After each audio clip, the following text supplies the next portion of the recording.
Good morning. Hello, good morning. Adios. Hi, everybody. Wheezy got the belt today? Wheezy F, baby, and the F is for phenomenal. Nice job, Wheezy. Keep it moving Come on up. Nice. Just because the theme song don't make it not true.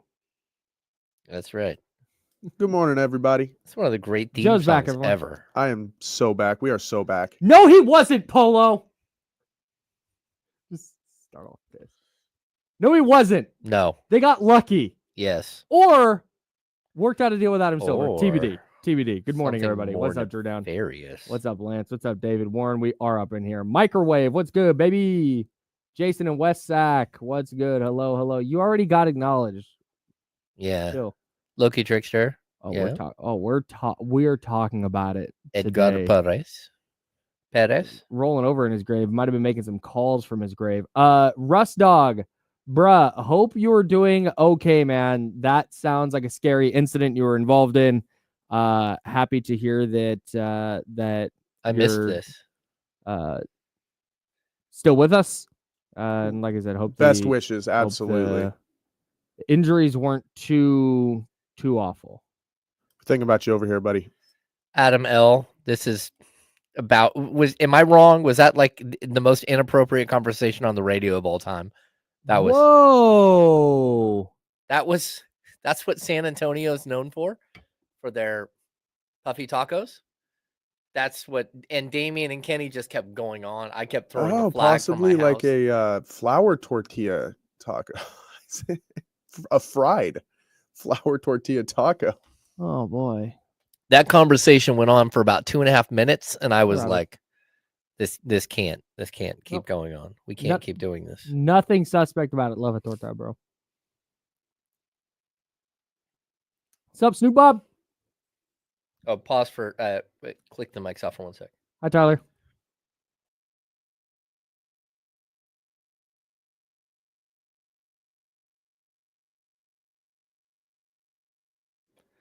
We're back. We have never been more back. We weren't talking sports at all right there. Like literally, we weren't.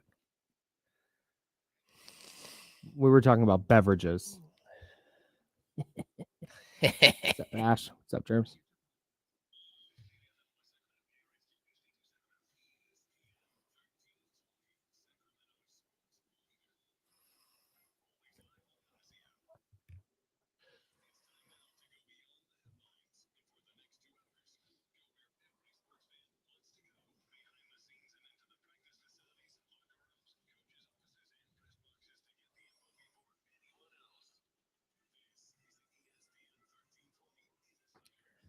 All right, look. Good morning. Hi. I'm Kyle. James Ham's over there. Joe Brazil back with us today. Happy to have you back, Joe. We missed you yesterday. We are sponsored by Jiffy Lube, of course, ESPN 1320 AM, 98.5 FM HD2, YouTube, Twitch, the works. If you're on YouTube and Twitch, please subscribe to the channel, hit the thumbs up, notification bells, all that jazz. We would appreciate the hell out of that. All right, look, man. I'm not conspiracy theory guy. Miss me with almost every conspiracy theory. All of them. Yep. Almost. I do the aliens one because it's fun, but for the most part, I believe that most conspiracy theories are born out of trying to find easy answers to difficult problems or to difficult situations or to things where the answer might be a little bit more nuanced or a little more complicated. No, here's the easy answer. We're going to hold this up instead. Okay.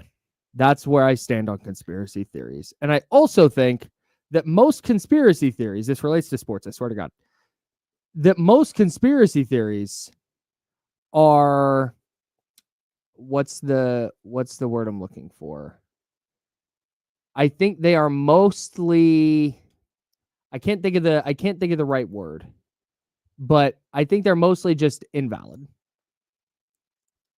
Yeah. Have you ever seen one debunked like right in front of you?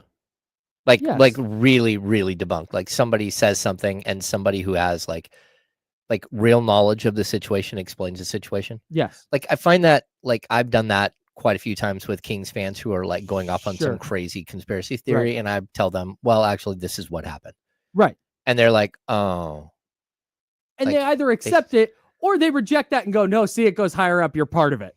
Yes. Okay. I want all that. I want all that out there. Okay. That being said,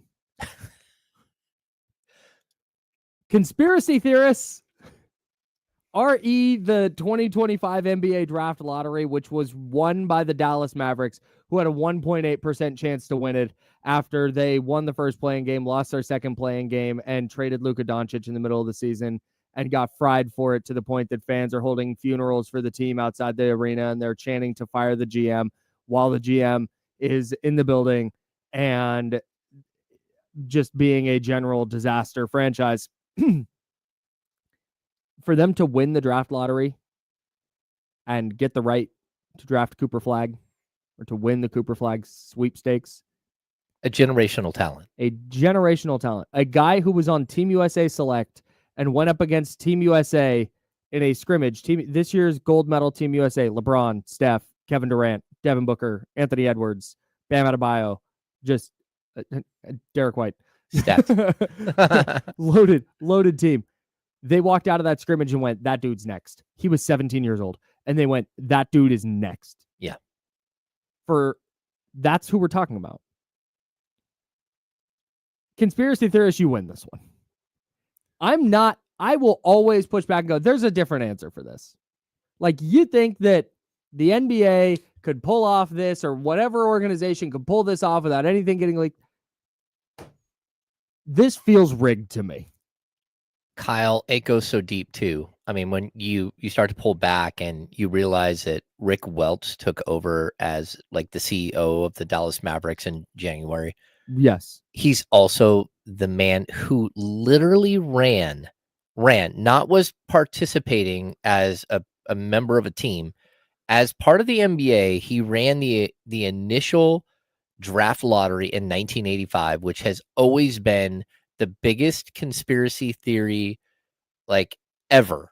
The Patrick Ewing going to the New York Knicks. Frozen envelope. The frozen envelope. Yep. He ran the 1985 NBA draft lottery. For him to be the president, newly appointed president of the Dallas Mavericks, and have him be there, and like basically 40 years later, he's part of yet another conspiracy theory. That's wild. So if I had to bet my life on whether the lottery was rigged or not, I would not bet that it was. No. Because the NBA stands to lose a lot if it ever came out, and all it takes is one person. Yep. To go, hey, Shams, guess what? The NBA was bummed about ratings, so they made the Mavs trade Luka to the Lakers, but in that deal, they also made sure that the Mavs knew that they would get the number one pick and they would get Cooper Flagg, which is why they did it in the first place. And this is all a big conspiracy theory. I don't think that's necessarily the case, and I wouldn't bet my life on it. But this will not be a conspiracy theory that I'm going to push back on, because it's really difficult. It's really difficult to sit here and look somebody in the face if they are earnestly going, I think the NBA draft lottery is rigged for those reasons. Yep. NBA wanted Luka in a Laker jersey, so they made the Mavs trade him, but in exchange for that, they made sure that they would get the number one pick and they'd get Cooper Flagg. I have such a hard time going, nope, coincidence. Total coincidence. Especially with the history of the conspiracy of the frozen envelope and the Patrick Ewing Knicks lottery in 85. Yeah. It's the perfect soup for a conspiracy theorist to play around in. I don't know why you'd play around in a soup. Just swimming in a vat of soup, doing a backstroke in this conspiracy soup. Instead of it's letters, their NBA logos floating around, balls? Like the Hawks logo, and you're swimming through. Is this couscous? No, it's a lottery ball with a 6 on it. Or is that a 9? Yeah, man.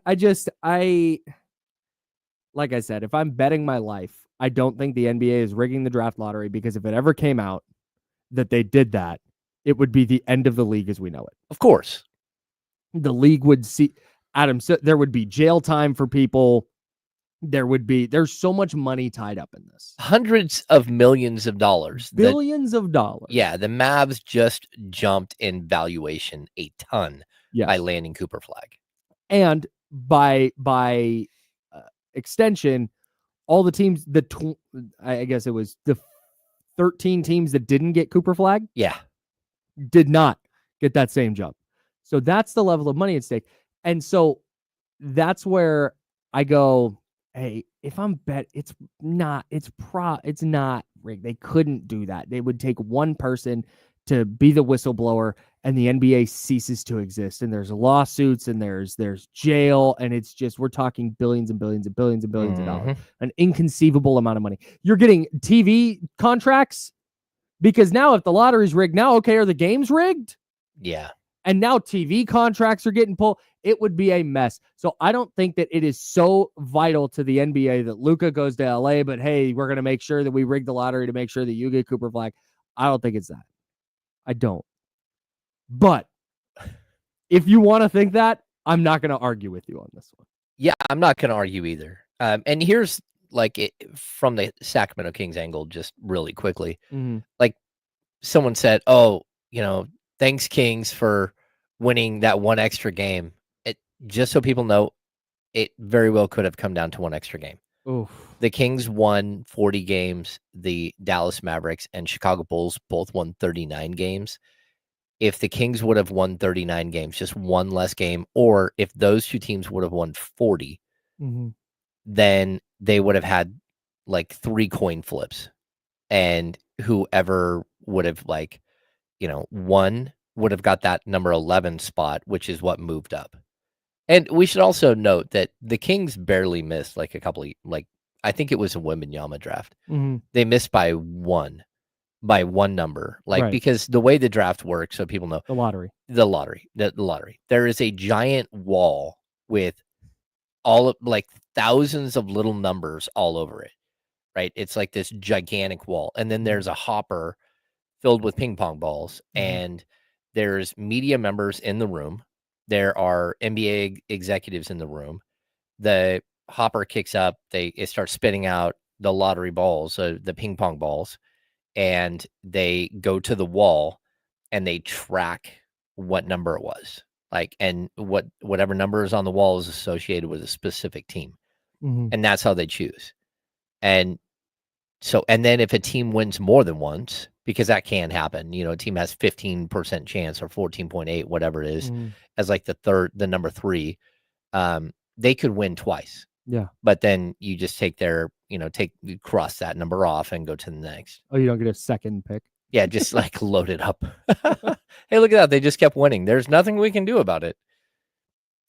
I think that's important to know, because it's not, every team gets X amount of ping pong balls and they just start pulling ping pong balls and it's Spurs again. It's the numbers. But anyways. Yeah, it's not like a gigantic hopper the size of a building, right, that's spitting out one ball at a time, right, that just has a team emblem on it, and that's who wins. Right. It's no, not. It's that's not, what I thought it was for a long time. Yeah.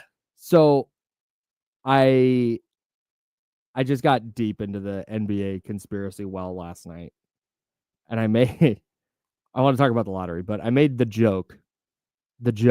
I was kidding, because I am very much of the mind that leagues aren't rigging games. Yeah. At least not on. This is very important, especially in Sacramento. I don't think Adam Silver is like, hey, we need this team to win this series in this many games because we need that. I don't think it's that. Now, I do think there are phone calls made like, hey, you know what? Can we, what's the word I'm looking for? Hey, can we massage this game a little bit to see if we can get this series to 5 games? Hey, refs, can we maybe just, if we can, officiate this game a certain way?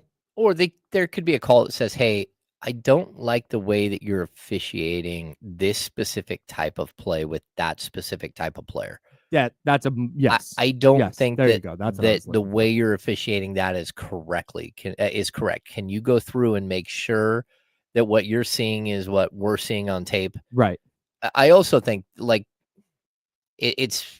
live in a world where everybody is playing daily fantasy sports, and outside of California, so many people are sports betting, right? There's always the possibility that an official is dirty. Always. Yes. So that's the human error side of it. The ref or player is doing some illicit thing in the betting market. That's cool. That's a separate conversation. I don't think there is a cabal of people lining up how every season is going to go, and they're rigging games to make sure that this team wins this game and that team wins it. I don't think that's going on. Yeah. So I said last night on the internet, since the NBA is rigging stuff, I fully expect the Warriors win tonight to increase the chances Steph Curry returns. Salute ahead of time to Adam Silver. Joking. Yeah. I did not think that was a thing that was going to happen. Here are some of the responses. Silver hates us, though. Yes. Adam Silver hates the Warriors. Yes. You got it. The 4-time NBA champion since 2015, the ratings monster, the most valuable franchise in the association. The commissioner hates them. You got it. What are they, like, probably the third largest media market in the United States? Third or fourth? Third or fourth. Top 5 for sure. Yeah. Like I promise New York, LA. I promise Adam Silver would be stoked to see the Golden State Warriors continue winning. Yeah. The NBA hates Curry, though. Silver wants to turn the page on Steph so bad. What? They're trying to push Ant as the future of the league. They're not going to risk it. The league can't risk that. They want to see the Wolves move on, and Steph would screw that up. Adam doesn't know how to effectively rig for the right outcomes if we don't get this.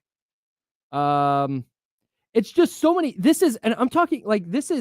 It is so many responses of people genuinely believing that the NBA what are we talking? No, they're not. I was joking. I promise you. Games are not being rigged one way or the other. Do you know how many people it would take to make that happen? You want to talk questionable officiating? You want to talk 2002 Western Conference Finals? That is a discussion we can have about Tim Donaghy and the various officials he was involved with. I think that there at certain points that there have been dirty officials, and they're dirty players. We very much know about it. Yeah. Shout out to Jonte Porter. Yep. Jonte Porter? Yeah. That's his name? Yep. So, again, that's a separate discussion. I'm talking about a league-wide mandate. It would mean you've got players involved in it on both teams, all the coaches, all the front office people, team owners. It is a massive undertaking to rig a game. Or at like the lottery. And even if you do rig something like the lottery, there's always a possibility that Vlade Divac just won't take Luka Doncic with the number 2 overall pick. There's always that possibility that the guy that you take at number 1 isn't as good as the guy that was taken at number 3, or the guy that you take at number 8 isn't as good as the guy that is taken at number 15. Like, there's always that possibility. And that's where, again, I think Cooper Flagg is like a can't miss prospect. Really good player. But the next 2 guys, hey man, one of those guys could easily be as good or better. Yeah. And I mean, we've seen it time and time and time again. People forget that DeAndre Ayton was the first pick in the 2018 NBA draft, not Luka Doncic. Yeah. Like, just straight up. Like, for some reason, the Phoenix Suns get off the hook for passing on Luka. The Phoenix Suns track record for top 10 picks is equal to or worse than the Sacramento Kings. Yep. They've made so many mistakes. They're a mess. Yeah. All right. We'll keep talking about this. We'll actually talk about the lottery. We'll get out of the conspiracy realm, because as I can see in the chatty house, I'm being naive. Yeah. Yeah, it's me. Jeez Louise.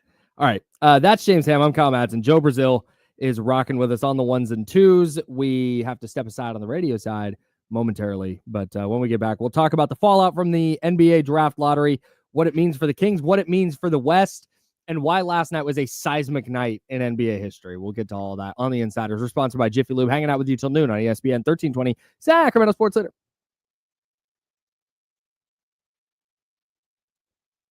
Hey, if the government has been hiding aliens, then why are you so certain that there are aliens? Oh, oh. Damn it, God. I do think there are aliens, though. Honestly, I wouldn't even say aliens are a conspiracy theory. That's it. It's just logic, It's right? just logical. Yeah. When you start taking Oh. into account how many planets there are, Yeah, just in our exactly. galaxy, Well, so think about this: infinite. it's insane. You I can't don't wanna think about about that. it. No, you can't. It's not possible. So yeah, I mean that's a little bit different. It's not. Yeah. I wouldn't say aliens are in the same vein as Cooper Flag going to the Dallas Mavericks. Yeah, a little different. A little bit different. Stakes are a Yeah, little different for a little sure. bit different.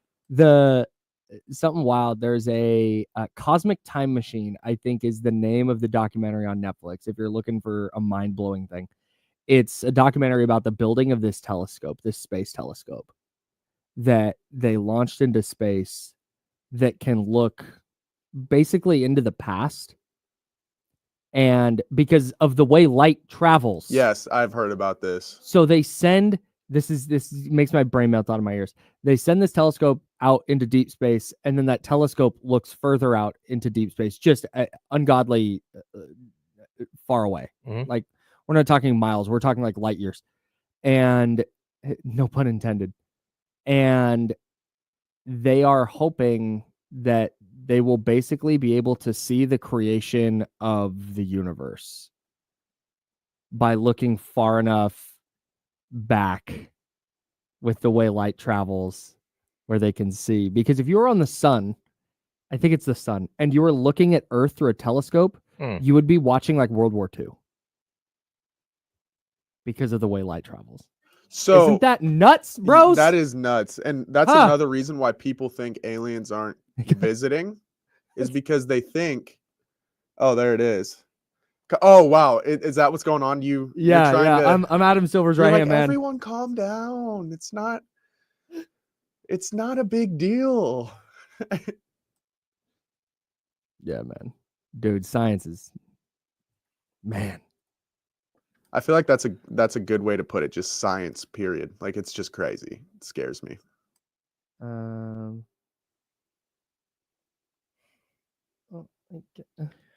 We got a couple of things, a couple of things that we need to discuss. It just popped up.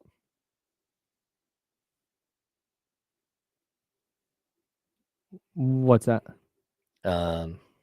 Number one, the Portland Trailblazers are officially being forced into sell per Paul Allen's wishes. There was a time frame in which they needed to sell the team, and the proceeds go to his it's going to be gifted. Mhm.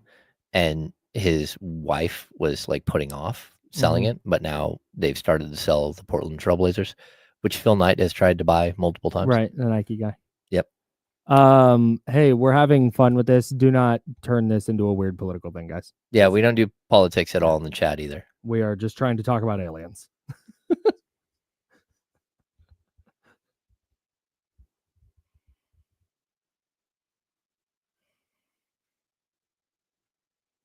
Now, back to the Insiders with James Ham and Kyle Madsen, brought to you by Jiffy Lube on ESPN 1320. We got a notification just now about flock of seagulls at Hellwig Winery. Oh, yeah. And I thought, I looked down as we were coming back from break. And the idea, and I just very quickly read it, and the idea of, because one of the wineries that I used to be a member at, not to brag, does an owl release party. Okay. And my brain, when I first read that, thought this winery did a thing with like flocks of seagulls. Oh, no. Whereas kind of the same deal, but seagulls. I'm like, what a weird thing. And then it all kind of connected. The band Flock of Seagulls. I Yes. would be there. I would absolutely be there. Just If there go- was just tons go. of sequels. No doubt. Go check it out. He would be there to see a flock of seagulls. He would not go Yes. to see flock of seagulls. Yes. Yeah, a flock of seagulls, he's in. Yes. Flock of seagulls, Nope. out. Not a flock of seagulls guy. No. Joe Brazil. So we had some NBA news come down the the pipeline. Yeah, it's specifically the Portland Trailblazers. So some release. NBA news came across your desk during the Yeah. break. Please let us know. The estate of Paul G. Allen today announced it has commenced a formal sales process for the Portland Trailblazers NBA franchise, consistent with Allen's directives to eventually sell his sports holdings and direct all estate proceeds to philanthropy. The Portland Trailblazers are officially going to be for sale. Wow. They continue, but that's okay. Because Paul Allen died a couple years ago, right? He did. He died a couple of years ago, and the estate, I think, had 2 years. It was supposed to be a 2-year window before they had to sell the team, and then proceeds are going to his like philanthropy work around the world. That's awesome. Yeah, so it's awesome, but we're talking about I don't know, $5 or $6 billion. Yeah, probably. Yeah, and then again, Phil Knight, as the founder of Nike, has been trying to buy the franchise for a long time, but we'll see if that happens because they've been kind of like said no multiple times to him. But it would be interesting to see if that actually happens. Yeah, really, really interesting to see. Was there a second thing? Yeah, the second thing is, according to our friend Jake Fisher, the focus in the California Capitol shifts now to what sort of dealing we could see from the Kings' new regime. There has been no shortage of rumble since the hiring of Scott Perry as a general manager. That Sacramento is expected to gauge the trade market for veteran swingman DeMar DeRozan. Didn't see that coming, did we? A stunner. Thanks, Jake. Yeah, but it's still. I mean, like notable, we're putting it out sure. there. Like if someone is actually saying that what we've said out loud a million times, but putting in written form, I guess we have to look at it. But yeah, I'm so interested to see what his value is, DeRozan's, on the trade market, because I get where especially you watch the Houston Rockets. It's like, man, they could just use a half-court shot creator. Like you watch the Orlando Magic, and you feel a little bit the same way. But I don't know that Houston looks at DeMar DeRozan, and maybe they do. Then they look at him and they go, "Man, we will give up assets for him." Or is it one of those things where teams are going, "Oh, okay, yeah, he's a good scorer, but does he really help our team that much? Like, we'll give you a couple seconds for him." I don't know. Okay, I have no idea where his value is going to land on the trade market. The way I've always looked at DeMar DeRozan is very specific. Like I think he is a net neutral contract. It's not expensive. A $25 million contract. And I think that there are teams out there that are committed to players that make around what he makes, give or take $5 million up or down. Sure. And they're committed to players long term that they may want to move. There are also going to be teams out there. Let's just say, again, I don't know if this is going to happen or not, but let's just say like all hypothetical, no reporting. Yeah, Cam Johnson, Monty and West are gone, but Cam Johnson is still the guy that the Kings would like to get their hands on. Not a report. I'm just going to randomly say that here, so this can't be like cut and aggregated. Or no, of course. Not a report. I'm not reporting at all. But Cam Johnson's contract, I think, is $23 million, right? And like DeMar DeRozan's is 25. You could probably swap those players for each other, but in that scenario, again, the Kings are getting a player who's 6 years younger.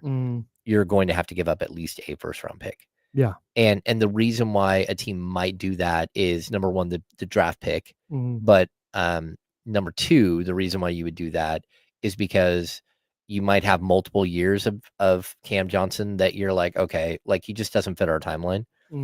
And DeMar DeRozan has a $10 million buyout for next season, for not next season, the year after. So like 26, 27. Yeah. And I use Cam Johnson in this conversation, but not a report. Think much bigger, because I think that there are going to be other players on the market that are 25, 30, $40 million players. And you might have to package players together, but there's going to be a team out there that looks at an asset and says, okay, look, I would much rather have 2 first-round picks or 3 first-round picks and get off that contract. And I think that that's where the Kings are going to try to play initially. And then when it comes down to it, if you've got to trade DeMar DeRozan to the Lakers or the Clippers or the Rockets or the Miami Heat. Mm-hmm. I think that they're easy deals that are, again, net neutral trades for you that just might get you younger and might, get the Miami Heat or some other team a legitimate 20-point per game score. But with you bringing back like better, younger assets that make more sense for your roster. Yeah. Miami specifically is interesting because I don't know that and I feel this way with Orlando too. Mm-hmm. You don't want to, you're not just going to probably give away DeMar DeRozan. Like you're getting something back in return. Yeah. Especially just money wise. So I don't know that there's anybody on Orlando that I'm like, oh yeah, for sure. That's the player you got to go get. At least not anybody realistic. And I kind of feel the same way about the Miami Heat. I don't know if there's anybody on the Heat that I'm like, oh man, you got to go get him. Well, I mean, I think the one player that would make a ton of sense for the Kings on the Miami Heat is Jaime Jaquez. Whether or not fell out of the rotation. Yeah, whether or not that they're going to, offer him up is a whole nother question. But I mean, yeah, talk about he played 20 minutes a game this year, averaged 8.6 points. But long, athletic defender, multi-positional. Does the little things. He does, and to see him completely, like he played 66 games, but only started 17 games. That's the type of player I could see the Kings going, yeah, hey, like, look, why not? For sure. Yeah. I don't know that Miami would want to give him up. Well, that's where, because it takes two to trade, right? So the Kings call and say, hey, Jaquez for DeRozan. And I don't even know if that works financially. There might need to be another player in there just to make the money match. But they asked for that deal, and the Heat go, no, we need a first with that. Like, man, I'd rather just hold on to DeMar at that point. Well, here's the trade. I'll tell you the trade that would work right away. Drop it. Like, straight up. Not a report. Not a report. Not reporting. But the Kings take on Jaime Jaquez, who makes 3.8 next year. Minimal contract. Yep. And the $19.8888 million of Duncan Robinson in exchange for DeMar DeRozan. I could see that being a deal where they go, okay. And I don't even know if you have to give up a draft pick in that. And if you do, it's a second. Maybe. I don't know how they feel about Jaime Jaquez. Yeah, I mean, I got somebody in Miami I can ask. I'll find out if that's a real thing or if this was a one-off thing and they still very much view him as part of their future. Because if they do, then they're not just going to give him away for DeMar. No, I agree. But, I mean, Miami has always been a team that tries to stay relevant no matter what. Yeah. And I could see them committing to DeMar for 2 years where they're like, yeah, I mean, we're getting a 20-point per game score. Yeah. That would take a lot of pressure off of guys like Bam Adebayo. And I get the logic of why they would want him. Yeah. I don't know that a person in Miami might hear us talking about like, yeah, Jaime Jaquez and trade for him, and people in Miami going, no, they're not going to trade for him. Yeah, but he's, especially once Wiggins got there, I mean, he really hasn't played that much. Boy. Yeah. Yikes. So, I mean, those are the types of trades. Like, again, I think DeMar is an asset still. He's not an asset that you can go trade DeMar straight up for a first round pick and someone just gives you a first round pick back. That's not the type of asset he is. But what he is he's a net neutral asset for, if a team lacks scoring, they need someone to score.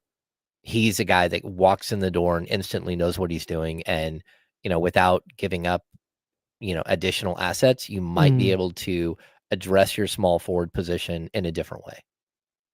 The other thing that happened in the lottery last night that relates to the Kings, just rewinding to the De'Aaron Fox trade and the assets the Kings got back or didn't get back, rather, in that deal.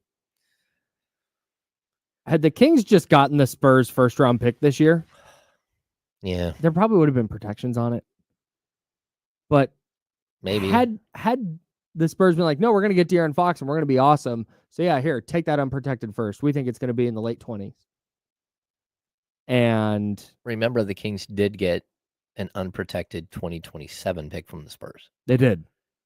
So, not their 25, but they're 27. Right. Yep. So maybe this all happens again. But the Spurs jumped up to number 2. Yeah. It feels like we last night watched the Mavericks go from, man, they are just careening into oblivion. It's Kyrie Irving and Anthony Davis. Kyrie Irving is a major TBD for next year because he tore his ACL late this year. And even if he does come back, he's 34, 35. Kyrie's out. Yeah, he's got to be. He's in his mid 30s. I always forget if he's my age or a year younger. How old is Kyrie Irving? 33. 33. Just turned 33. Okay, so he'll be about 34 by the time he comes back. Coming off a torn ACL, how effective is he going to be? You got Anthony Davis, who's also in his 30s. He's super injury prone. It just felt like and now all of a sudden they have Cooper Flagg, this guy who was on Team USA Select, who LeBron and Kevin Durant and Steph Curry were like, oh my God, that kid's amazing. Yeah. And now they have him. So there's that. And then you have the Spurs, who already have Victor Wembanyama. They already have Stephon Castle, the Rookie of the Year. They traded for De'Aaron Fox. Now they have the number 2 pick, which they can either take another young player and have this 4-player core for the next 15 years, or they use that in a Giannis Antetokounmpo trade. Oh, yeah. That's always possibilities. Try and accelerate their timeline that way. Especially since they still have a bunch of Atlanta Hawks first-round picks, I believe. Bunch of unprotected Atlanta Hawks. I'm going to totally derail us here because I love when we look up a player and then I see the nicknames. I mean, we got a good one for Kyrie. We all know Kyrie Irving's like his standard, right? I mean, his standard is Uncle Drew. Sure. Right. He also has a nickname of the ankle taker. Okay. It makes sense. And then Kai, of course, for Kyrie. And then possibly one of the greatest nicknames just thrown in there. I want to put a pin in this real quick. Are you sure? Yes, because what I'm gonna say is not gonna be nearly as fun as what you're gonna say. So I want to say my thing first. Okay. Kai, to me, with Kyrie Irving specifically, feels like one of those things that like teammates call him. Yeah. Or guys he works out with, like his friends, the homies. Yep. I don't think a fan can be like, man, Kai, that was amazing. I'm just gonna start calling you Kai. Kai, what up? Hey, that's fine. That's fine. But you could do the Guru and just go the one letter. That's Guru's big. Guru from 95.7 The Game. Yeah. K. What if I call you Kai and you call me Jaw? And we'll be just Kai and Wouldn't it be more J and Jaw. J? Well, J-A. I mean, we'll just shorten it and James. We'll act J. like we're point guards in the NBA. Oh, I see. Yeah, for sure. Are you ready for it? Yes, I can't wait. So for Kyrie Irving nicknames, we have Uncle Drew, we have Kai, we have the ankle taker, and we have James Ham. Kyrie Irving's final nickname. World be flat.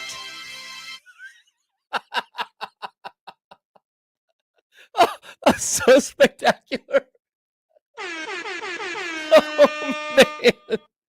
Instead of world be free. I love you, basketball reference. World be flat. That's outrageous. That is spectacular. That's such a good, that's just a quality joke. It is. Like, that's just a good. Somebody got a zinger in. Pun. Like, boo, that one hit. That feels like I need to ask our contact at Sports Reference was that something that somebody in their office just came up with and they were like, hey, I'm going to put that in there.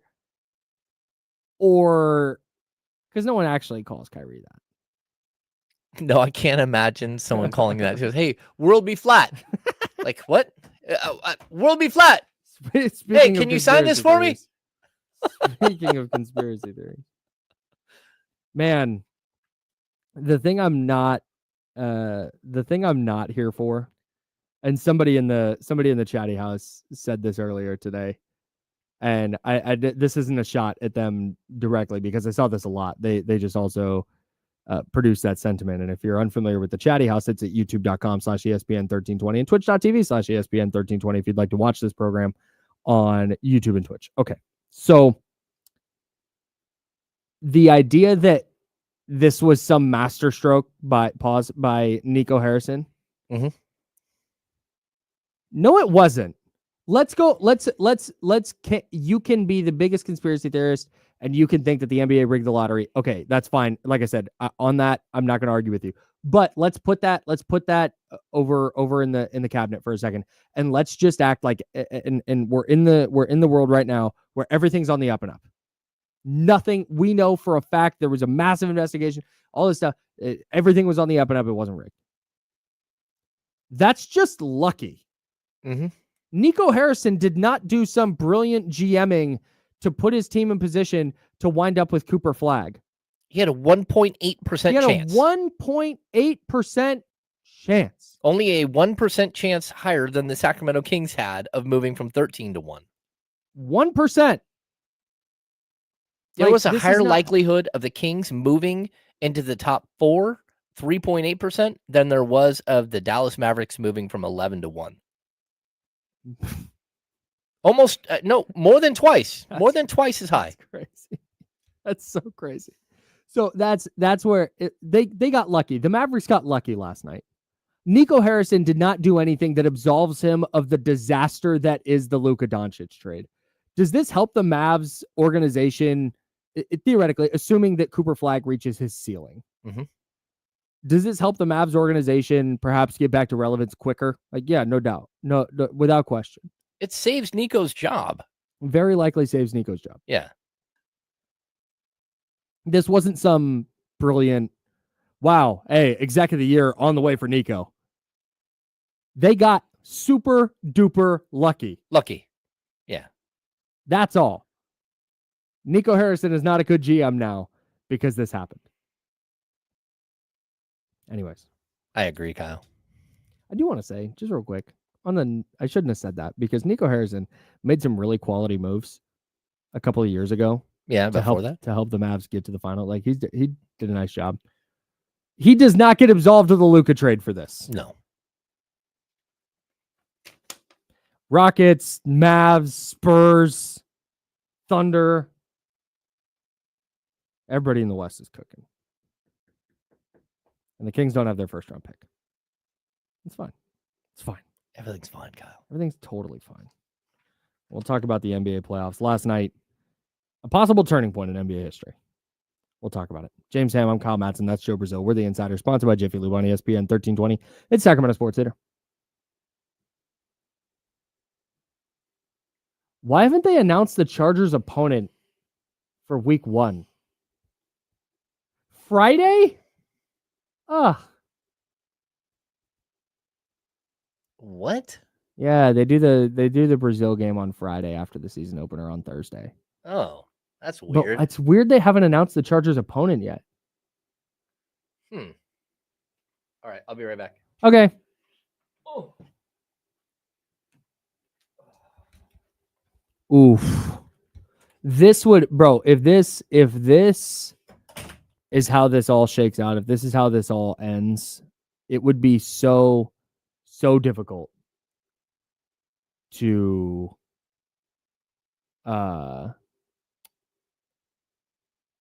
argue that there was anything on the up and up about them winning that lottery. Okay. I'm watching the they got the Pat McAfee show on right now, and they're showing the NFL games that have been announced. And it still says Chargers versus TBA. So, but shout out to Warren Sharp.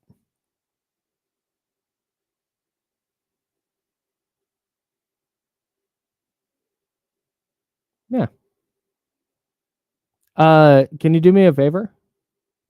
Never mind. I was gonna be a dick about it, but no. It's not. It's you. What you said was perfect. Yes. Just so you know, I have a weird vendetta against the word reportedly. Okay.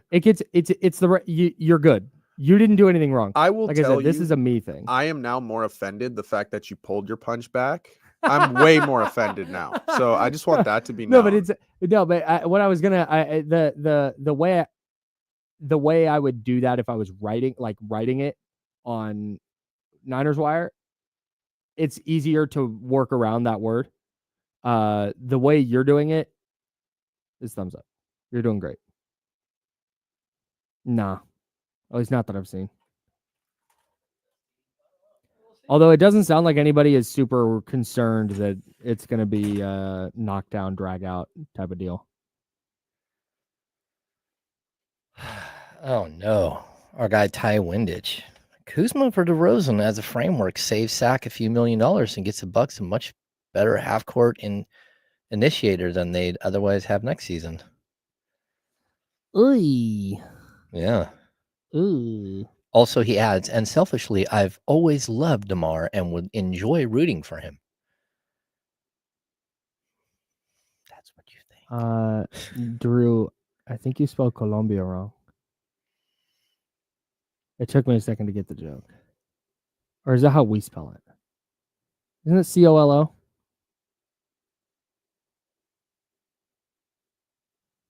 Drew's smarter than me, though, so I shouldn't.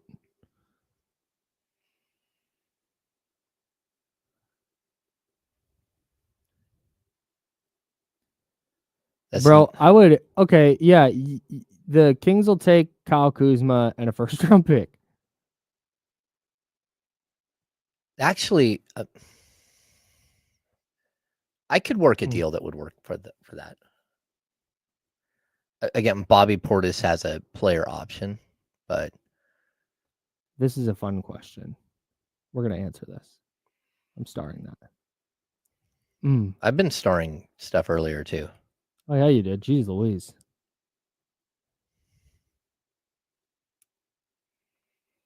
Okay, I have a fun game to play when we get back. Oh no. Okay. Figure it out, dog. Oh, did you see the thing real quick? I don't know if we'll get are we gonna get shoot. Is Daniel still there? I missed your text. Sorry, Daniel, if you're watching. Vince Carter joins NBC Sports as a studio analyst. I do wonder, why? Because Daniel wanted to say there's a reason why they refuse to do the lottery in public. I do wonder why they haven't just started televising it. And maybe it's because like it's a lot of like the same. It's like boring. Mm-hmm. But so is the NFL draft, and they've turned that into a production. So yeah, I mean, transparency would help.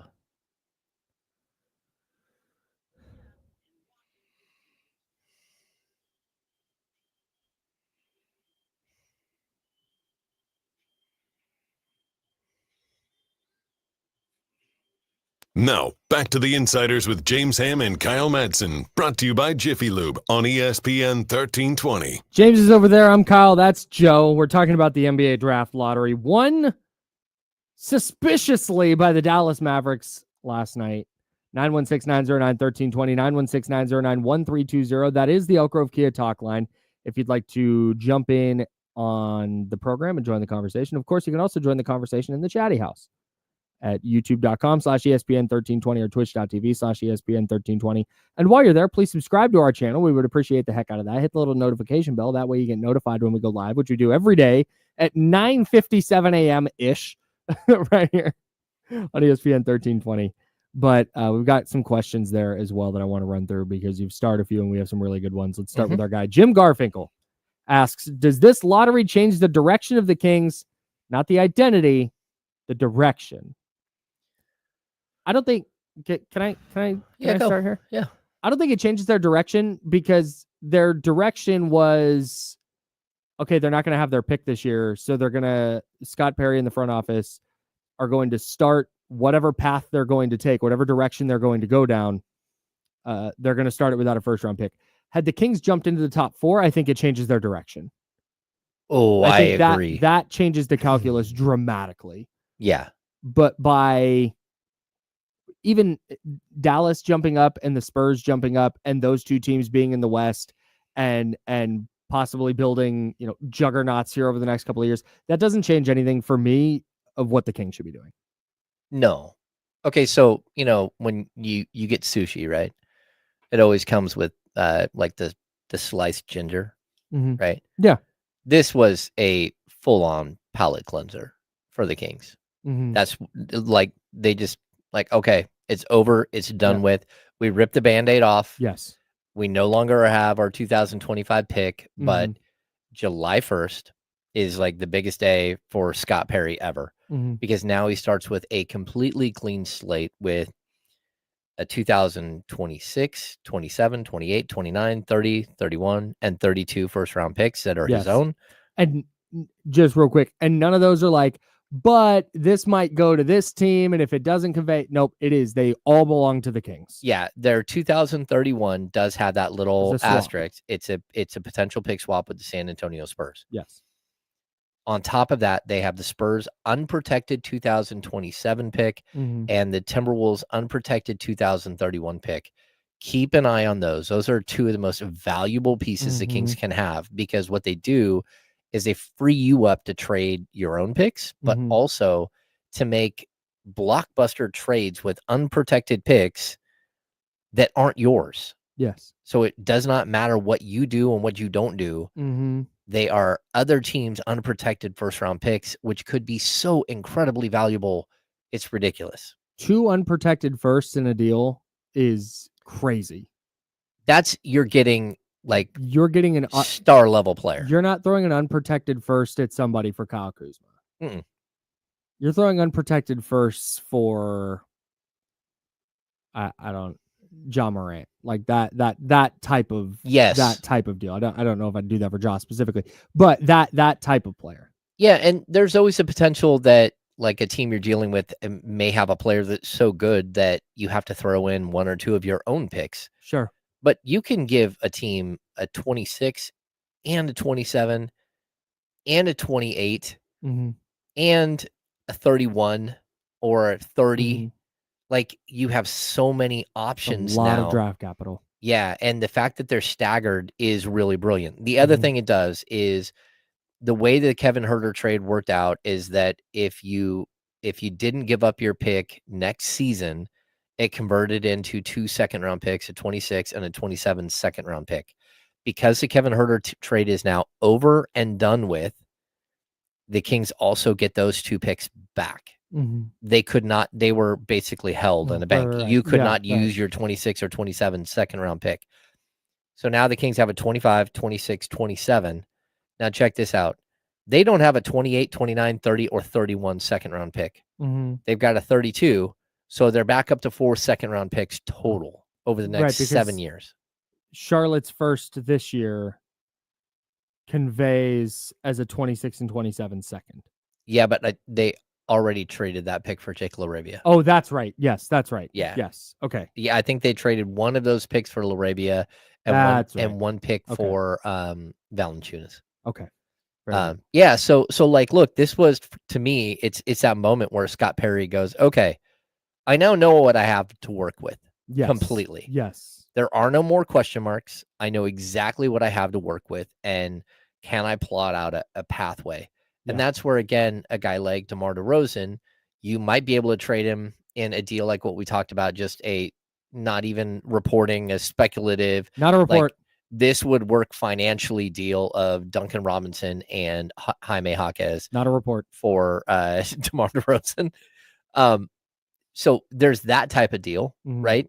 There's also a deal where you find a team that would take on DeMar DeRozan, and maybe you've got to give up a couple of second-round picks just to dump the salary. A team with a bunch of salary cap space. Sure. And maybe they would take 2 seconds to take on that contract because DeMar is still a player, right? As opposed to when you had to give up the 24th pick or 25th pick and the draft a couple of years ago to dump the $25 million owed to Rashawn Holmes. Sure. Right. So, like, there are a lot of ways you can do it, but then there's also the other types of deals where you can take DeMar DeRozan, stack on Devin Carter's contract. Now you're dealing with up to 36, 37 million bucks worth of contract. You add a couple of first round picks. Now you're cooking to go get a player that you really that upgrades your roster. You can go get, they now have the assets. Now, whether this deal gets pulled off, no clue. But they have the assets, the draft capital, the contracts to make a major swing. Not a major swing like Cam Johnson, a major swing like Kevin Durant, Giannis Antetokounmpo. They have the assets to go play in that pool. And again, now whether they can pull that off, I don't know, because OKC's got assets like that. San Antonio's got assets like that. Houston's got assets like that. Like there are other teams with that, but the Kings now get to be in that group if they choose. If they choose to if they go want there. to. Yes. And, I mean, that's what happens when you have 9 first-round picks. Not a report.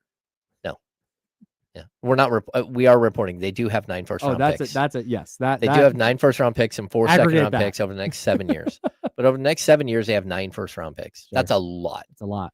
And especially when you factor in those extra picks in 27 and 31, it just gives you so much fluidity. And then you can start tacking on pick swaps. Like you can really do some damage in the trade market if you're Scott Perry and the Kings. Our guy TC is on the line. We'll get to more good chatty house questions here in a second, but I want to get to TC because TC is feeling good about where the Kings are at from a draft capital perspective. What's up, TC? Yes, sir, man. What's up with my two bros? Kyle and Hammer. Vibing, man. What's going on, dude? Hey, vibing for real. Hey, Hammer. Hey, Kyle. I like where we're at, bro. I like our draft pick selection. I like where we're at. So, I don't care about that first round pick, bro, because I think moving forward right now, I think we're in a better predicament. Like, am I right? Don't we got the 14? What's that? Almost 14 and a half trade exception? No, they have a $16.8 million trade exception for Kevin Huerter. Man, Hammer. So we almost got a $20 million. We could take almost a $20 million player and our unprotected first, bro. Listen, man, it's finna get juicy, bro. Kings fans, get ready. I'm excited, Ham and Kyle. I'm excited, bro. Thanks, TC. Appreciate you. Yeah. Gonna get juicy? Well, I'll tell you. Get ready. Salute. That's one of the other things that I wrote down for today. The Kevin Huerter trade is finally over, but realistically it's not, because the second Kevin Huerter trade came with this little weird asterisk that you were able to do a deal where you didn't have to take money back for Kevin Huerter, and it created $16.8 million trade exception, which is good all the way until the trade deadline next year. Man. So that's a lot of money. And so as long as you're not hard capped, right, which is what happened last year with the Kings. Right, which happens on a sign and trade. Right?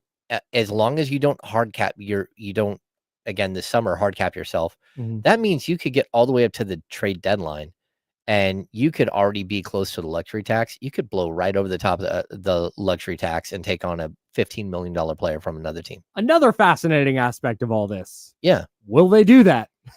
Well, we have no idea. The crazy thing is I have more confidence that Scott Perry would try to do that than I did with the other guys. Like, just honestly, and they're in a position now. And again, this is where they're set up. The place they're starting from.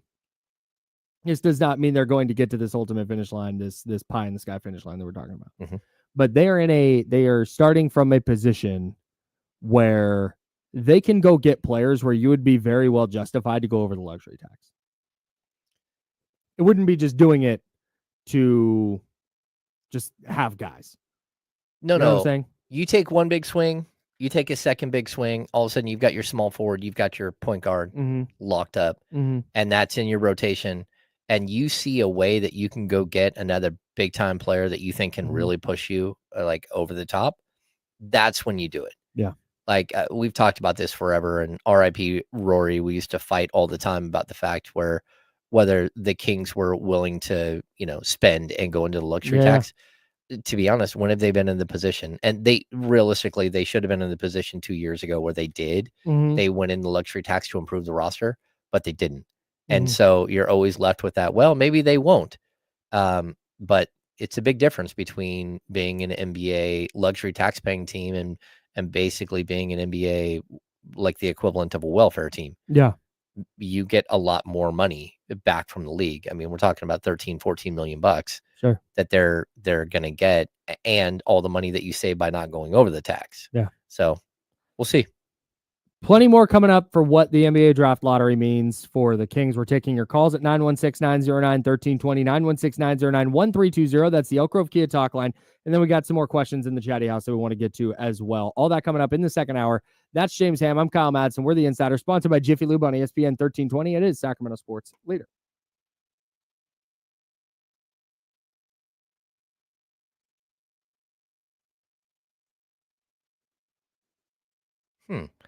Hey, we got a ton of people in the chat today. If you guys don't mind, can you hit the thumbs up button for us?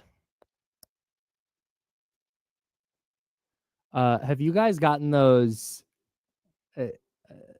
fake text messages? It's like, final notice, you have unpaid parking tolls or unpaid bridge tolls or whatever, road tolls, whatever it says. I just got one that says, hey, thanks. It's Joe. Hi, Joe. Hey, guys. Wow. Final notice. Enforcement will begin after May 15th. 15st. 15th. As of today, your tolls are still unpaid. If you still don't pay your tolls tomorrow, you will face the following consequences. The DMV will suspend your vehicle. Just suspend it like in air? Rafters? Yeah. Like, they're going to use the force? Oh, like I'm just driving down the road tomorrow. I'm like, what the hell? Carpooling my ass. DMV, Darth Motivator. You may be considered an illegal driver. Please pay before enforcement. Pay now. Reply Y and reopen this message to click the link. Don't click the link, Kyle. Don't I do gotta pay it. tolls. Don't do it. Gotta pay the troll toll.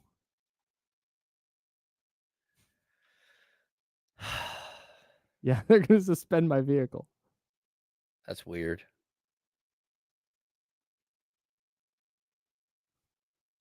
No, I haven't. I'm so far behind on Marvel and Star Wars. We're like 4 shows behind on Star Wars. I got to get back into Andor. Nope, we're not going to do that, Chris. My buddy, who I trust very much on television and movies and pop culture, and he's a big Star Wars guy, after one of the episodes of Andor was like, that was legitimately one of the best episodes of television ever created. Okay. Like, oh my God. Like The Last of Us had that one episode that was just so incredible. Episode 3. Yeah. Season 1. It was so good. Yeah. Where was that? Oh.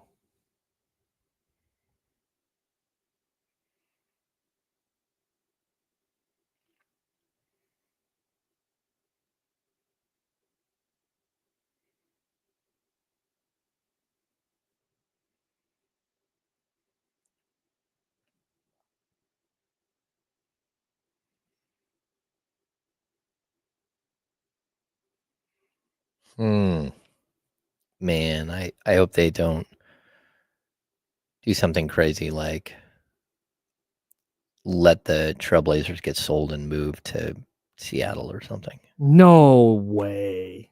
Yeah. No way. I hope not. No way. Especially if you got Phil Knight there, who's willing to keep them there and build a new arena and everything else.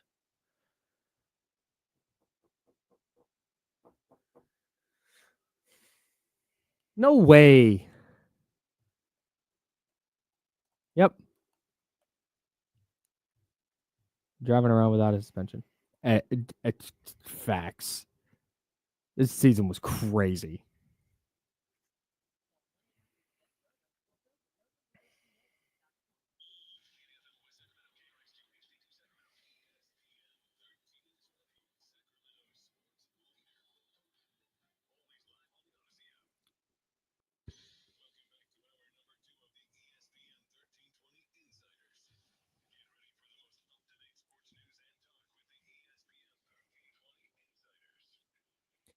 Hour number 2, that's James Ham. I'm Kyle Madsen, Joe Brazil on the 1s and 2s. We are sponsored by Jiffy Lube, and we're hanging out with you till noon. Then we'll hand it off to D-Lo and KC. If you were watching on YouTube and Twitch, hello, hi, hit the thumbs up, subscribe to the channel. We would appreciate you immensely.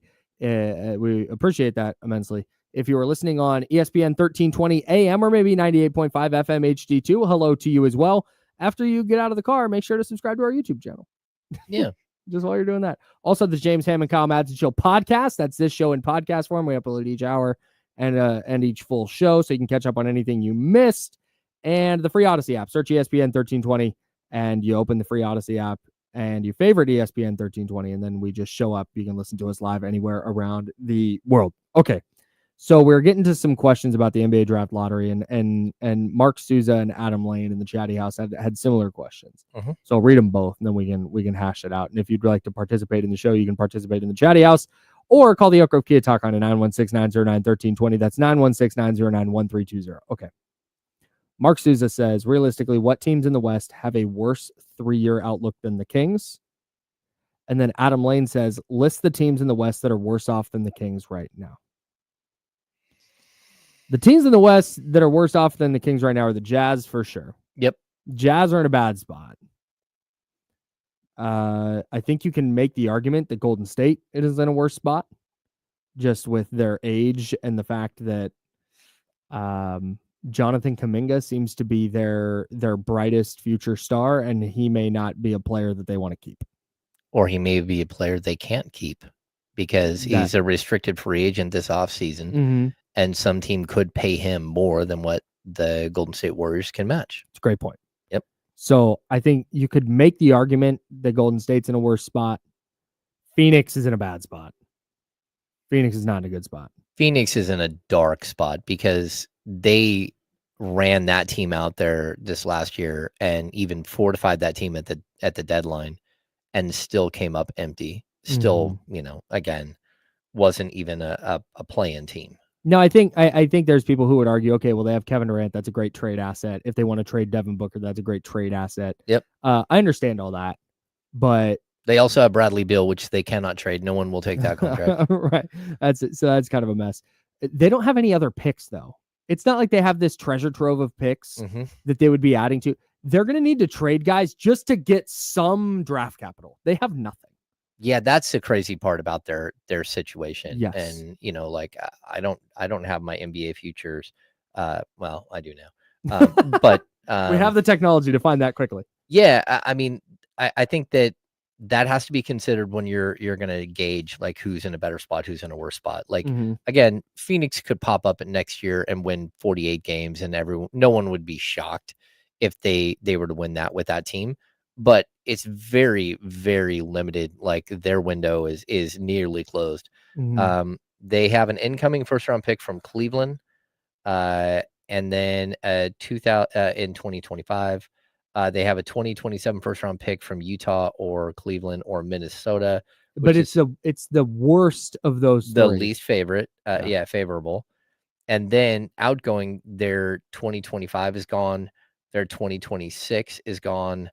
As a pick swap, their 2027 is gone completely. Their 2028 is gone as a pick swap. Their 2029 is gone. Their 2030, again, another pick swap. Their 2031 is gone, which means they can't trade 2032. So every pick is either gone or encumbered. And they are way into the second apron. Yeah. Phoenix is in a tough spot right now. The thing with Sacramento, and Mark said, what teams in the West have a worse 3-year outlook than the Kings? I think probably Phoenix. I think probably Utah. Well, yeah, and like just to like, even if you ran this thing out, you still only have 2 more years of Zach LaVine. You have 1 year with a $10 million buyout for the next year of DeMar DeRozan. If you kept this team intact and just say, okay, like how do we get back to a point where we could actually like go sign somebody, right? That could happen in 2 years. Again, Malik Monk's like $21 million is a player option, whether he would opt in or not at that point. You could get to a point very quickly after that where Domantas Sabonis' contract. Like if you're starting over, you're not that far from starting over. Yeah. But you also have the assets. And when I say assets, like there are a lot of different, like the Kings don't have a bunch of, well, in some years they've gone into the offseason with like a bunch of contracts that they can trade, right? Last offseason is a 1 year where I pointed out like, hey, they don't have a lot of players they can trade. Like the only player really they had to trade, they had 2. They could have traded the final year Trey Lyles contract, and they could have traded Harrison Barnes, which they ended up doing. Yeah. Outside of that, they really didn't have, outside of like core pieces, anything that they could trade. This offseason, it's different. You got a $25 million contract of DeMar DeRozan. You've got a $10 million, $11 million contract of Valanciunas. You got $5 or $6 million of Devin Carter. Sorry. And I hate saying this, you got the $19-20 million contract of Malik Monk. Sure. Like, if you have to go out and address the point guard position, knowing that you have a glut at the shooting guard position of Malik and again Zach LaVine, Keon Ellis, like just even Devin Carter, you can put in that bucket as well. Sure. Like, you're gonna have to make tough decisions, but you do have all these pieces that you could actually go out and move. Yeah. That aren't negative assets. Like, Malik Monk is not a negative asset at $19 million, making 17, not even averaging close. 17 points a game. Not even close. No. There are teams who would bend over backwards to get Malik Monk at that contract. Yeah. And then, like, hey, again, like the uncomfortable conversation, if you have to swing for the fences and it costs you Keegan Murray, I'm not saying I would do that. I would not. I would keep Keegan Murray. I'd lock him up long term. I'd hope that I could get him on a 4-year 90 or a 4-year $100 million deal and pay him around $25 million a year, a little less if you can get it. I'm not going to sit there and, like, go full Brock Purdy and drag this thing out. Yeah. But you have that option that you could even trade him this summer if you have to. If it's like somebody's dangling a superstar and it costs you Keegan Murray. Everything has to be on the table. Like we talked about this after the season ended. There's just not a thing that there's not a player that I look at on the Kings and like, dude, you absolutely cannot under any circumstance. If the Rockets want to say that about Amen Thompson, okay, all right, that's fine. But man, if you're taking and again, we're talking about this in the context of a massive swing, like a Giannis swing. Yeah. If you're going to take that, then everything's on the table. Or if you think you can get I don't even have a good name to give you right now, but if you think there's a starting caliber, like 3-4 good defender, good shooter, and it's going to take Malik Monk, like, all right, because that thing is going to help you more than Malik does, in theory. Yeah, in theory. Again, you're going to have to backfill. You're going to have to find the right players after that. There's a lot of scenarios where, like you just said, you might have to make some moves that you don't want to make, or I'm sorry, that the fan base may not be a huge fan of, but they won 40 games. Like, they're not good. This is not a well constructed roster. Well, that I'm also going to point out some pieces. The other big thing too is that the players that are here, none of them were brought in by Scott Perry. Yep. They were all either traded for, drafted, or signed by Monty McNair and Wes Wilcox. So there is an attachment that comes with that Scott Perry does not have. Yep. And, like, I know Monty always had the Rockets mindset is never overpay your own player, right? Never, ever get caught in overpaying your own player. And I'd say this for years, the Kings overpaid their own players. Like, the Kings repeatedly overpaid their own players. That's just not something that happened here over the last couple of years. Right. So I'm intrigued to see what Scott's outlook is. But I'll also point out, like, man, this is a guy that walked into free agency in 2017.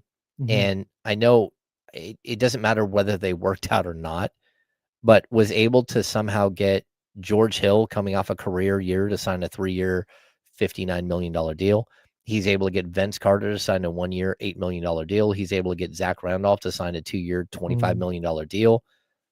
Like, he was able to go out in free agency and actually make headway. And so, sure, Levine and Zebo are past their prime. But that doesn't change. Like, if you could have told me at any point that the Kings could go sign Vince Carter, I would have said, yeah, whatever. They did. Scott Perry went out and signed Vince Carter. And again, you got like a 39-year-old Vince Carter, but like having him in the building. That was fun. Well, it was fun, but it was also something that really, really helped young players.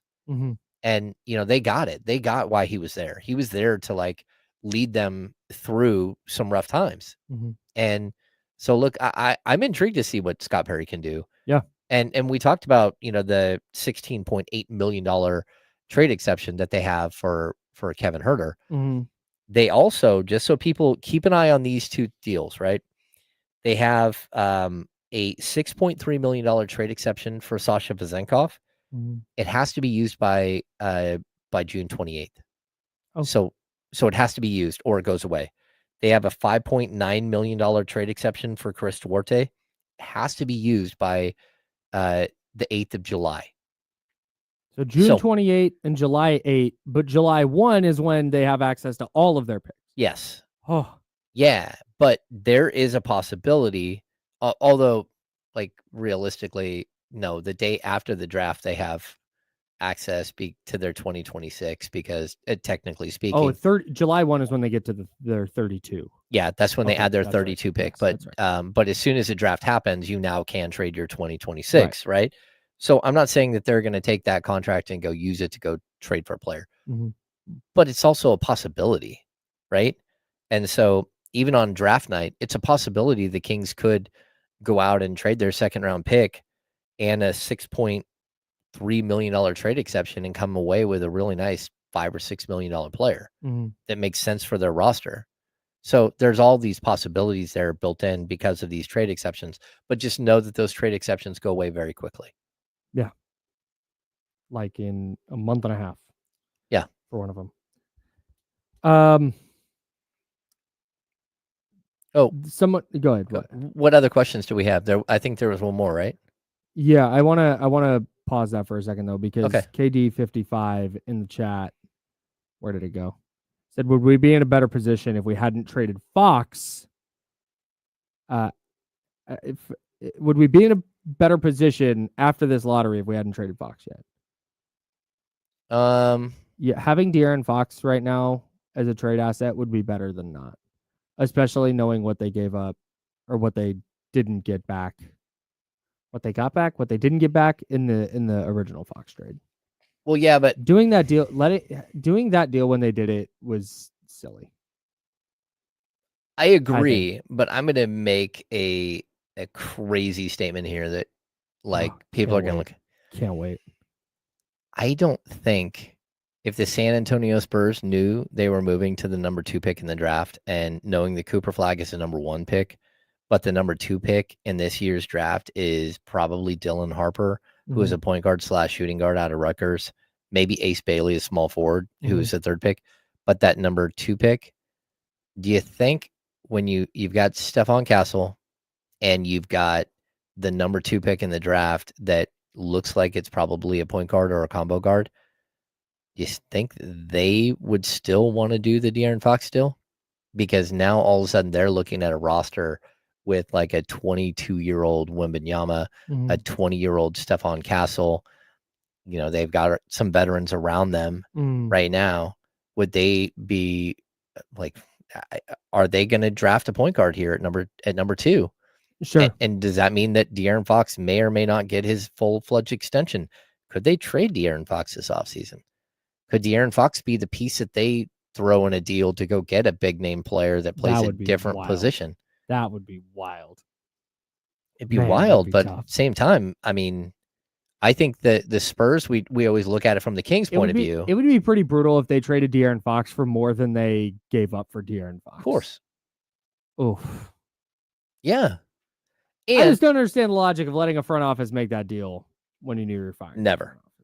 That will never make sense. But positionally, the Kings would be in a better position today if they had De'Aaron Fox on the roster. Now, whether you could work out whether he's staying or not, that's a whole nother deal. But positionally, the fact that you now have 4 shooting guards and no point guard versus a point guard and some shooting guards, I would much rather be in the other position. Yeah, for sure. For sure. Sorry, a little choked up about it. Just get really emotional. Talking about De'Aaron Fox. It's fine. Do we have to go? We got to go. We're not going to go anywhere. We're still here. We have to pay some bills on the radio side, and we will do that. And when we get back, we'll keep talking Kings. We got another question to get to, and of course, any questions you have, you can hit us at 916. Any questions or takes? 916-909-1320. 916-909-1320. We're the Insider, sponsored by Jiffy Lube. Back in a second.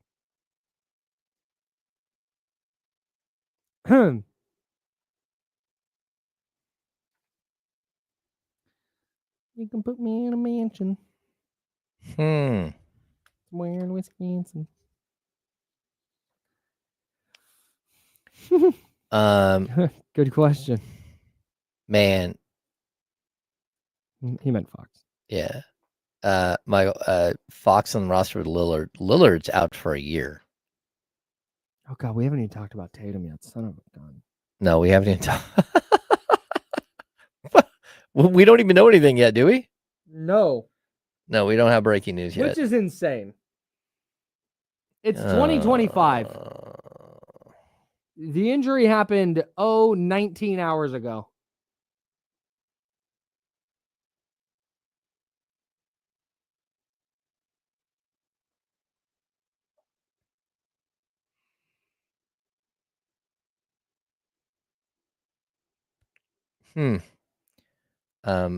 Martin Gallegos writing about the A's today.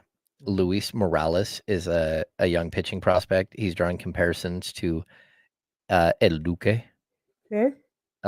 And the A's just promoted a kid from, I think, single A to double A. His name is Gage Jump. Good name. They got a bunch of awesome names. An all-time travesty is that Sky Bolt sucked at baseball. He didn't suck at baseball. But don't they have a new Bolt? Like, do they? I think they have like Henry Bolt. There's a different Bolt? Yeah. But Henry Bolt's with an E, I think. Okay, maybe. I think Sky Bolt was SKYEBOLT. Yeah. And it's just like, that's such an elite name, and he was just not a good major league player. Yeah. It's too bad. I thought he'd be like Eric Burns. A real bummer. Just never developed.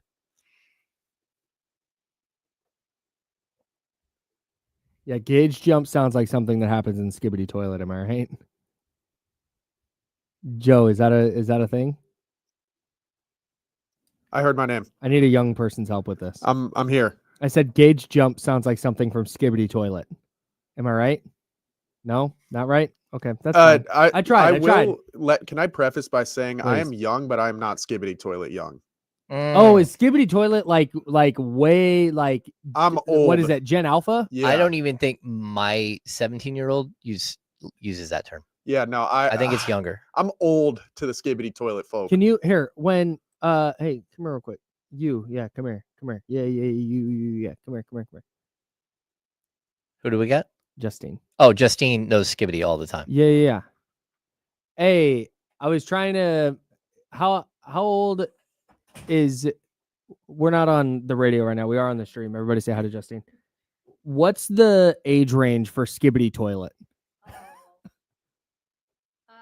3rd to 6th grade. It's Third- like upper elementary. Oh, okay, great.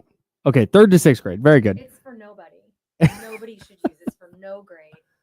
Okay, perfect. Although I think middle school might also, they move more quickly. Yeah, Their vernacular moves more quickly. for sure. And then the younger kids, they hold it. Glom onto that. Yeah. Okay, very good. Does That was all. do? Yeah. Yep. Thank you That's so much. Glad I can assist. Yep. That's my bad, Joe. Dude, you know what? It's totally fine. We live and we learn. I am the resident young person, but I am not. Right. That was youngest. Yeah. Right. No, I understand. I wasn't trying to say you were like a 3rd to 6th grade. Oh, no, I did I not know. realize I that got you. Skibbity Toilet went back that far.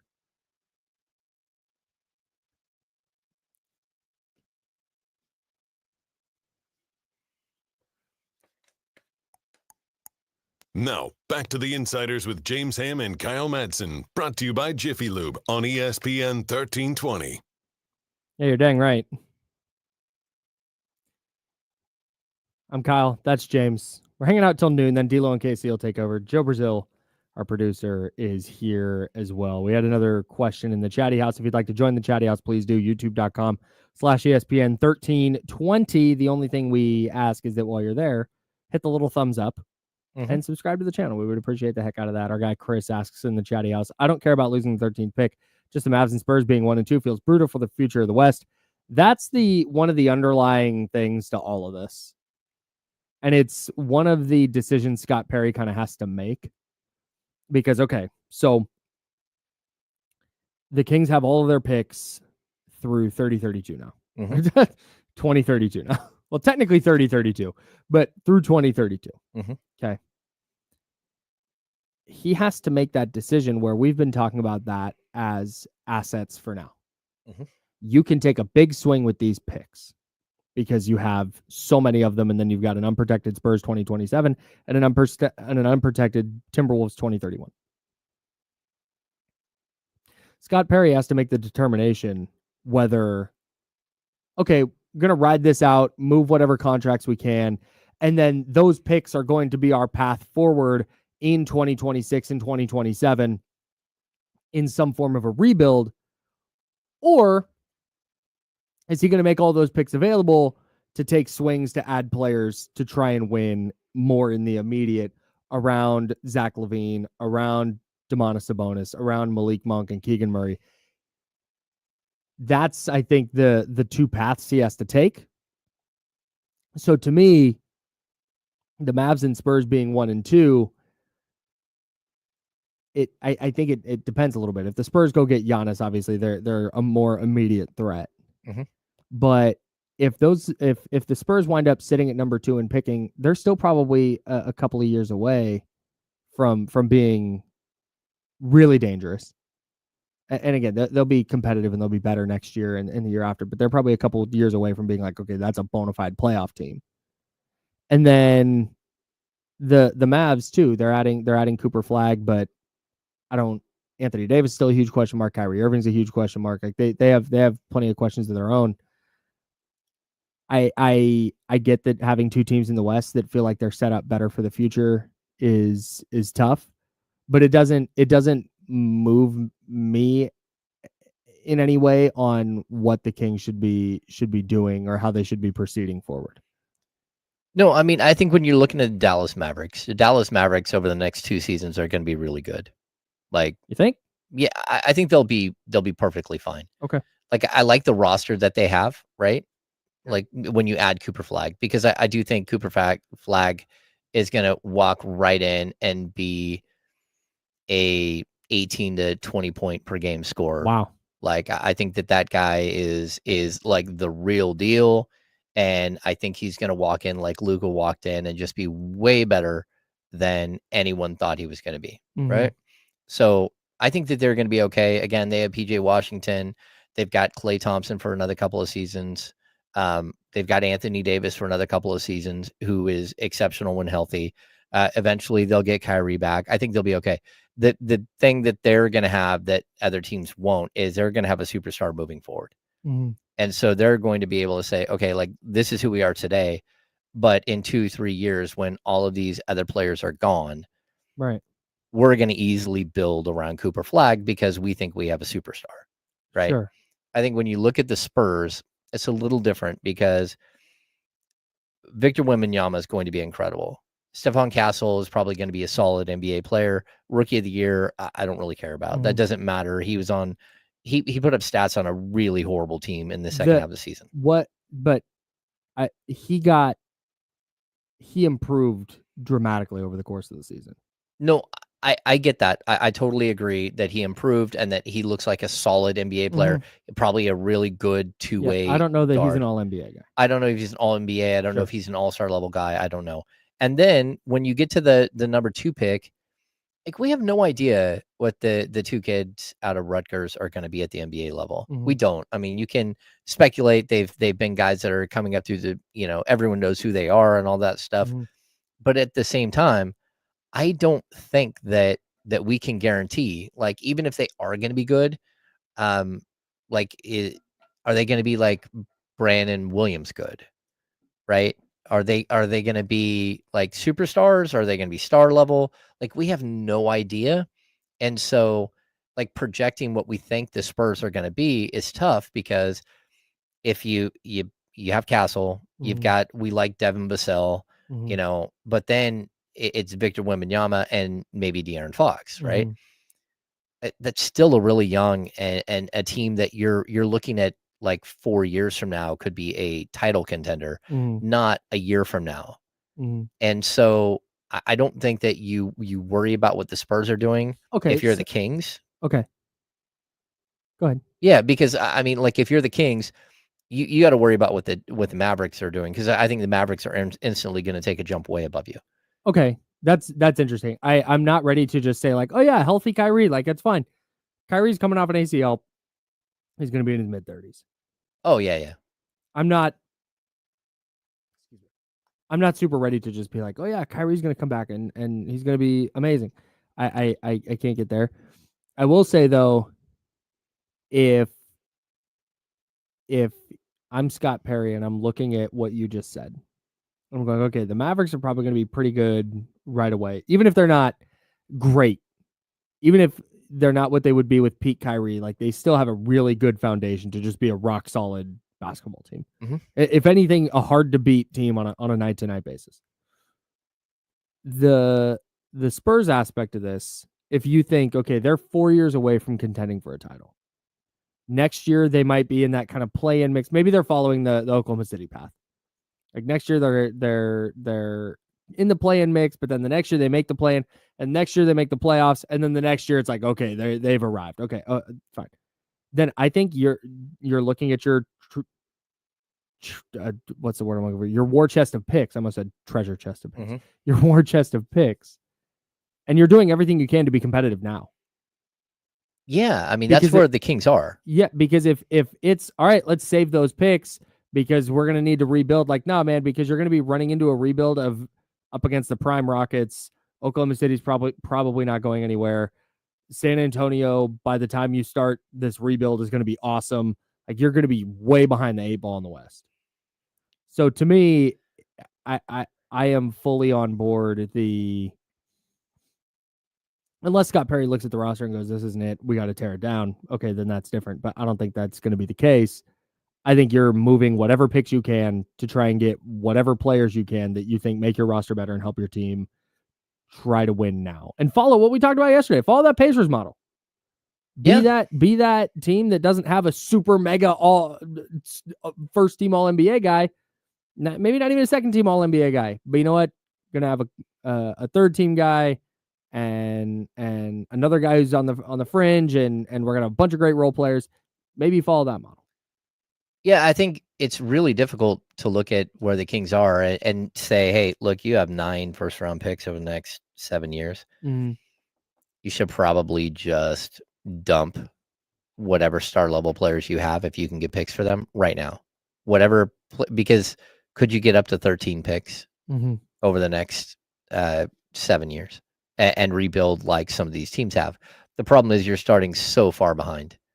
And for that matter, like, there is no reason to extend a Keegan Murray in that situation.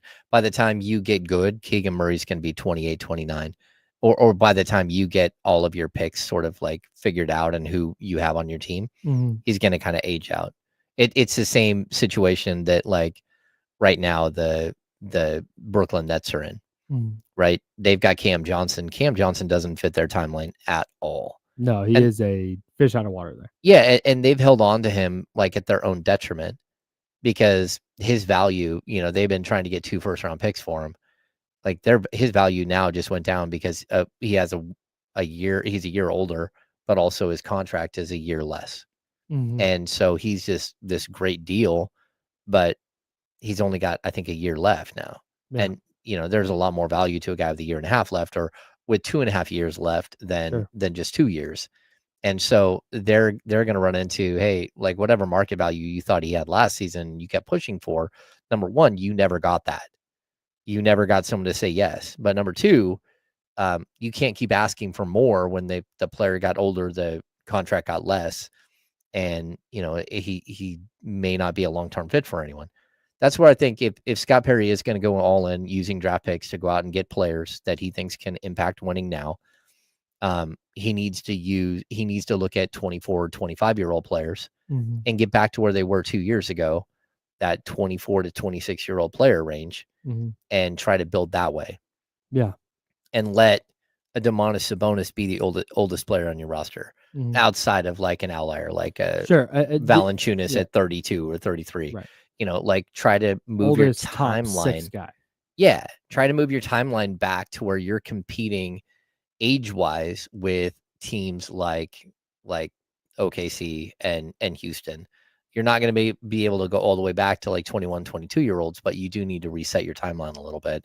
And I think that's the biggest thing, that, like, if you're Scott Perry, you have to try to improve the talent, but also improve the timeline. Like going in and getting a 29, 30-year-old player doesn't really help your timeline. Yeah. And I guess that's I guess where we talk about what path they take. do they want to improve the timeline, or are they trying to piece together a team that can be competitive now and for the next 2 or 3 years, and you'll worry about 4 or 5 years from now, 4 or 5 years from now? I think you have to do both. You have to improve your talent, but you also need to get younger. Yeah, that's the ideal for sure. Yeah, and that usually costs more, like draft capital. It costs more. I guess where we're kind of landing here, because there was just a lot of sentiment of like, who's worse off than the Kings? Are there 3 teams in the West worse off than the Kings? Like, yeah, for sure. Today, definitely. Yeah. And if Scott Perry does this offseason wrong or next offseason wrong, the Kings could be in a really, really bad way. Like there are paths that this goes where this winds up in disaster, to be totally clear. But since everything's speculation right now, and we're trying to figure out, hey, what path do they even take? I think they have multiple routes they can go where it doesn't have to turn into what a nightmare for the Kings. Yeah. If they do it right, they could be back in the postseason next year.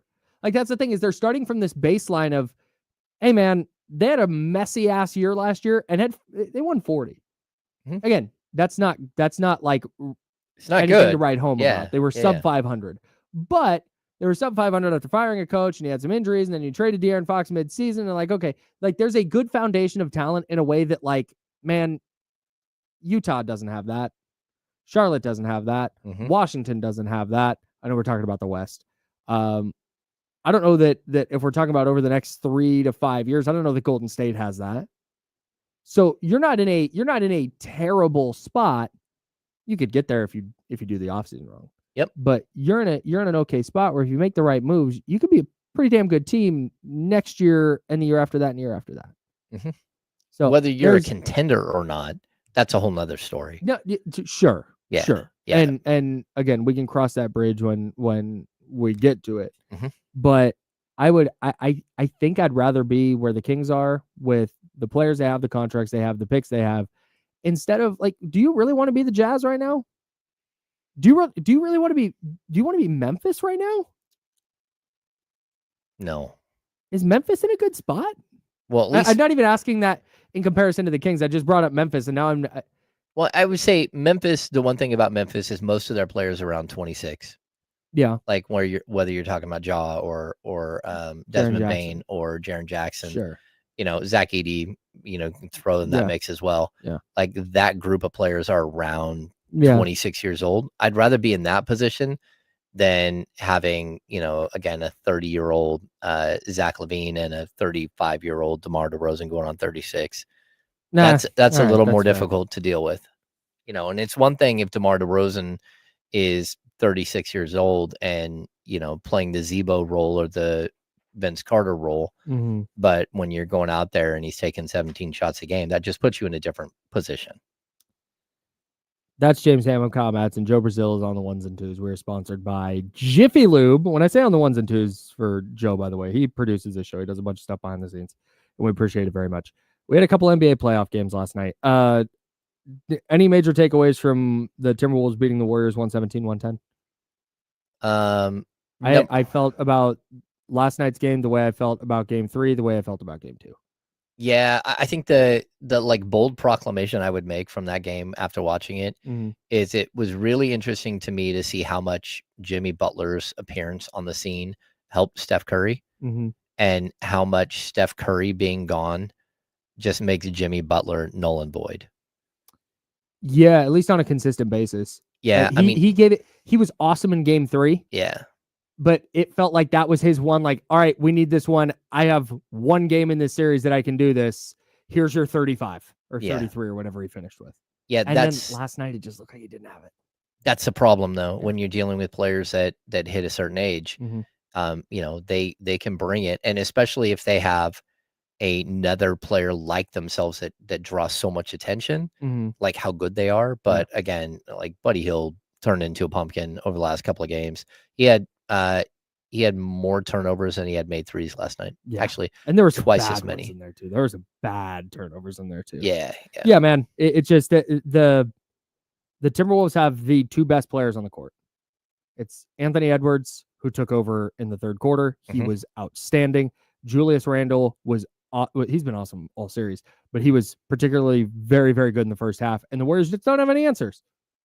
I think that's, I guess, to me, you take Steph Curry out of the equation, and Golden State is a lottery team. the Julius Randle thing is such a game changer for them. Absolutely, because now Draymond has to go try to defend him, and he can't. He cannot.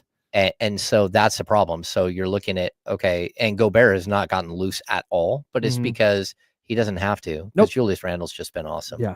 So freaking good. I'll point out, a 7-point win against a team with nobody. They had to keep their starters in a long time last night. Yeah. And that's where we talk about their ability Pat Spencer to and co should not be cutting a 24-point lead to 7. Yeah, they don't have the ability to hit the gas and put someone away like again the Indiana Pacers do, like the Oklahoma City Thunder do. Yeah, wild. Ant was so good in the third quarter last night. But then in the first game, the Knicks beat the Celtics 121-113. The Jayson Tatum injury is just brutal, and we don't have official word yet that I've seen. No, on what that injury is, but I got to tell you, they're bracing for a catastrophic injury. That's what Shams is reporting. It was a false step, non-contact, where he went down, grabbing the bottom of his leg down in the Achilles region, and he was calling the timeout from the floor. Yeah, and then you see how emotionally he reacted to this injury. That felt like the reaction of, I know that something is terribly wrong with my body. Yeah, I hate it. I hate it because I've been in Just the building brutal, dude. When Rudy Gay popped his Achilles and when Kevin Durant popped his Achilles in Toronto. I was in the building for both. Right. And there's nothing worse than watching a player who has worked his entire life. Yes. And needs that specific, tendon so much, and to know that they'll never be the same. And Tatum's young enough that he could have a bounce back if that is what the injury is. Yeah, Kevin Durant has bounced back very nicely from his. Yeah, but he's still not the same. Yeah. Yeah. It's tough, man. So that is it was man, you watch the Knicks come back last night and they're pulling away and it's just so much fun. The Garden's rocking and it's like, oh man, this is incredible stuff. This is cinema. And then that injury happens and it's just like even in MSG, it felt like the air was taken out of the building. Oh yeah. Man. You don't want to win that way. It's crazy because you add in the same night, this Jayson Tatum injury completely changes the trajectory for the Boston Celtics. Yep. Not just this year, but next year. And like you said, if he's just not quite the same, the years beyond that. Yeah. And then you get Dallas, same deal. Dallas looked like they were heading into the abyss of irrelevancy, and now all of a sudden they've got Cooper Flag. Like all of that happened in a 2.5 hour span. Yeah, wild. The NBA might have just completely flipped on its head in the future of the NBA, for sure. The future of the NBA, absolutely. Yeah. Man, crazy. All right. I want to get to this trouble with tanking thing. We might have to do that tomorrow. We got the handoff coming up. Damian Barling in today, I think. Was Kenny yesterday? I think so. I think it'll be D'Lo in with us. Either way, it's always a good time on the handoff. Stick around. That's coming up next, and then we'll get to D'Lo and KC at noon right here on ESPN 1320. That's James Ham. I'm Kyle Madsen. That's Show Brazil. We're sponsored by Jiffy Lube on ESPN 1320, Sacramento Sports Center. Clear.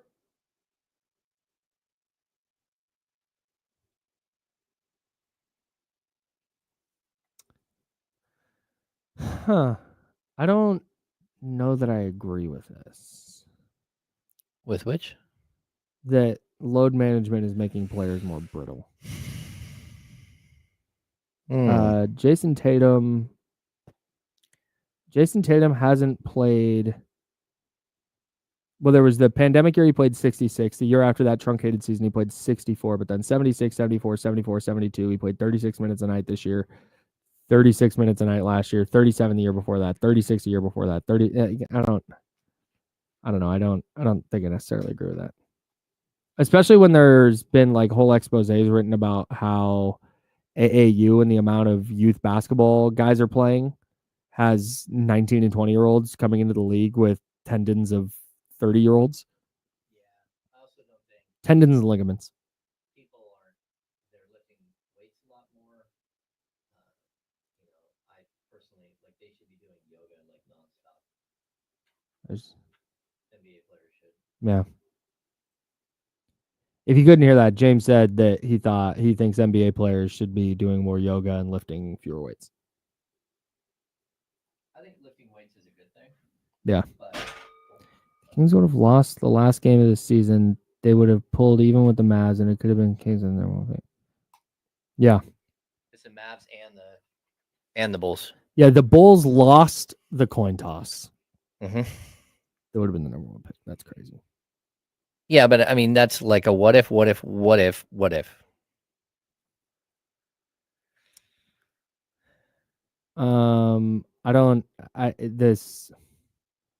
I'd need a lot of data to back this up.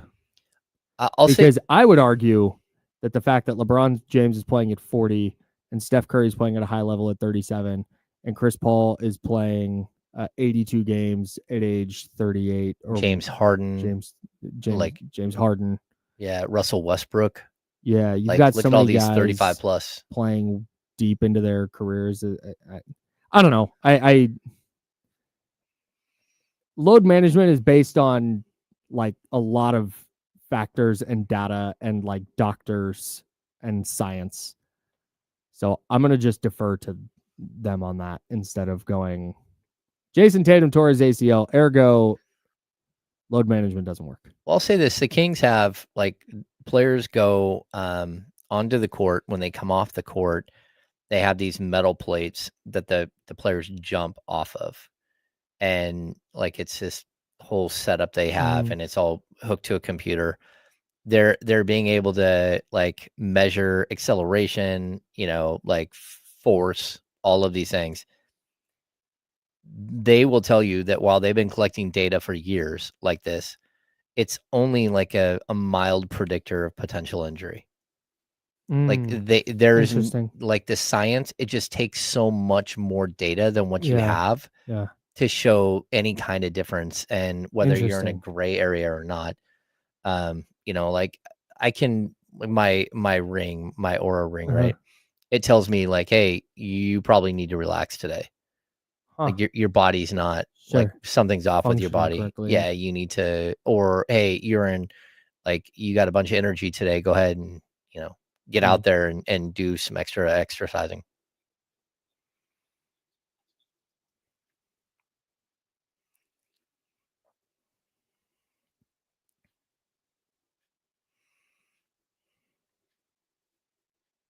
Now, back to the Insiders with James Ham and Kyle Madsen, brought to you by Jiffy Lube on ESPN 1320.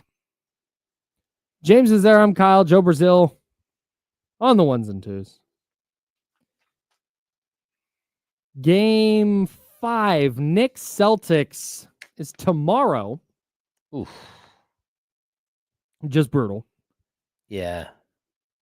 What's crazy? That game will be broadcast right here on ESPN 1320. By the way, 4 p.m. coverage begins. Knicks at Celtics. The Knicks looking to close out the defending champs in 5 and punch their ticket to the Eastern Conference Finals. Okay, so what's crazy about the Jayson Tatum injury? And again, we don't know the extent of it. It looked bad. There's no official report yet on what he's dealing with. It's a lower leg injury, is all they've said.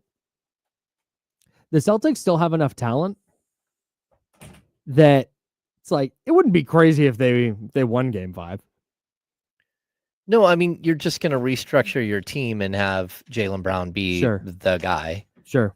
And they do still have the talent. Yeah, and there's the emotional toll of the injury and dealing with all that puts them behind the 8 ball a little bit.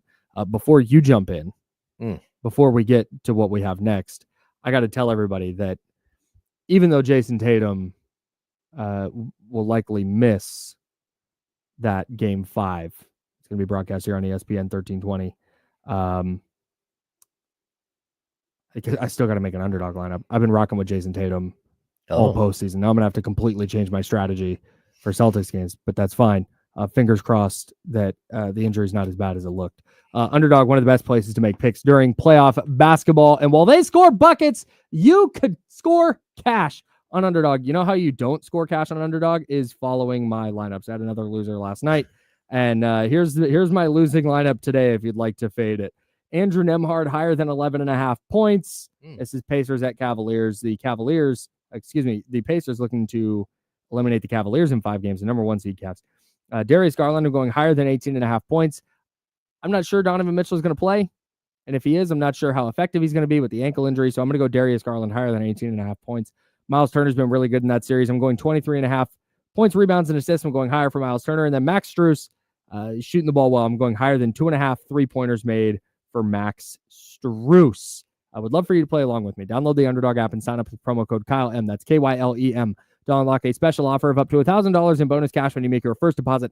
That's promo code KYLEM. KYLEM. Must be 18 plus and present in a state where Underdog Fantasy operates. Terms apply. Concerned with your play? Call 1-800-GAMBLER or visit www.ncpgambling.org. In Arizona, call 1-800-NEXT-STEP or text NEXT STEP to 53342. In New York, call the 24/7 Hope line at 1-877-8-HOPE-NY or text HOPE-NY. Make Underdog your new favorite. It's time now for the handoff. Taking the handoff from James and Kyle today, here's D-Lo, Damian Barling. Hi, Damian. What's up, man? How are you? Excellent. What's going on?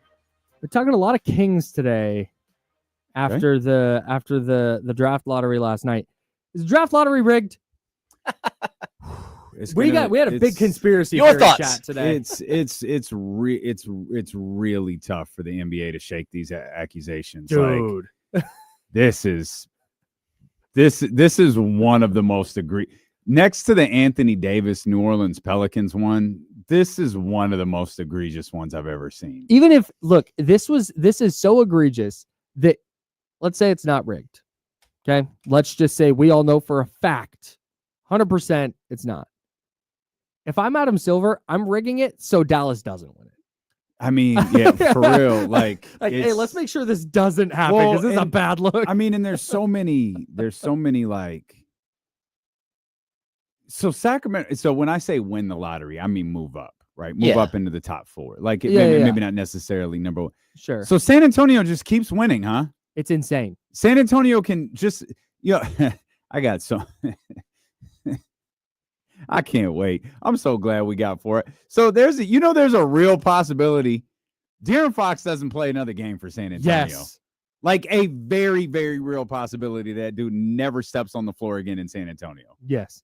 I was thinking about that this morning. Like, man, they're going to have De'Aaron, Wemby, Steph. Wait. Huh. They might not need one of those.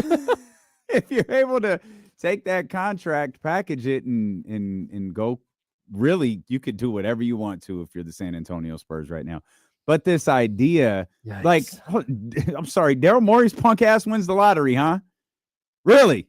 Philadelphia, the team, Daryl Morey, the general manager that has taken a jackhammer to salary caps and roster and all of this, not only does he desperately need to keep his pick for Philadelphia to have any semblance of relevancy next year, hope of relevancy next year, he moves up 3 slots, makes it to the commercial break without having his name called. All right, bitch. Whatever, dude. This thing, like, how do you, oh, you know what? Let's throw him off the scent and throw Charlotte in here. Come on, man. This stuff is more work than professional wrestling. Vince McMahon back there like, let's give me that San Antonio ping pong ball. This is ridiculous, man. I do the love Mavericks. Stop it. Real quick. My favorite thing is when I ask you a question and you do this. It's just the realization that De'Aaron might not play there anymore. Boy. I was thinking, God, there's so much they could do. How could they do it? Oh, I know. I know how. They have a really good, really inexpensive point guard. And then they got De'Aaron. De'Aaron's contract with the number 2 pick lands me Giannis Antetokounmpo. De'Aaron's contract in the number 2 pick lands me whatever the hell I want. There you have it. Yeah. I mean, again, I don't know that any of that's going to happen. I'm just saying it's funny. It's a little funny. But if you believe in Castle and you're looking at I mean, I don't. You don't even have to throw the number 2 pick in. What if you went to Houston and said, "Hey, we'll give you Fox, and we want XYZ, including picks and everything else. Mhm. Go get another one of the forwards or the center or whatever the heck you want from them. Say you can take Jalen Green, Jabari Smith, and like 3 first-round picks, 2 first-round picks. De'Aaron isn't going to net you that, though. Well, he's going to get you some of that. Yeah, some of it. I don't think he's going to get you anything close to what you just said. Maybe a player and a pick. I think he's going to get you more than that. I think he can. think so. He gets you. San Antonio trading De'Aaron for more than the Kings traded Oh, that's De'Aaron for 100% is going gonna to happen. Oh my god. That's 100. Like if they traded him, like San Antonio will get a far better deal than Sacramento did. Yeah. But like there's also the uncomfortable conversation with Rich Paul. Like, hey, Rich, sorry. I know this is where you wanted to sign. We're not signing you. Yeah. Yeah, that's going to you get don't crazy. have to. You You don't have to. Hey, ping pong balls have changed things, pal. Lottery combinations have changed things. Yeah. Sorry, man. Like we're on a trajectory we weren't expecting. And Steph is terrific. We got another young player coming in, and we can add a vet who's a lot better than De'Aaron and be off and running. Or they can just go, hey, we're just going to go young. Sorry. The number 2 pick in the draft, it just happens to be a point guard. Yeah, I don't think you want to go too young though, because you want to At some point, you need to like accelerate. Wemby's. Yeah, like Wemby. I don't think Wemby needs much more time.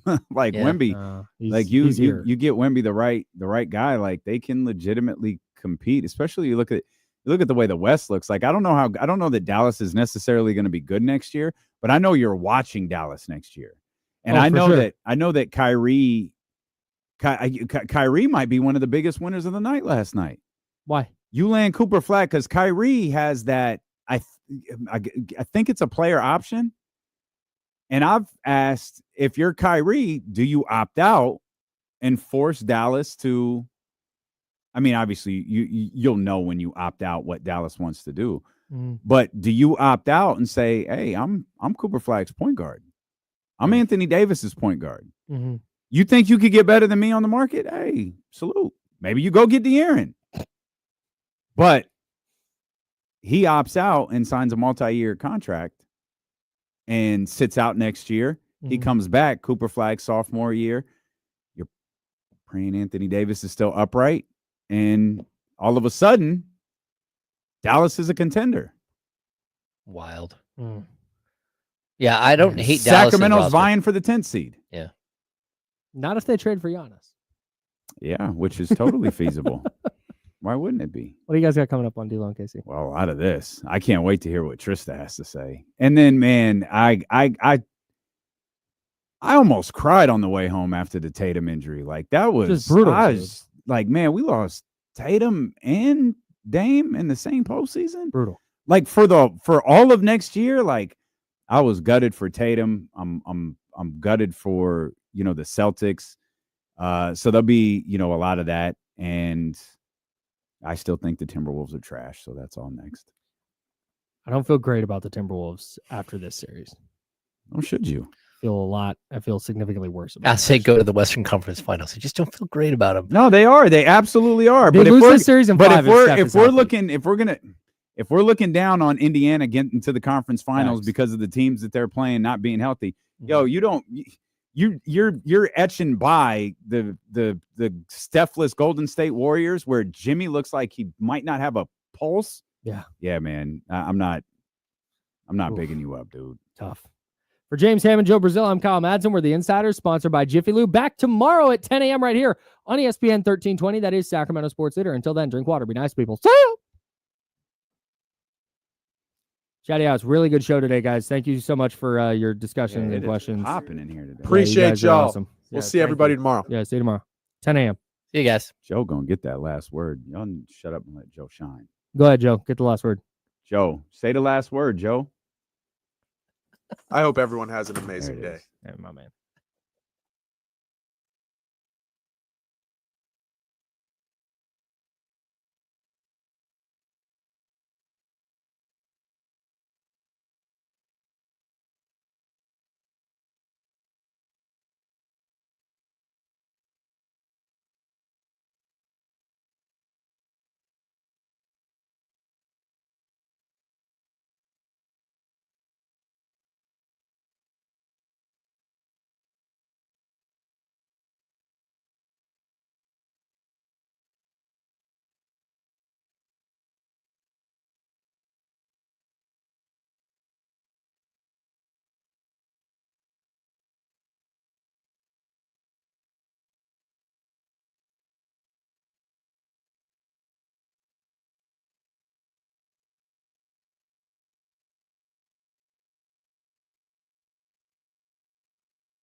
Check 1, check 2. Plug your headphones in, dummy. What's good?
Yeah. We got them screaming D-Lo, KC, D-Lo, KC, D-Lo, KC, D-Lo. We got them screaming D-Lo, KC, D-Lo, KC, D-Lo, D-Lo. We your number one spot. We your number one spot for some sports, huh? Got the city going crazy when we work, huh? We top 2, but we ain't 2, we in first, huh? And when you need the real, we is who you search, huh? D-Lo, KC, D-Lo, KC, D-Lo, KC, D-Lo. We your number one spot. Let's go, baby. Hey. We can get it one more time, man.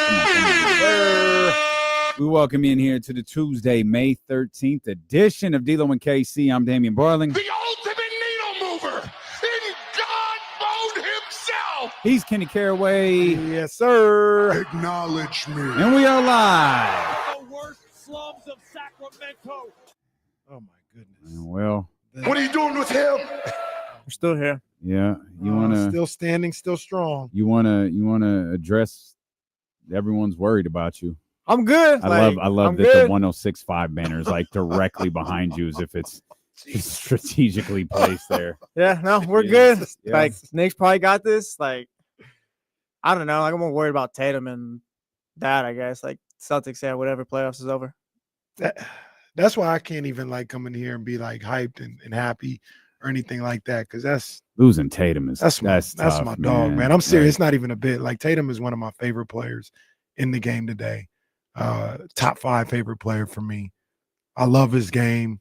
I love his demeanor. Mm-hmm. I was sick Yeah. when I saw him on the For ground. real. I was so sick, man. Yeah, Daniel in the chat, Knicks fan, you won. Like, yeah, Knicks got it. Yeah, it was tough. We were leaving the building. Casey goes, "Oh, Tatum's hurt." And we stop and we're like looking at the phone and I'm waiting for the replay. I didn't realize that the injury you didn't see it. Mm-hmm. And we're like, "What happened?" And we're like looking at it. And then he rolls over and they're touching the back of his Achilles and you could see him shaking his head. And I'm like, "Oh no. Oh, come on, man." And then I get to the car and I pull up Twitter and the video of him being carried off is posted. And it's like, there's no way. I was telling Jesse,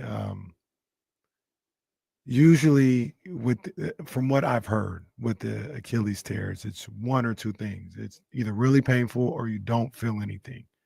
And Yeah. you know, he looked like he was in pain. So one thing that I thought about last night, which I don't think is the case anymore, but I was like, I wonder if because I saw a real doctor on Twitter was like, there's 2 concerns: the Achilles, obviously, and then maybe a fracture, like he might have broke his ankle. And the way he was kind of walking off with his toe in the air, and that made him, or not walking off, but being carried off that way, that kind of leads to the fact that it's probably the Achilles. We've seen it enough times in sports. I think that's probably what the case.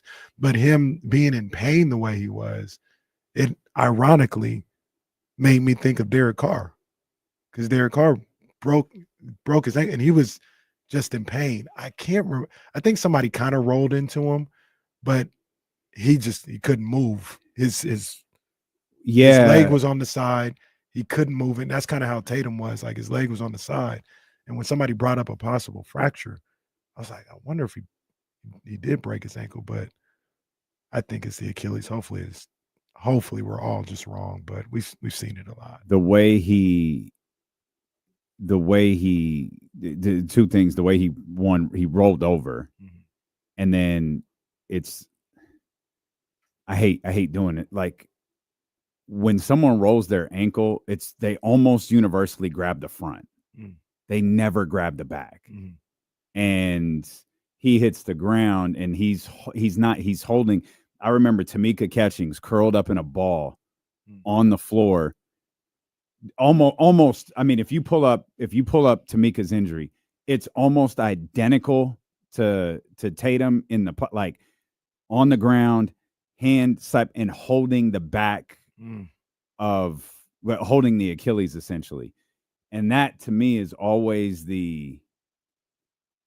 that's the one to me. If you're holding the front, I think it's just instinctual.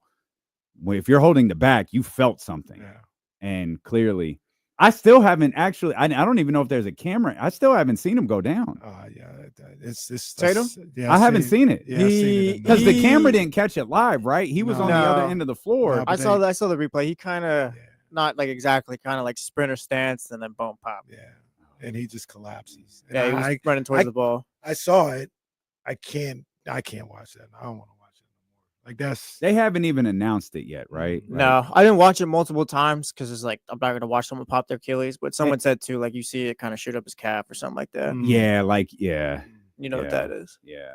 And like I say, I've Damien talked about we were leaving the building, and I was just and Damien was too. Yeah, just sick. I was just sick, just a sick feeling. I hate the injury in general to anybody.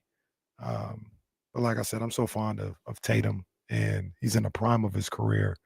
And, we'll talk about the game at some point, but he was phenomenal last night. I was watching the game again last night, and he was phenomenal last night. That was what we always talk about, what we're looking for from a Tatum in those moments. 42, 8, and 4 steals. Goodness gracious. He was sensational last night. He was so good last night. He was going shot for shot with Brunson.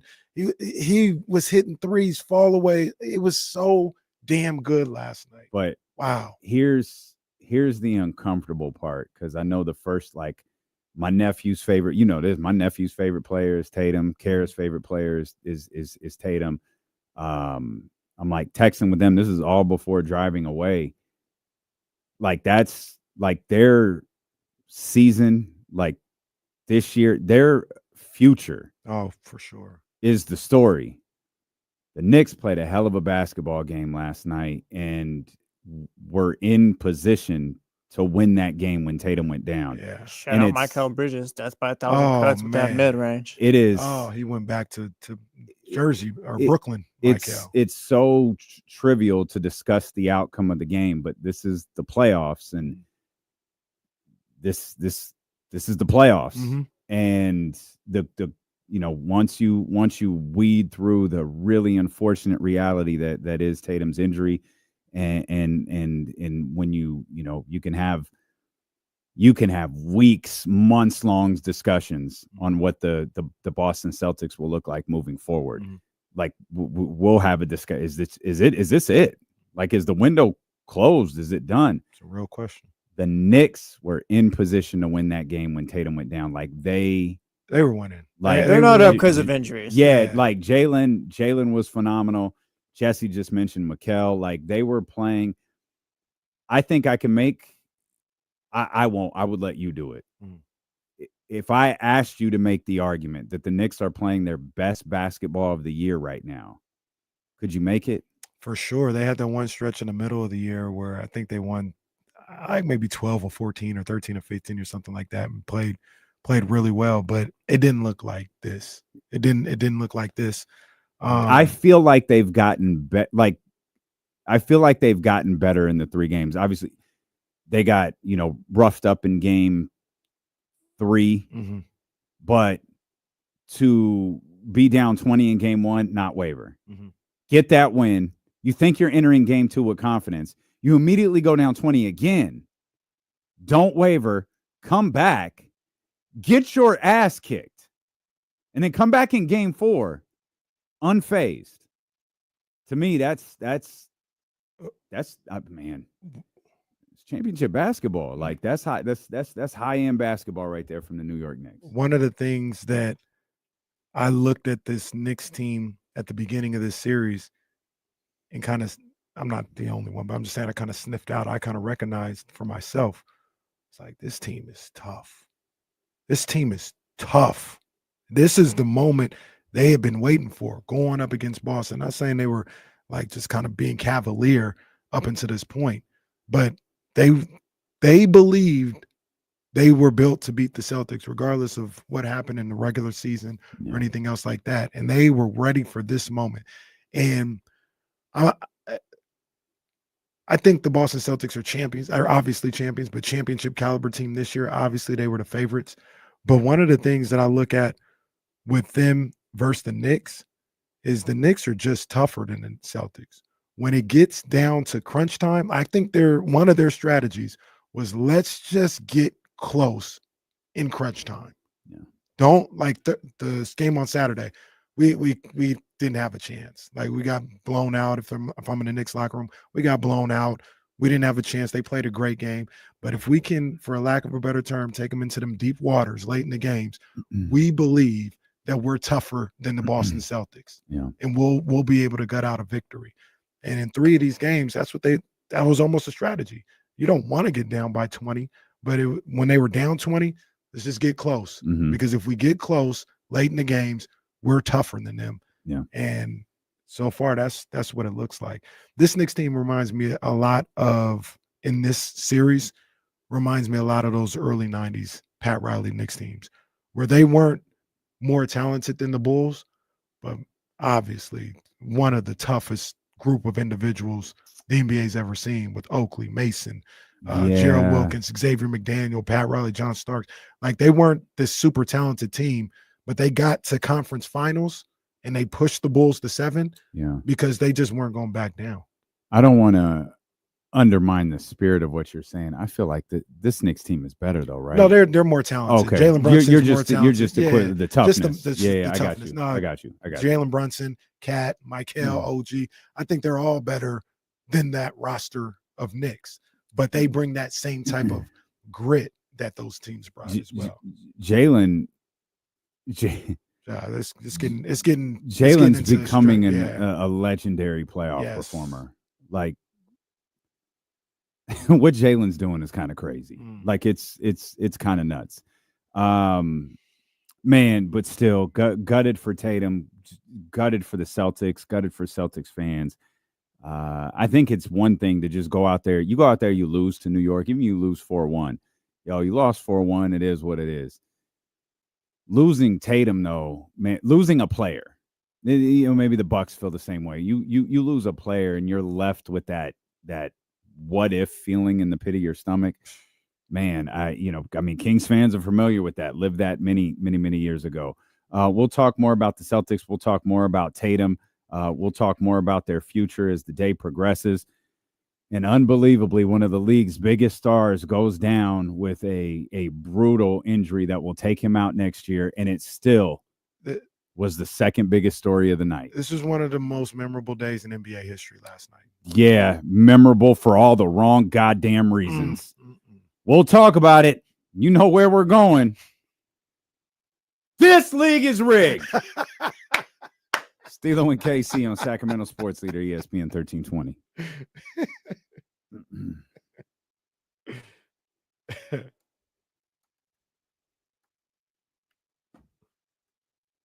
I think our pizza guy's here.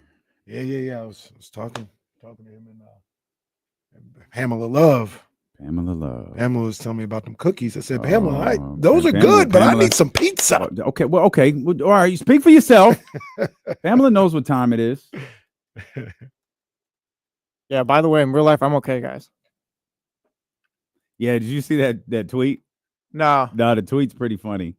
They grabbed the AI description, and it says viewers are sending their love and support to Jesse, hoping he is doing okay.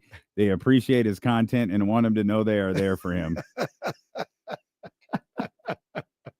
Appreciate the chat. And we all got these sad faces too in the screen grab that Jeremiah got.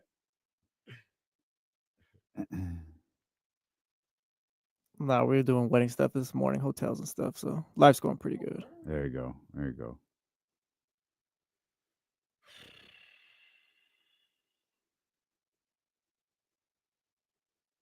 It's what's the day again, Jesse? It's October. Yeah, October 10th. Oh, what am I talking about? It's in my calendar. What are we doing?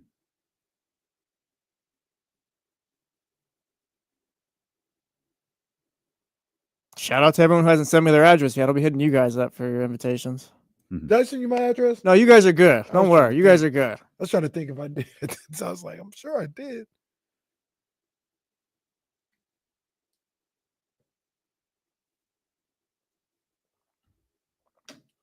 I'll be picking salmon.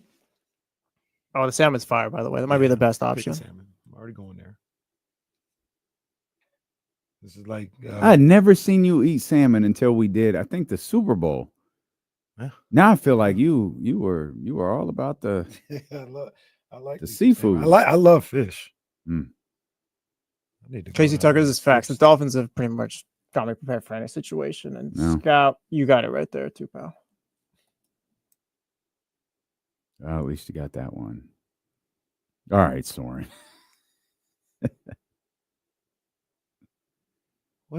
What's going on with Jim Crandall?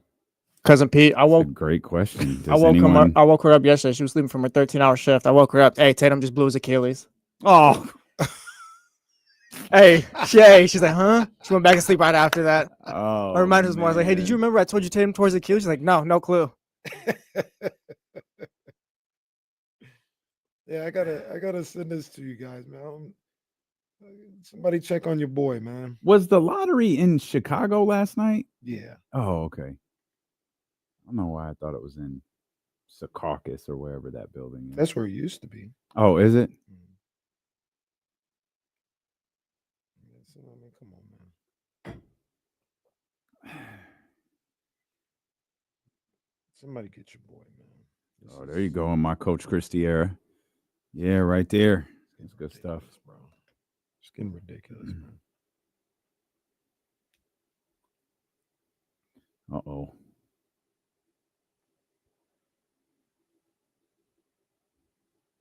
Come on, man.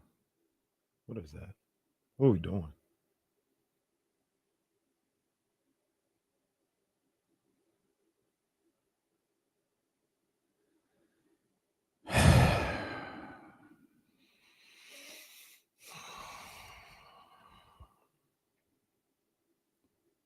Put down your phone, Grandpa.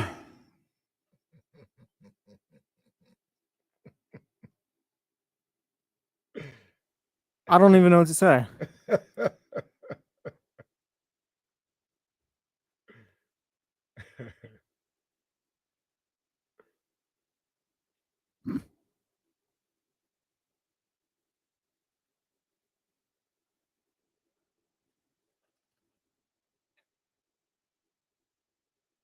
Step off, Grandpa.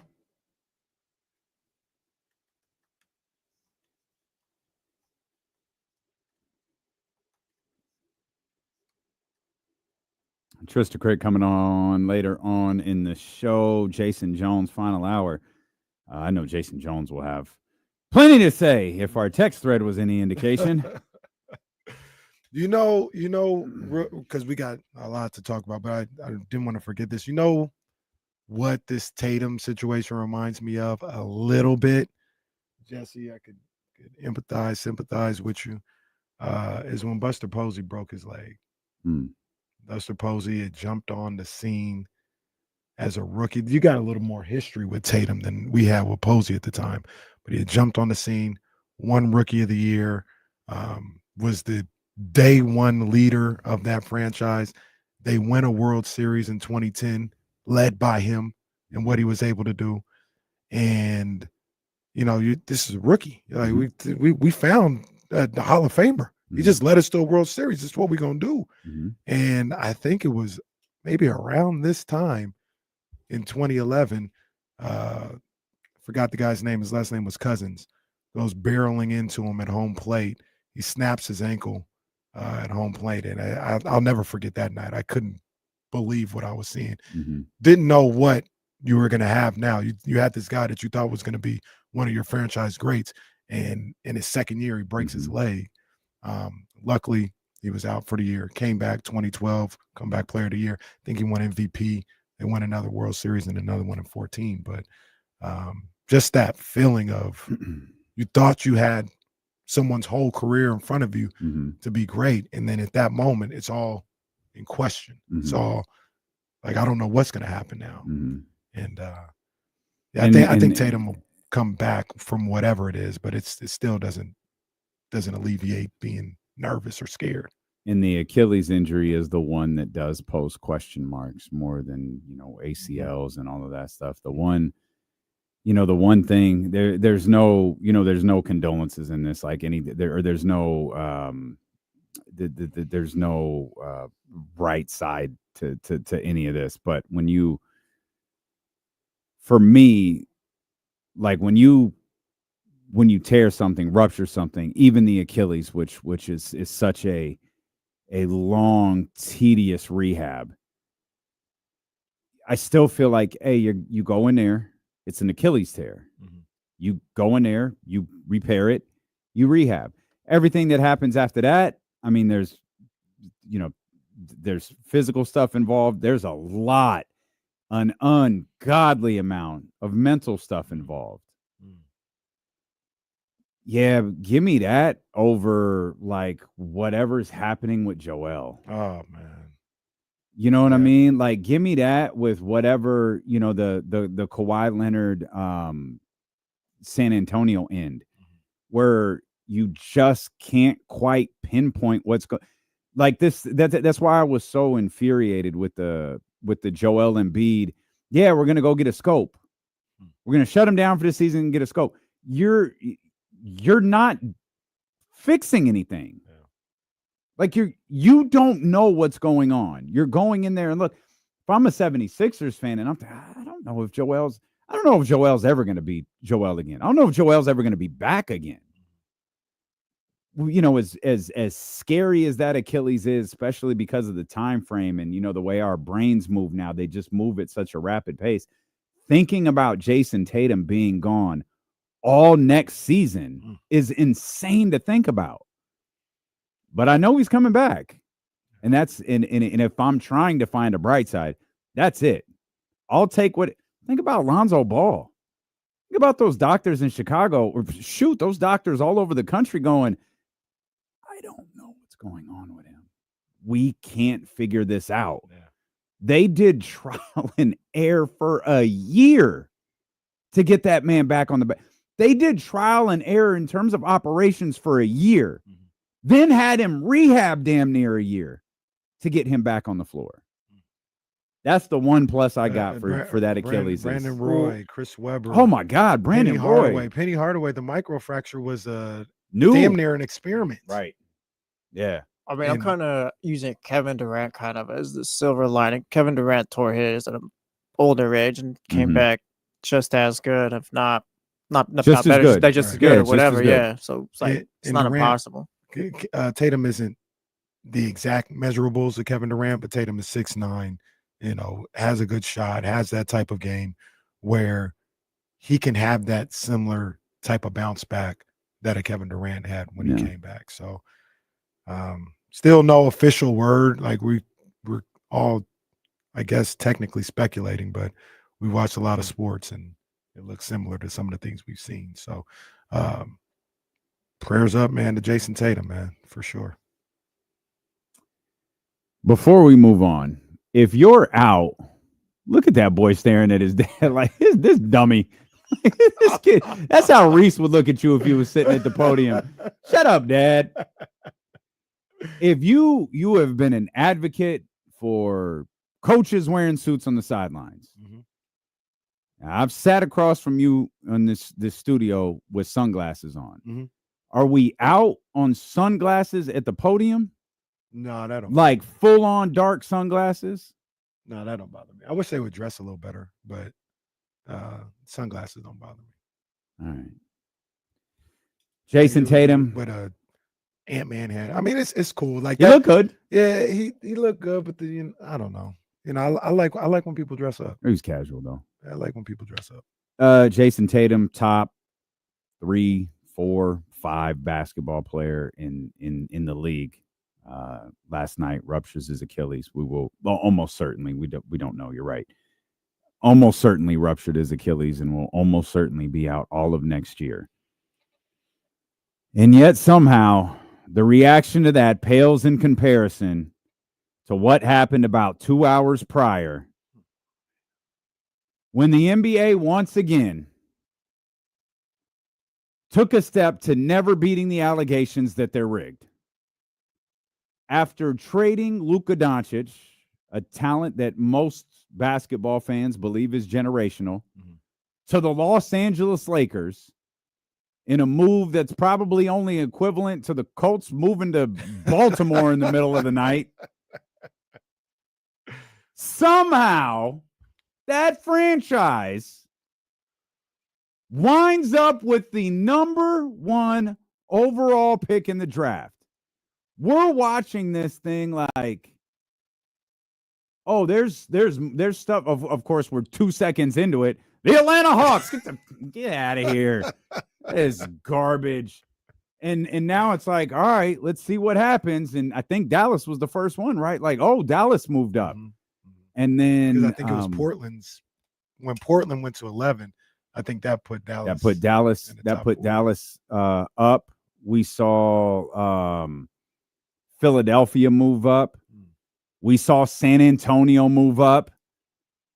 Throw everyone off the scent by putting Charlotte in there. Who had no chance of winning the number 1 pick. None. And Dallas, you talk about no chance, with a 1.8% chance of winning the lottery. The Dallas Mavericks get the number 1 overall pick in the draft and the opportunity to draft Cooper Flagg out of Duke. All right, man. Look, let's just start off right now. I think Kyle Madsen said it earlier. I agree with him. If you honestly ask me, is the NBA rigged? Or at the very least, we'll say the NBA draft. I still don't believe the games are rigged. I don't see enough evidence to believe that. Draymond Green. Well, no, he's just a gambling addict. But by the way, how the hell with great Draymond Green? That hoe scored 8 points in the first quarter yesterday. The prize picks more or less was 8.5. He didn't make his next basket till like the fourth quarter. Come on, man. Hey, we gonna get to him because we didn't see what his career would have been like. Oh, we seen that. We've seen it before. People seem to forget, but we'll talk about this is your life without Steph. This would have been your life. Who would have been better? Stephless Draymond Green or Joakim Noah? Joakim Noah. Joakim Noah was a top 5 MVP candidate one year, wasn't he? Yeah, or am I misremembering that? Yeah, Joakim Noah would have been better than Draymond. Was he really? Pretty sure he had like one year where he was just lights out defensively, though. It wasn't like anything he was doing offensively. He's just like, Joakim Noah is just a night on defense for this team. I feel like it was one of those years when Rose was down. That sounds right. And he kept them in like top 3 in the East or something like that. Did he ever win Defensive Player of the Year? He didn't, did he? I don't know if he did, but now that we talk about it, it feels like it's something he should have. Well, we were talking about LeBron. LeBron, he's in the Dwight Howard era. Joakim. He did, 2014. Yeah, Joakim had about a 4-year span where he was what everybody says Draymond Green has been. And credit to Draymond, I guess. He's done it, for a longer period of time. Okay. We're talking 14 to 19 or 20. Maybe it's around the same time, but Nah, Draymond's longer. We can get to Draymond Green later. We'll get to That's that. my fault. We can get to Draymond Green later. So if you ask me, is the NBA lottery rigged? I'm going to say no. Maybe I'm just going to have my head in the sand, pie in the sky. I don't want to believe that my beloved NBA could be fixed.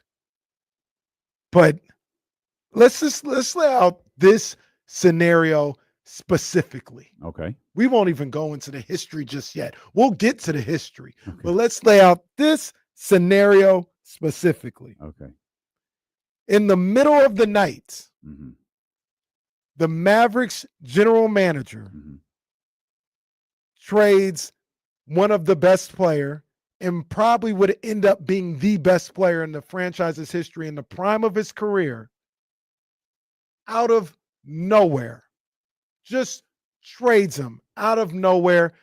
No bidding war, nothing. Just here, you're going to the Lakers.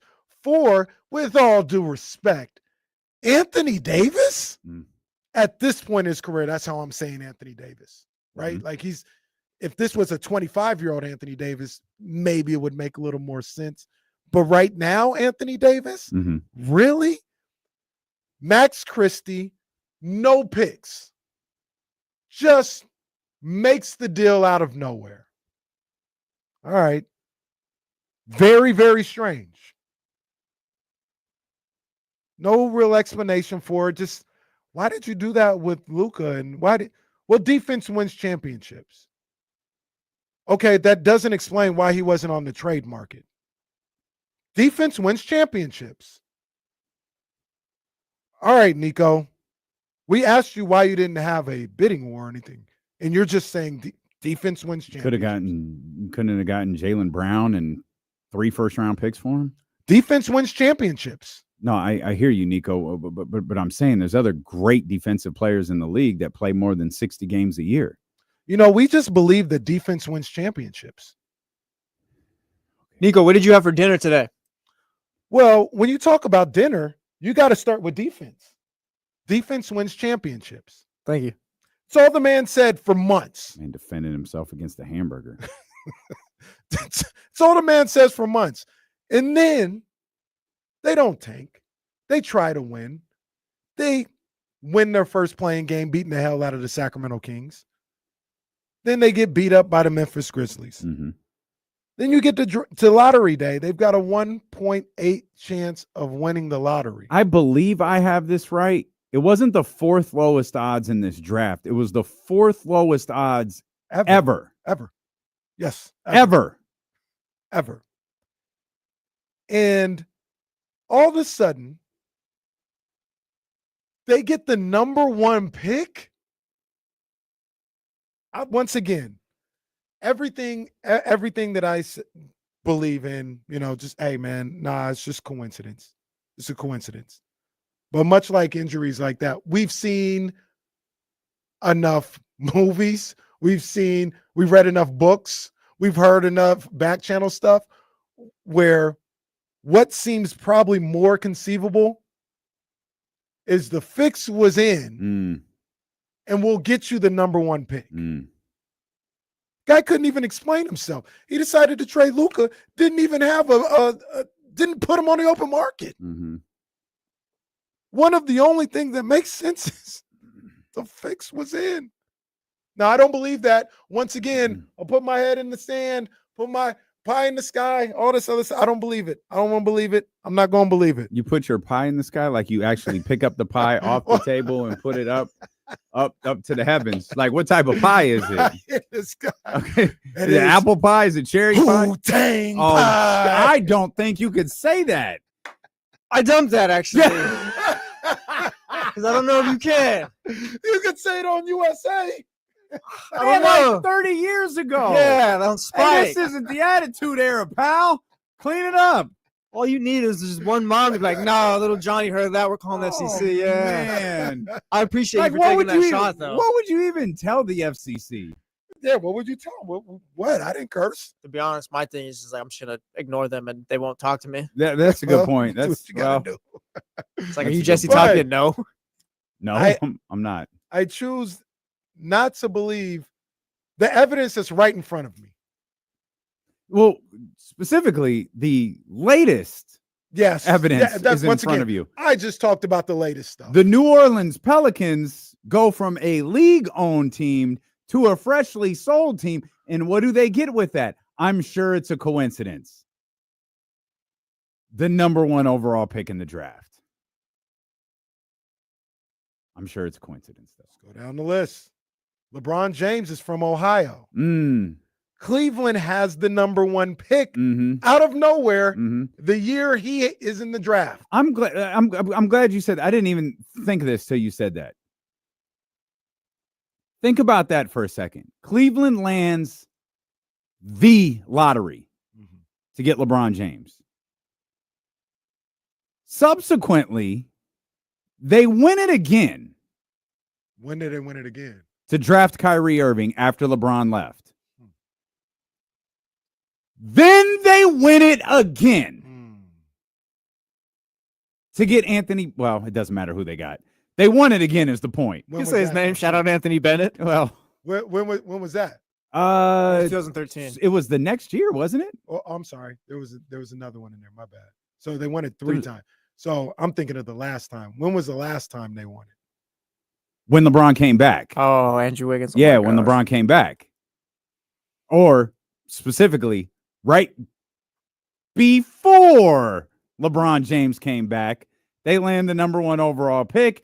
LeBron puts together this big coming home letter, mentions all of his teammates except for one. LeBron doesn't mention the guy they just drafted. All right, at number 1. That poor kid had to go take pictures. There's pictures somewhere of Andrew Wiggins in a Cleveland Cavaliers uniform because he had to show up opening, day or, first day and do the back to school photo shoot. Come on, man. Because the trade couldn't be finalized yet. Come on. What about Chicago? What about Chicago? Number 1 pick. The prodigal son is in Chicago. Derrick Rose. Chicago gets the number 1 pick. I'm just Question. I'm not gonna believe you. Ask me. Anybody ask me? Is the NBA draft rigged? Or the NBA lottery rigged? I'm gonna say no. But there are a lot of convenient coincidences over the history of the NBA lottery. So, with this specific instance, are we saying if it is rigged, are we saying the NBA is kind of working to get just for the Lakers, I guess, just to get the Luka there? So, kind of all right. That would be the is that would what be we're the saying then argument here? with this one. They're working for the Lakers in a sense? well, can we point something else out that I think there's certainly that, and there are people that will believe that. There are entities more powerful than the Lakers. Money. What other noteworthy thing has happened with Dallas recently? They were sold. They were sold to a family with a crap ton of ungodly money. All right. If the NBA had a lottery, if the NFL had a lottery, as frequently as the Dallas Cowboys missed the playoffs, how many times would the Dallas Cowboys just happen to win the lottery? A lot. Why? Because their owner's powerful. And you start looking around, you start looking at Dan Gilbert, you start looking at Cleveland. Sacramento wins the lottery 1 time in 30 some odd years. Cleveland wins 4 times in less than a decade. How about your boys getting ready to go to the Western Conference Finals? How many number 1 overall picks have they had? Yeah. What, 3? And Cat. Am I missing one? I feel like there is a third one. I can't think of who it is, but I was on the phone with the listener. What'd you say? how many Andrew has Wiggins. Minnesota had? How many number one picks has Minnesota had? They had Ant, they have Cat, and I feel like they had one more, but maybe they didn't. No, I think just Ant and Cat, I think. And then they got traded Andrew for Wiggins. And then they got Andrew Wiggins. But all of the, again, less than a decade. What is this, like a hot streak in Vegas? You got San Antonio. There's LeBron James lands the lottery, the definitive lottery pick. San Antonio wins it. All right. This is the same organization that tanks David Robinson for a year to land Tim Duncan. They come out, they've got Wemby. They look fine. They shut Wemby down because of the blood clot issue and move up to 2. It's like a hot streak in Vegas. Again, Sacramento, You talk about powerful owners. Why would, with all due respect, Vivek don't have no power in the league. Let's rewind. Let's go back to Joe and Gavin. You got the Maloofs. This is dark web conspiracy stuff here. You go back to Joe and Gavin. Well, you can't rig the lottery. They're in the playoffs until they're not. But then what happens? Oh, they're hated. Why are they hated? They broke. That's it. They are broke. Get your broke ass out of our club. This is the 40-40 club, fam. Your little welfare ass is not welcome here. Get rid of that basketball team and get the hell out of our life. You think a ping pong ball is going to bounce their way? Come on, man. So there are counters to conspiracy. You talk about the NFL and how if they had a lottery, Jerry Jones would have gotten it at some point. Jerry Jones would have gotten it Repeatedly. I don't believe outside of Magic Johnson, the Lakers have gotten the number 1 pick. And they were bad for about 5 years, and they never got the number 1 pick. So that's what somebody would argue against it. The Knicks, outside of the Patrick Ewing time, have not gotten the number 1 pick. So Dolan's that's a good one. I don't know that Jeannie is. I don't know that the Bus family is. The Bus family don't have money like that. And do you think the prestige would outweigh their money, their family money? No. No. But I don't know. Like I said, I'm on the dark web. I don't even know. I don't even know where to find the dark web. I don't even know how you get there. King's Reddit. You go. Reddit is absolutely the dark web. Someone sent me a Reddit thread a couple weeks ago. I was like, "Whew, this is a different universe over here." Man, I like I said, I don't believe, but there are some crazy coincidences, and this might. I'm not gonna say this takes the cake, but this is up there. This is up there. You combine that with the way Luka was traded. The way Luka was traded is crazy. Yeah. And you combine that with 5 months later being the number 1 pick. Yep. Are you serious? This pound for pound, this might be the most shady of them all. Don't Nico Harrison and Anthony Davis have ties though that go beyond the NBA? I think it might be Nike. I thought I remember reading that. Yeah, the Nike thing, which is always you would understand this too. People always talk about the Nike thing. Luka's a Jordan Brand athlete. They're under the same umbrella, but they don't work together. I mean, you trade for Anthony Davis more so because, Anthony Davis. Like, you're making a deal. It's like you need a guy to trust coming in. Like, you get what I'm saying? They do and they don't. Would you say is their rivalry more friendly, competitive? Jordan and Nike? Yeah. No. That's what I'm saying. No. That's what I'm saying. It's more like Jordan's the big bro. He gets what he wants. The best way, the to me, the most telling thing is LeBron, for example. LeBron's got a lifetime deal with Nike. He can be seen in Jordans. He's you can do that as a Nike athlete. Right. And the other way Luka around. cannot wear Nike. We'll come back. No, so do you want to keep going? Or you want to come back? Let's. We're talking, so. Yeah, listen. Okay, we'll stay. Good call.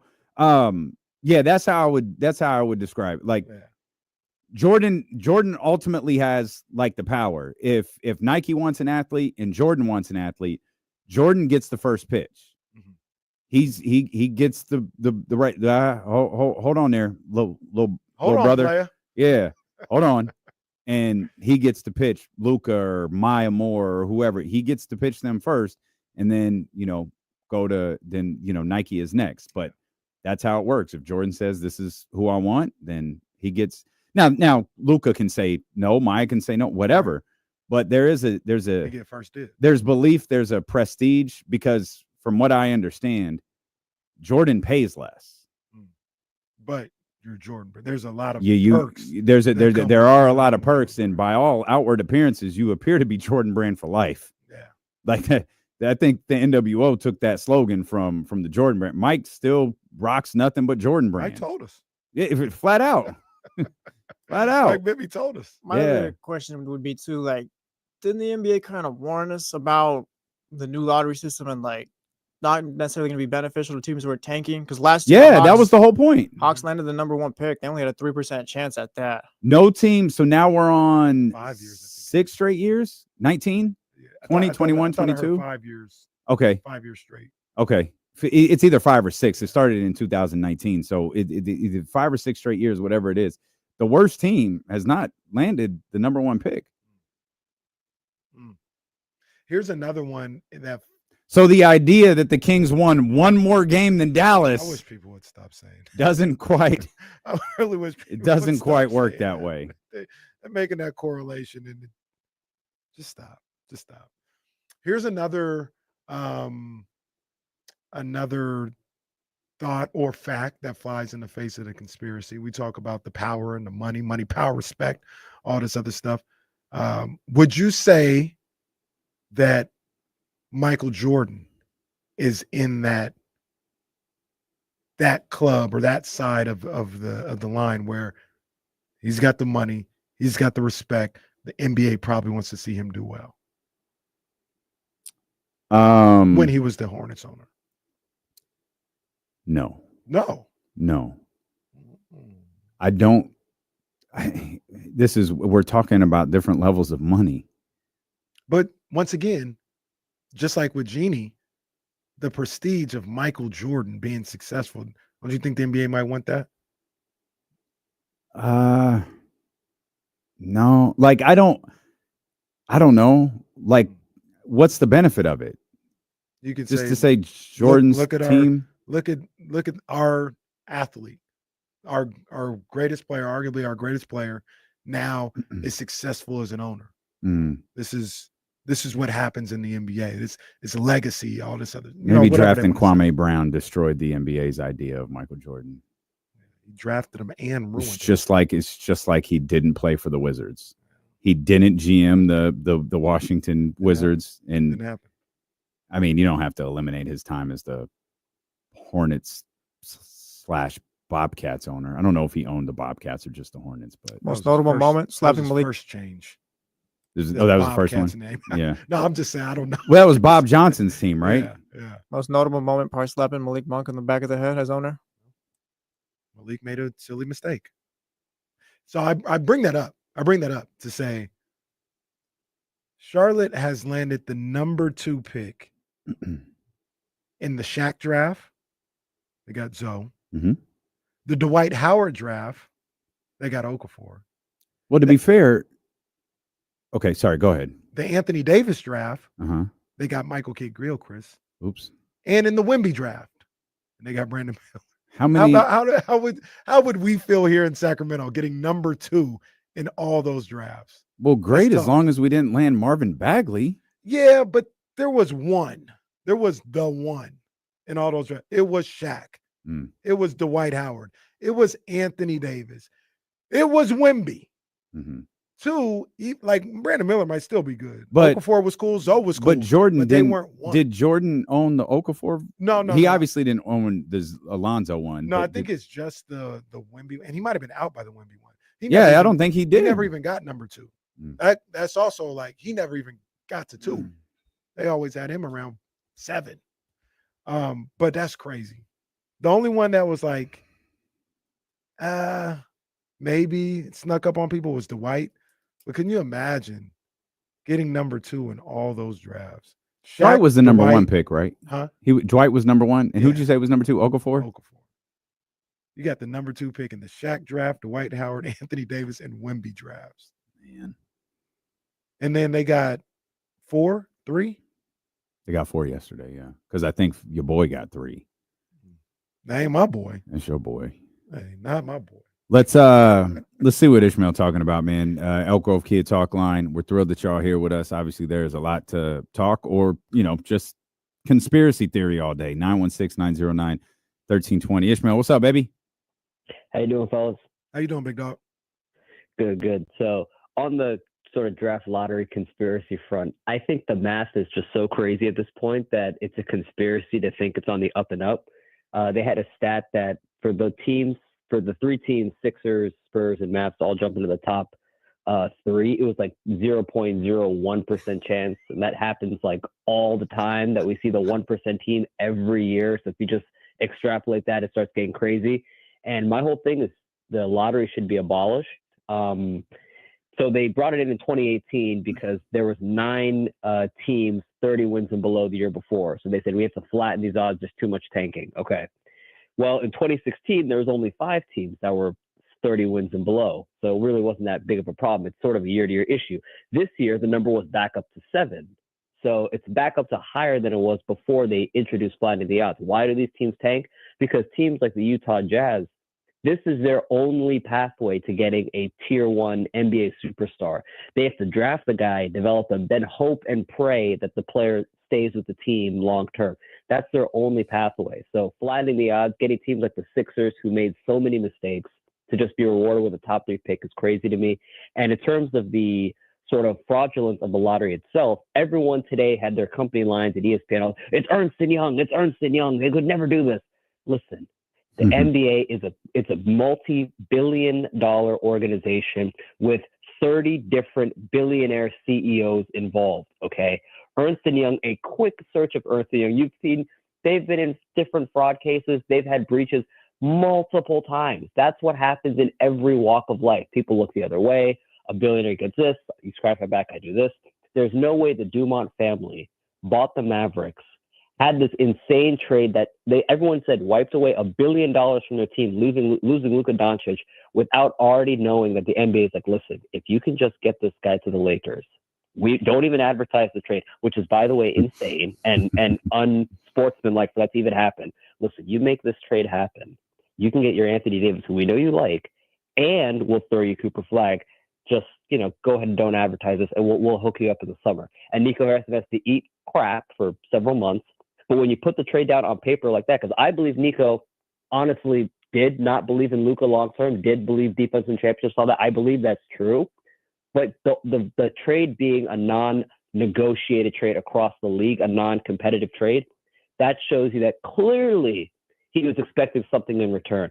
Just like the NBA, with, quote, basketball reasons, blocked the Chris Paul trade when they didn't have an owner. Why? Because the team was in a sale process. Billionaire comes in. Don't lose Chris Paul. We have to trade that asset. We'll give you number 1 pick when you buy this team. You have to factor that into the price of buying these teams. All right, Ishmael. Boy, he's dark web, boy. Hey, where do you go to the dark web, Ishmael? I couldn't tell if the Chattels was buying it or not, so we got some time today. Hey, he was cooking. He was cooking. Like I said, I'm gonna willfully. I ain't mad at him. I'm gonna willfully just say nope, nothing's rigged, and I know there is beginning to have a mountain of evidence that says there's something up. If we Sabo says Ishmael about to go missing. Ishmael, hide. Turn your phone off, Ishmael. Turn your phone off. If we stop podding for a second, the risks that the league runs of rigging something are so great. But you hoes are making this really difficult. Bro, as we talked about, this might be the craziest of them all. I guess wild was like Nico Harrison wouldn't be the first GM also to just kind of make a stupid move and just like he got saved this time, but like GMs, like we talked about picking quarterbacks, like sometimes these guys just don't know what they're doing. Nico, the way I see it, Nico got saved. Maybe I'm naive and it is rigged, but let me just ask you guys. I don't have to lay it out again because we know what it is. But let me just ask you guys, if you're looking at the two scenarios, Nico makes the move the way he makes the move, knowing that he is going to get the owner, knowing he's going to get the number 1 pick in the Cooper Flag draft, or everything just randomly happened. What makes more sense to you? Well, I'm going to be honest with you. At 12:54 on Tuesday, May 13th, that promise to the Cooper Flag pick makes a whole lot of goddamn sense right now. Because we have tried to make sense of this trade for months. And you're keeping this from all the other. We've tried to make this make sense for months. And today is the first day it all makes sense. That's all I'm saying. No. I'm with you, Jesse. I believe everything's on the up and up. It's all out there. Like it's all right there in front of you if you want to turn it into somewhere. If I ask you you're looking at two scenarios, what makes more sense? It being fixed makes more sense. Well, I have a question too, like with that. If you're making that deal, like are you keeping it from all the other NBA billionaire owners? Like, hey, like Luke is going to the Lakers, whether you like it or not, or hey, we're gonna keep this from all the other owners. Like, how does that work then too? Probably. Well, you're not even keeping it. Like you probably say it's like you're giving. Like you're favoriting these two teams right here. Like why can't I get Luka or whatever? Because you're gonna get paid handsomely on these expansion fees. You're gonna make $600 million. So there's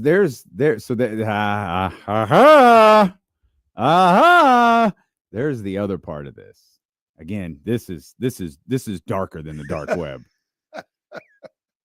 We media talking, podding, fans, the whole deal.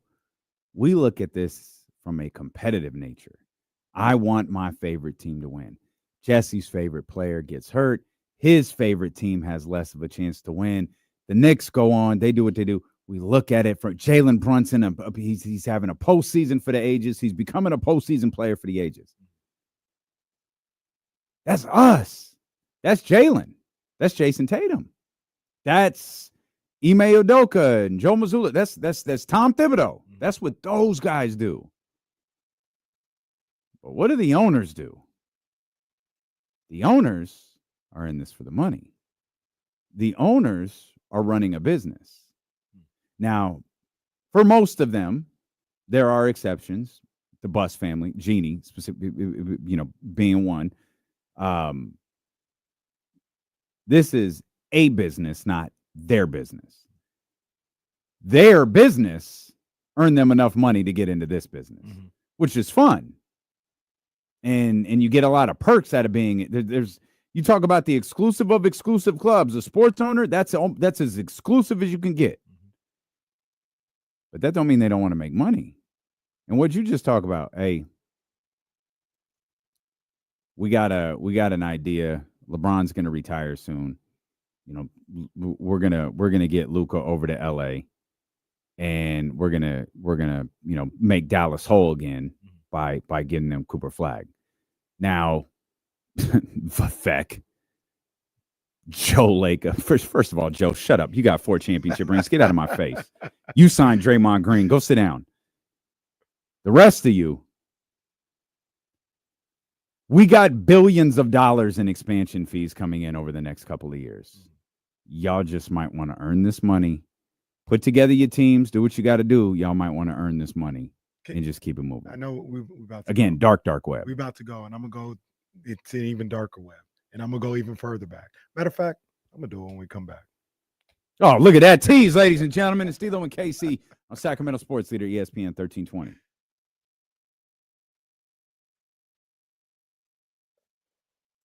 Seems fair to me.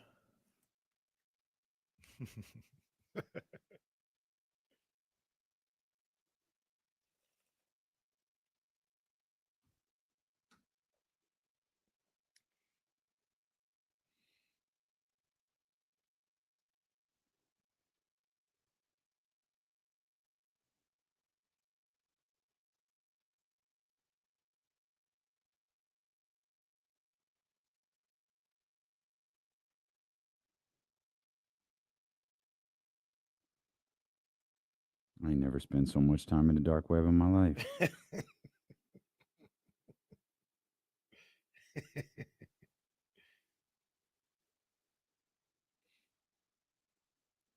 Kevin out here autographing people's sneakers. This guy's a star.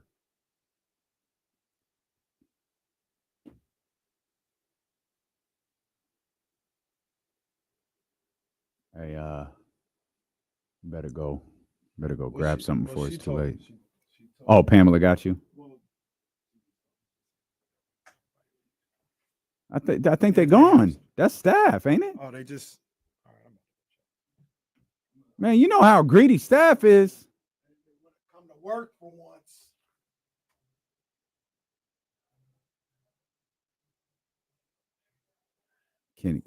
Kenny is so funny when it comes to food.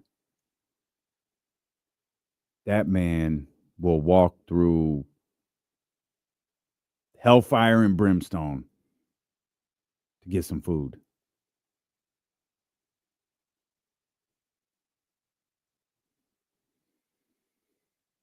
Spurs for Crandon, the 2 pick in the Fox trade. Well, yeah, that's why they hey, y'all don't want to trade this pick. It's gonna be number 2. Possible. D'Lo, are they serving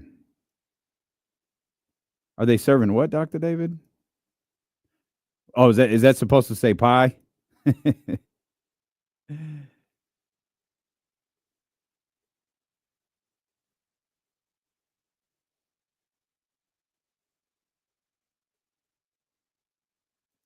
TCG, I don't know that you're wrong there, my brother. I do not know that you are wrong there. Johnny G, I don't know that it's gonna happen, man. I don't know that I'm ever gonna see that. Hey, good look.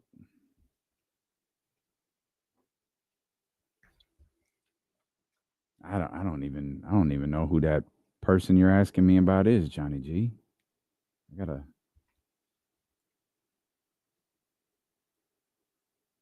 Let's see.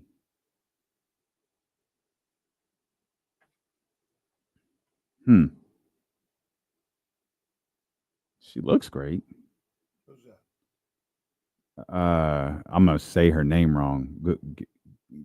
Gulia. I guess she's a new WWE. I assume she's new. I don't know. All right.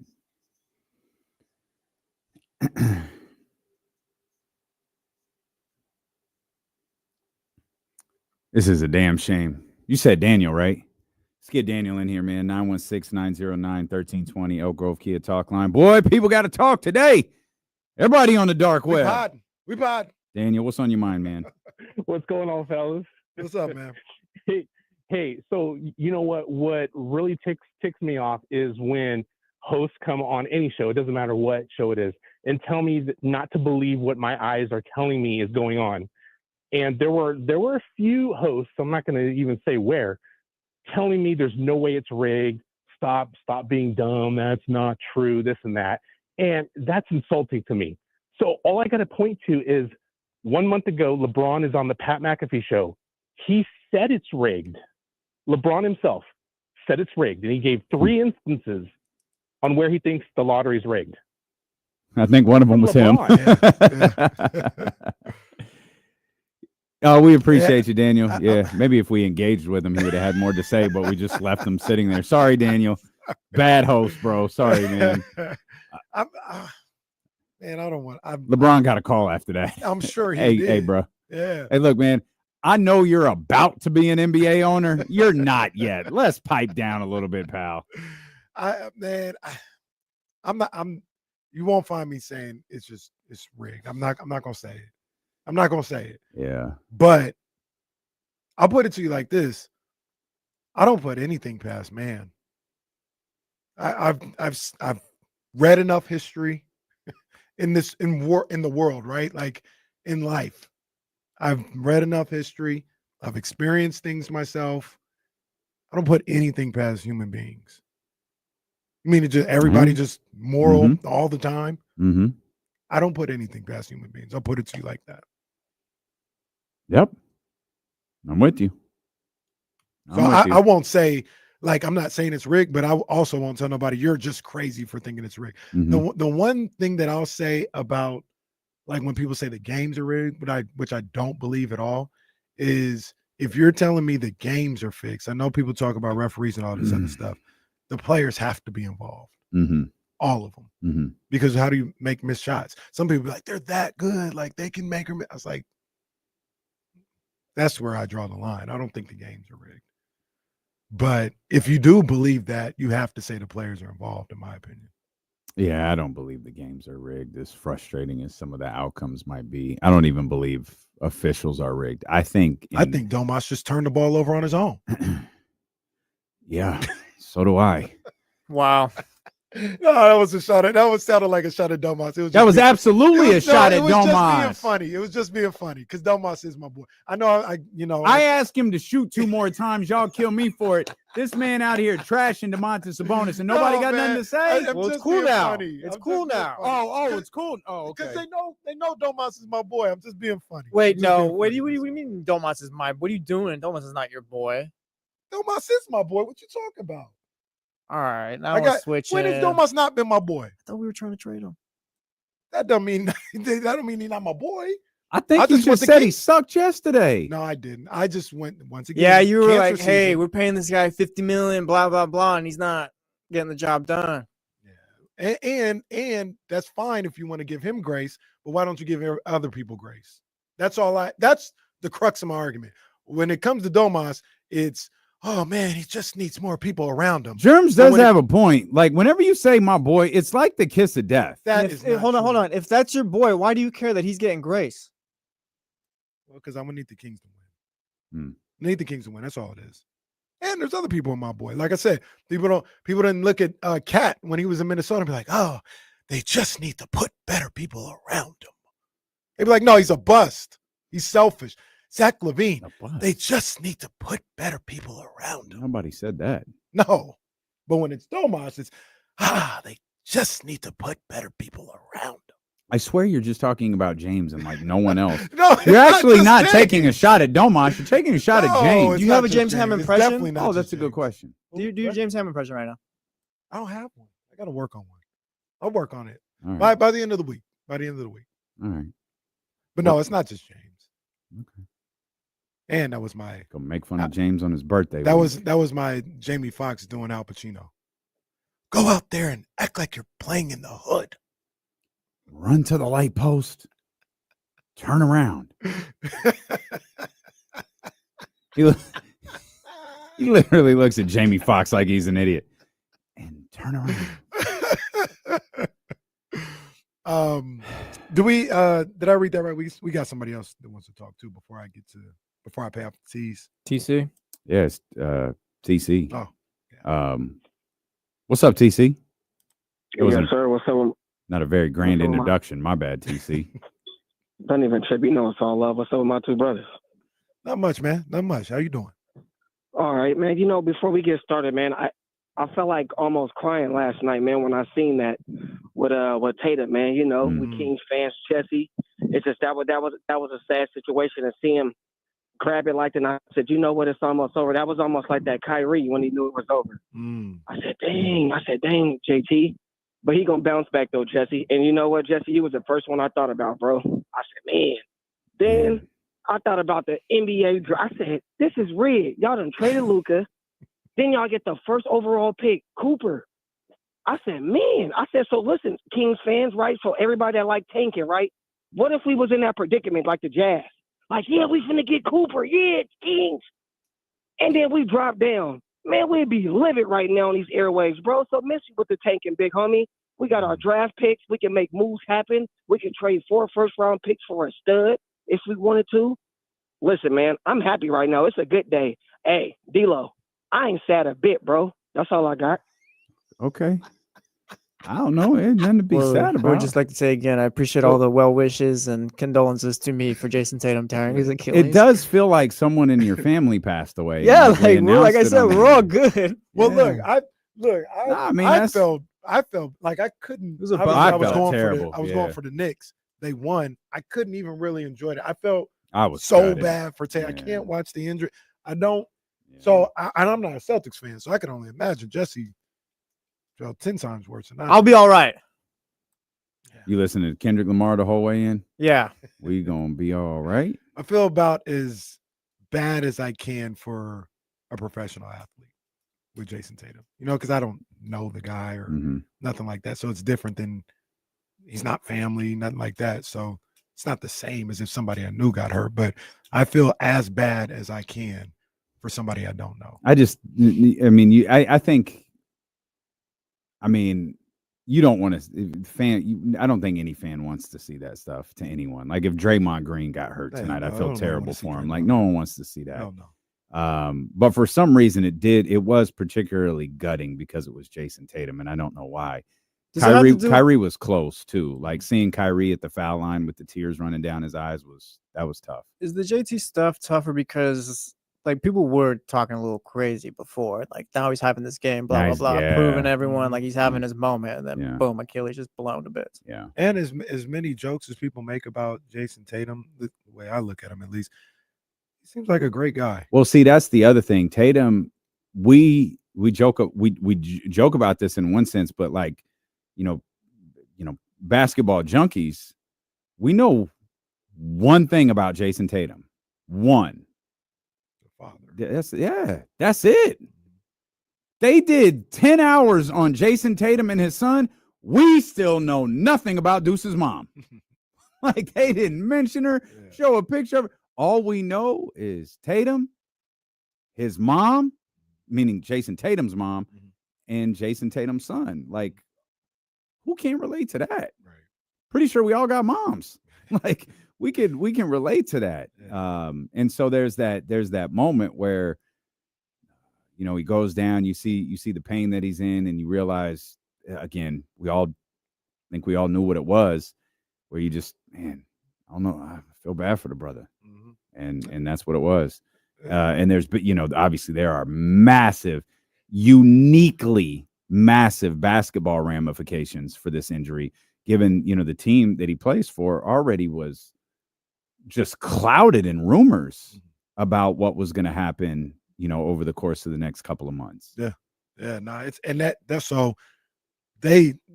that's a whole nother situation that feels like we got to dive into and break down as well. I do want to, before I lose it, I do want to get the other conspiracy theory. Okay, jot it down. Don't forget it, because we're gonna break to get back. We're gonna get back on track, because Trista's at 2, and there's no telling. There's no telling what's gonna happen, because Trista gonna have some things to say. So that's good. She already tweeted. She ain't tweeted in like a month. She already tweeted like 10 o'clock. Yeah, she ready to go. She ready to go. It's D-Lo and KC here on Sacramento Sports Leader ESPN 1320.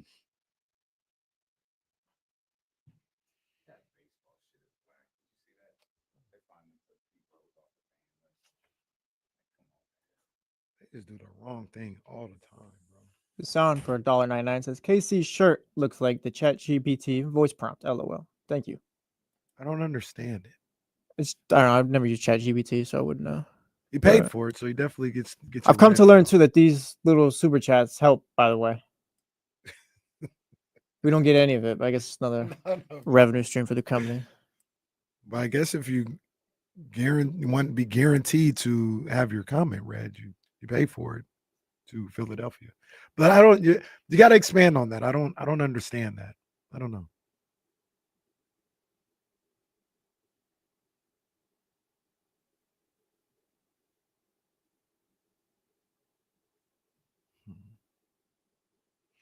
So they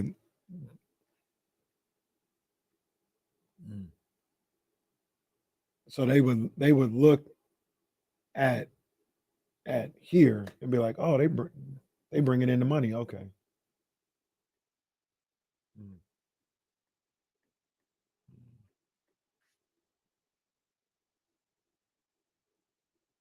I need my money, man. It's facts. I need my money. Oh man. Russ, I wouldn't be so sure about that. Yeah, we'll break down what's going on in Boston as much as we know. I didn't even get a chance to listen to the streets. There was just so much going on, bro. This was one of the craziest nights in NBA history. Crazy night, bro. Crazy. Well, yeah, this was crazy, man. You throwing a comment next time?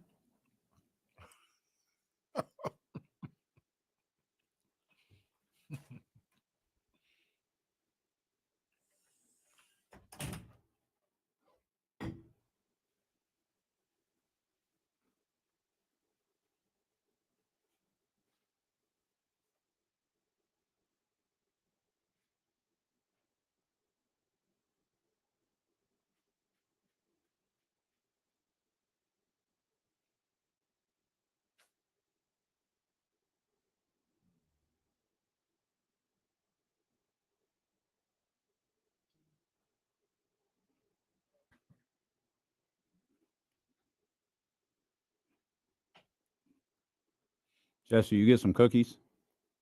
No, yeah, but I'll go out there. Yeah, there's like a whole tray of them. I'm gonna start bringing Ziploc bags when we have stuff like this. Man, I didn't even know there was one today.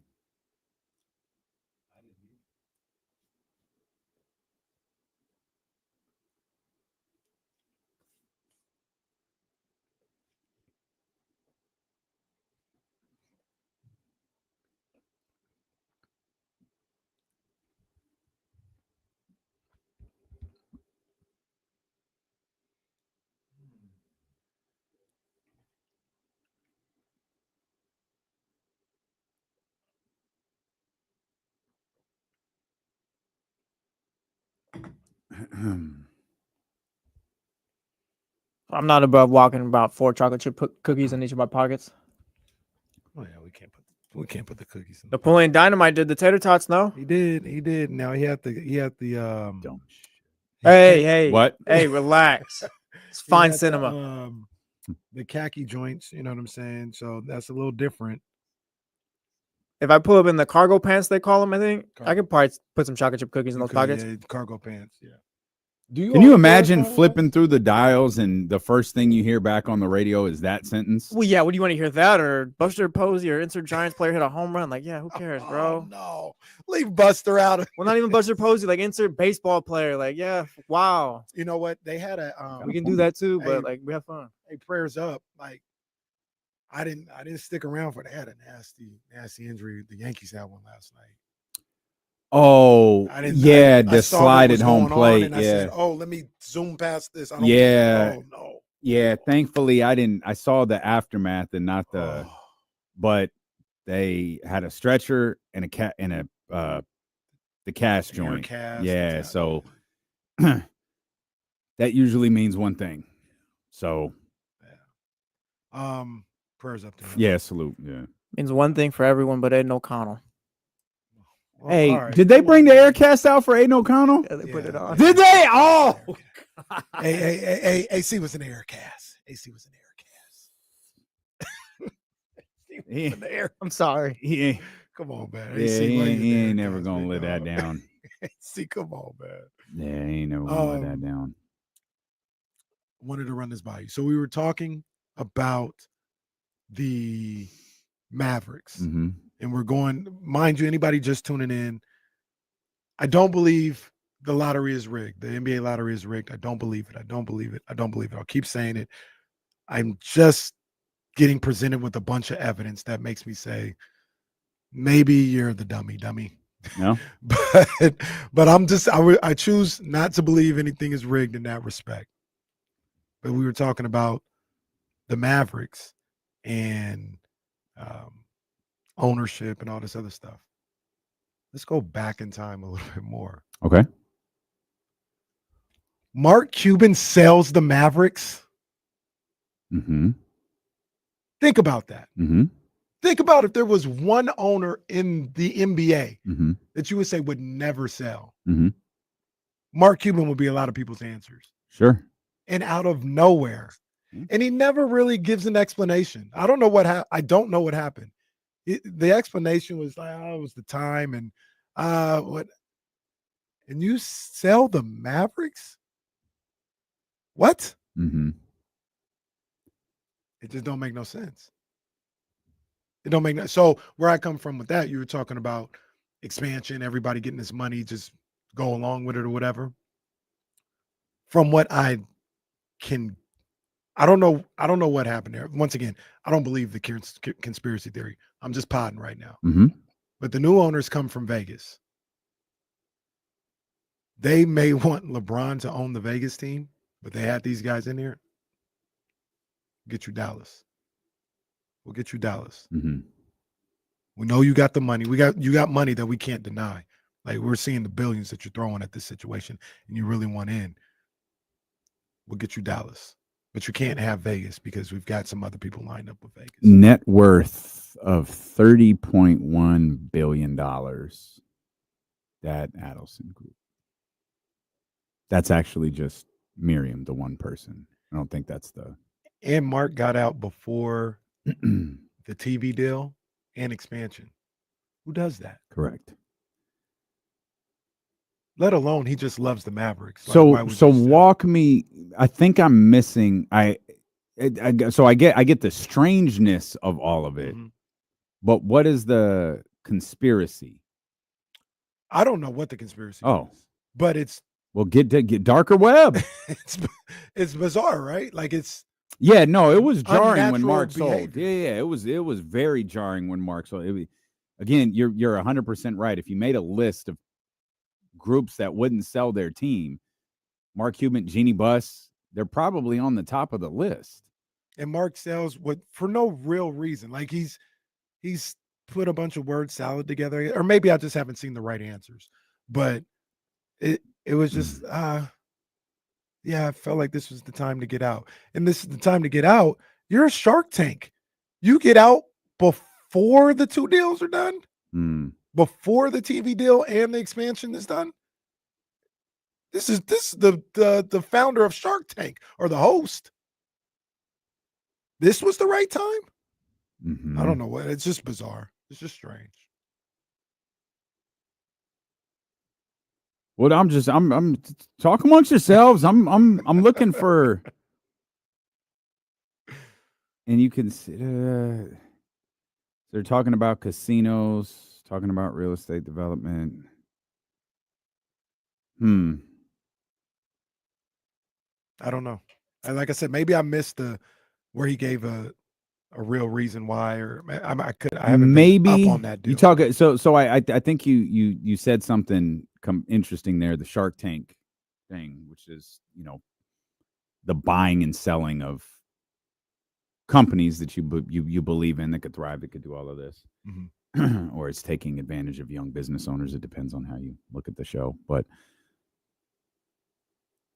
there's a lot of stuff about that family, obviously with the Vegas ties, trying to legalize sports gambling in Texas, and then building a type of resort in Dallas, one that will ultimately house the Dallas Mavericks.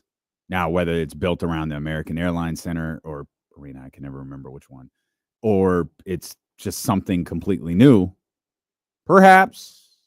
Remember, Mark does still own percentages, like 20. Let me get you the exact number and not make it up. 27.7% of the team he still owns. Maybe he gets points on the casino. Maybe so.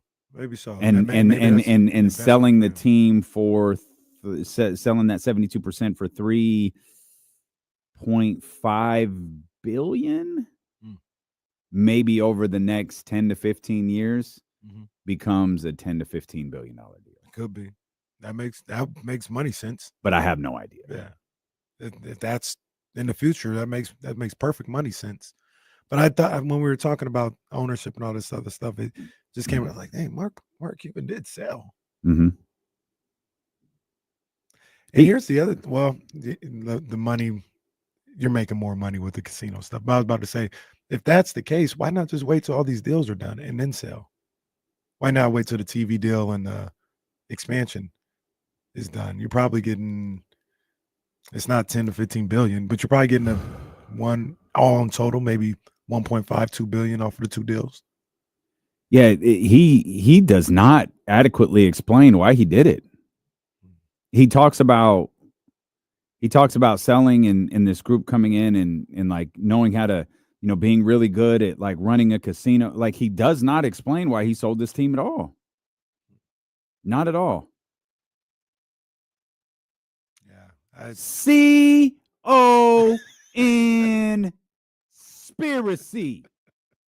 I can't believe it took us an hour and 24 minutes to do that. Conspiracy. Rooted from the Latin word jalapeno. Oh, we still got Oswald in here. Where's Oswald at? Allow me to expose my colon once again. Mm-hmm. The ramification inflicted on the incision placed within the fallopian cavities serves to be holistic, taken from the Latin word jalapeno. Yeah. That was pretty much Mark Cuban's explanation as to why he sold the team. Yeah. I don't know. But yeah, I just thought about that. Wanted to get your thoughts on that. Now, let's move back into what we talked about earlier. We kind of talked about it flippantly. Now we can dive into a little bit. Top 5 craziest NBA night I've ever experienced. When you talk about sorry, go ahead. When you talk about the draft lottery, Jayson Tatum going down, the Knicks are a game away from their first conference finals in 25 years. And then we haven't even sniffed what happened in San Francisco last night. Well, what's that look? What's that look? Nothing happened. Warriors got their ass beat. That's what happened. Did they? They did. They were down 20 like the whole second half. They got their ass beat in the third quarter. And then Anthony Edwards barely even played in the fourth quarter because he was in foul trouble. Yeah, well, they don't. Okay. They were getting mollywopped. They tried a full court press. McDaniels. McDaniels just dribbles through it, dunks on their head every time. That was a beatdown. Don't do that. I heard the tail end of what you said on the handoff. Don't do that. That was an ass whooping in the second half. Okay. It's fine. They beat their ass in the third quarter. That's why they won the game. That's fine. They did what they were supposed to do. What? They had to beat them by 70? Like Cleveland? They won by 7. Come on, man. We were there. Not Indiana beat Cleveland the other day by 20. That wasn't a 20-point game. They won by 90. That wasn't a 20-point game. I hear you. All right.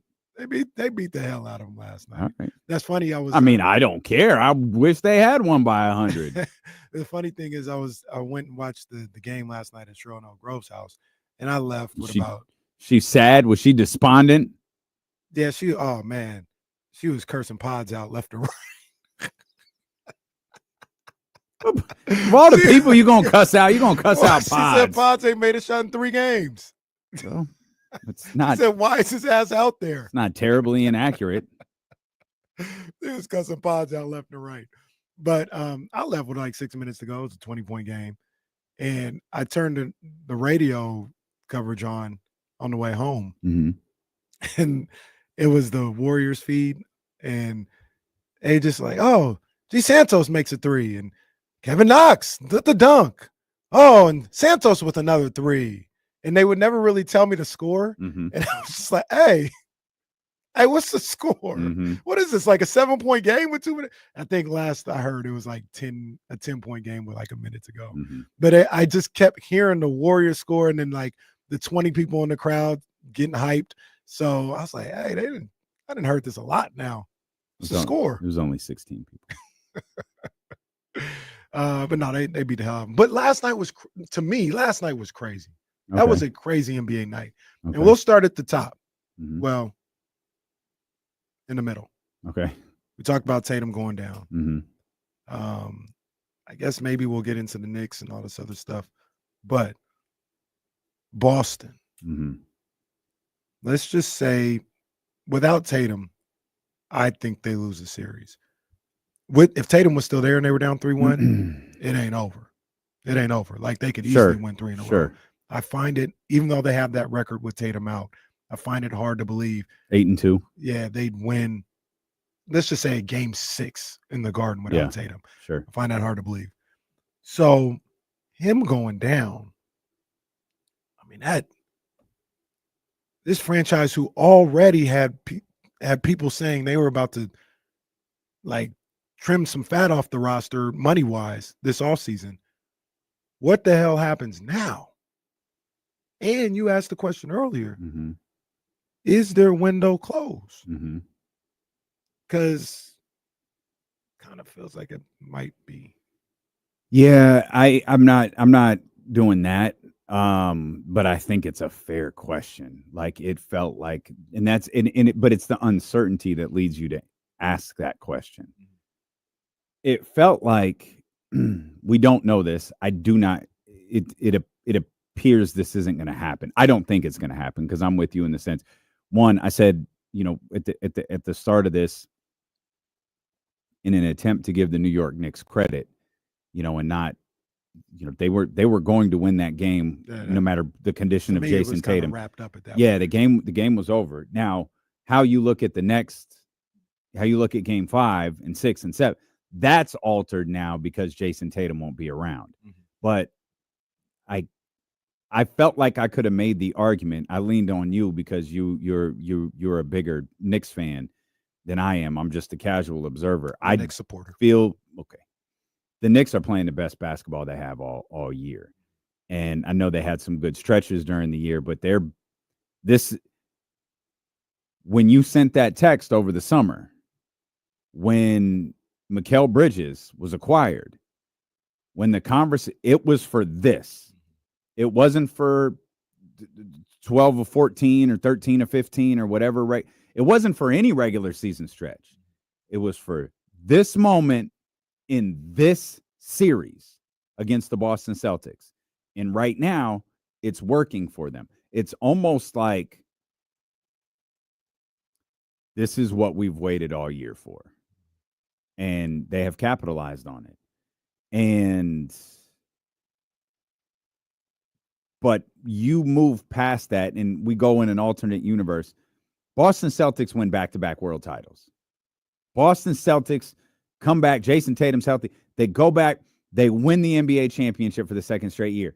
It felt like if that had happened, there were still questions about what was going to happen with the Boston Celtics this year because of aprons and tax penalties and salary owed and all of that different stuff. This conversation started weeks ago. This conversation started before the playoffs started. Yeah. And so wondering why is this conversation happening now? It's because there's a lot of noise behind the scenes around it. Now you throw in the wrench of Jayson Tatum being out for an entire season. You already had a team where you're wondering what their future was. Now you have a team where you wonder what their future was. The biggest star on the team is gone next year. How does that affect what you're doing? The talent is still there. But this roster can be picked apart like that. And they could just wind up a very different looking basketball team come July. But to your point, even if best case scenario happened with them, they went back to back and won a championship. You've got money issues with, aprons with Tatum Brown, with these new owners and stuff like that. Drew Holiday isn't young. Al Horford isn't young. Porzingis, you might be looking to move off of him. Like, best case scenario, you were starting to have questions and maybe move on from quite a few of these guys. It felt like the only guys that you knew for sure, and Jesse, you could tell me if I'm wrong, the only guys you knew for sure would be around next season is Tatum, White, and Pritchard. Does that sound accurate? Yeah. If you're buying into the Brown stuff, yeah. That's for sure. You knew those guys were going to be there if you won. Now, me and Jesse talked about this before the show. The move might be still move accordingly like you would have if you would have won and Tatum was healthy. Just, hey, man, just make some moves, save some money, maybe get some assets in return. Shoot next year to the moon and try and get a pick back in the Brown deal. Get your own pick next year. Be a pick. It's got to be depending on who you deal with. Lottery top 10. Okay. Yeah, for sure. But you get that pick, and then you get your own pick from being bad next year, and see what you do. It's almost like what the Warriors did the year they moved into Chase Center and Steph got hurt. They ended up with the number 2 pick in Wiseman. Yeah. Okay. Yeah. And then when Steph came back, you had Steph there. You had this. It was the 2. It's gone great for them. Yeah. They won a championship. Yeah, because of James Wiseman. But yeah, get the pick right though. Right? You're gonna have that opportunity. Get the pick right, and you can do some good things. But you were able. They probably this championship was a surprise. We always talk about that, but they were a good team when Steph came back.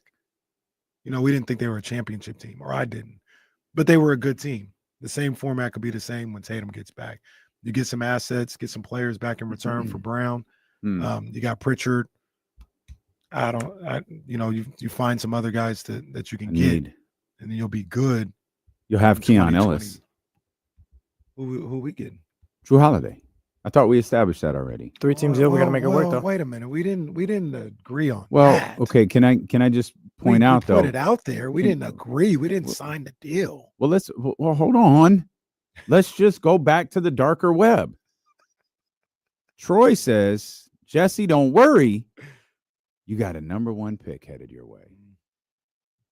Or at least a top 3 pick. Now, hypothetically, we know Tatum's not playing next year. Assuming the still unreleased announcement of the injury is what we expect it to be. Are they at? The hell's going on? You guys did just sell, right? We're not trading Tatum. No. That's not what I'm saying. Here we go. That's not what I'm saying. You guys just sold, right? Correct. You saying we're getting the number 1 pick? All you have to do is miss the playoffs next year. Then Boozer's son is yours. Actually, I think that might be AJ DeMons. That might be yours.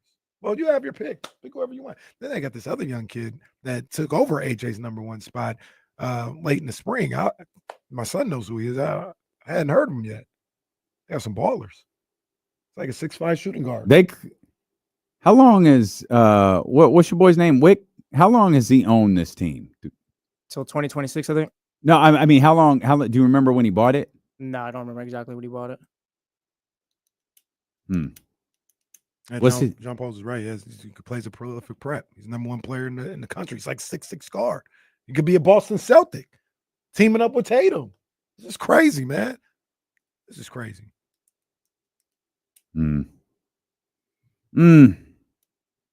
Celtics will be back.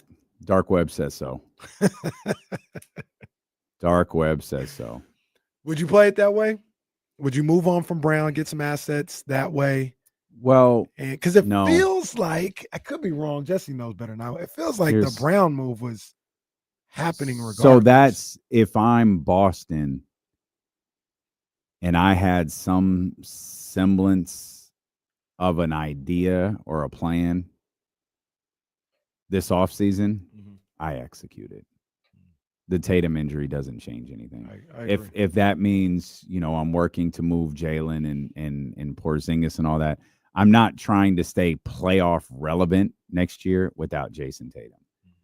I know the Celtics once made the playoffs without their best player, Kyrie Irving, playing for them, but that was this young upstart group that we, have now that's centered around Jayson Tatum and Jaylen Brown. I don't think I would change a thing if I had an idea of what I was doing. And that was all talk. And I'm the Boston Celtics, and I'm Brad Stevens, and I don't know, man. I'm an NBA official, and I'm having a lot of sleepless nights right now trying to figure out the best way to handle this. But Brad Stevens is a very strategic individual. I think Brad's probably thought of every scenario well before Tatum went down. Yeah. I think Brad has thought of every scenario imaginable for his Boston Celtics team. Whether he's picked a direction or not, that's probably not something he was thinking about last night. You know, when the lottery was happening, he was not thinking about the direction of his franchise. Right. But I guarantee he's thinking about it right now. He's absolutely thinking about it right now. I don't know what the answer is. I feel like if you had an idea of what you wanted to do this offseason, you do it, and Tatum's injury doesn't change that. I agree. I mean, it maybe it affects what you're looking for in return, right? Like if you were willing to move Brown before, maybe you wanted a guy, maybe not a rookie, maybe somebody that can play, help you stay competitive while, with Tatum. Like I'm just throwing out a name, like Stephon Castle. Maybe you're looking for him if Tatum's healthy. Now that Tatum's gone, maybe you just take the rookie. You know what I mean? Like if number 14 pick, I don't know if they'd give you the number 2 pick, but the number 14 pick, maybe you take that, get the rookie, let him play, and just you take whatever record you get next year. Probably you're looking for a bad record, so you have a high pick, and now you combine both of those young guys with Tatum the following year. Maybe that's the case. But the core of we're leaning heavily towards moving off Jaylen Brown, I don't think that changes. If I were Brad Stevens, that wouldn't change because of the Tatum injury. Is that the only option? I think that's the biggest return. It's obvious. Well, it's also the biggest money salary chunk. Yeah. If you're San Antonio, do you make a call about Jaylen Brown? Does he fit there? Yeah. You make a call. And I got another. This is the other part of the night. Who's on the table if you're San Antonio? De'Aaron Fox. I told the insiders. I told the insiders today. I had a realization.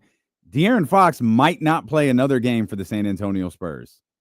Like if they with landing the number 2 pick, Stephon Castle winning Rookie of the Year. You got Wemby. If you wanted to land him, whether it's Giannis or something else, you can do it. You can do it with ease. But De'Aaron gets included in that. The flip side to that, go ahead, is De'Aaron, hey, it's a tough conversation between Rich Paul and the San Antonio Spurs. Sorry, dog. Like, it's not in our plans. This is a unique opportunity. Our goal has always been to maximize Victor Wembanyama, and we feel like we can do that by moving De'Aaron Fox to Boston, or moving De'Aaron Fox to Houston, or moving De'Aaron Fox to Milwaukee. Yeah. We feel like we can do that. And because of the amount of money that De'Aaron makes next year, it's easy peasy, bro. It's a little heartless because especially we'll play a video for you. if conversations had been had, like, hey, this is what we want to do. This is our plan. It's a little heartless. Yeah. But the move, no disrespect to De'Aaron, but the move is absolutely keep the number 2 pick. Keep the number 2 pick. Use Fox and the 14 to get you and you got Atlanta's next year first round pick. Use those picks to go get you one of the anything big you dogs. want. And now you're looking at Wemby, Castle, Harper, all on rookie contracts. And then whoever you bring in is like the big Jaylen or Giannis. Giannis. That's the big dog. But you got all 3 of those guys. KD. You got all 3 of those guys on rookie contracts. You give Phoenix 2 picks. Once again, don't even have to be the number 2. Give him the 14. No, you give him the 14 and the one you were talking about. Phoenix, you got nothing. I'm offering you 2, but you've got nothing right now. We got look. Let me help you. Yeah, And look, and check this out. I know we gotta go, but check this out. If you're San Antonio, you can mess around, get KD, and not even like have his contract on the books past next year. You could go back the next summer and see if it worked out or not. And be like, nah, it didn't work out. Let's go after this guy now. We'll come back. Wow. We'll come back. Trista Crick's going to join us at the top of the 2:00 hour. She's going to cook. She's ready. She's been ready for this all day. It's D'Lo and KC on Sacramento Sports Leader, ESPN 1320. I'll get that prize picks when we get back.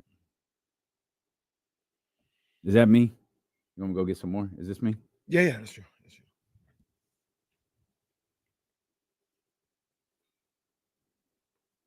true. Damn it. No, they went crazy. Damn it.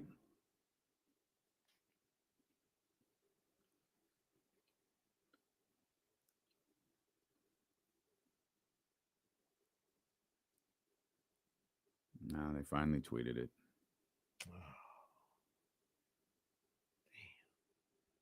Man. That sucks.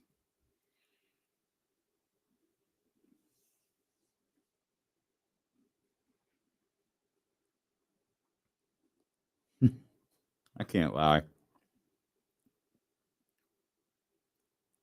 I'm with King Boss. That would make all this a little bit better. Oh, man. Just living off bitterness our whole life. That's all we got. It's rigged for us not to win. That's all we got. It's our most familiar feeling. It's fucking bitterness.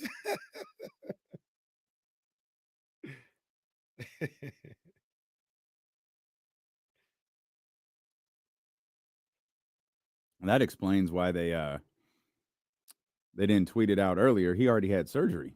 Oh, man, it must have been ripped off. Well, the good news about that is that must mean it was completely clean. Yeah. Because it means there was there. If my understanding of this is correct, it means there was no other injury whatsoever. His Achilles literally ruptured, and they just went back in and repaired it. They didn't have to wait for swelling to go down. They didn't. It tore, and they just repaired it. It's so scary how that can happen. Yeah. Just out of nowhere, your Achilles can. I can't lie. I walked down the stairs a couple of times and was like, "Yo, that stretch felt a little too." Bro, I do not mess around. That did not feel right. When I don't feel something correctly, let me just take a second. Matter of fact, I'm gonna walk on my heels real quick just to get everything to calm down. Woo.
Well, hey man, it ain't my station, but your boy's cold streak continues.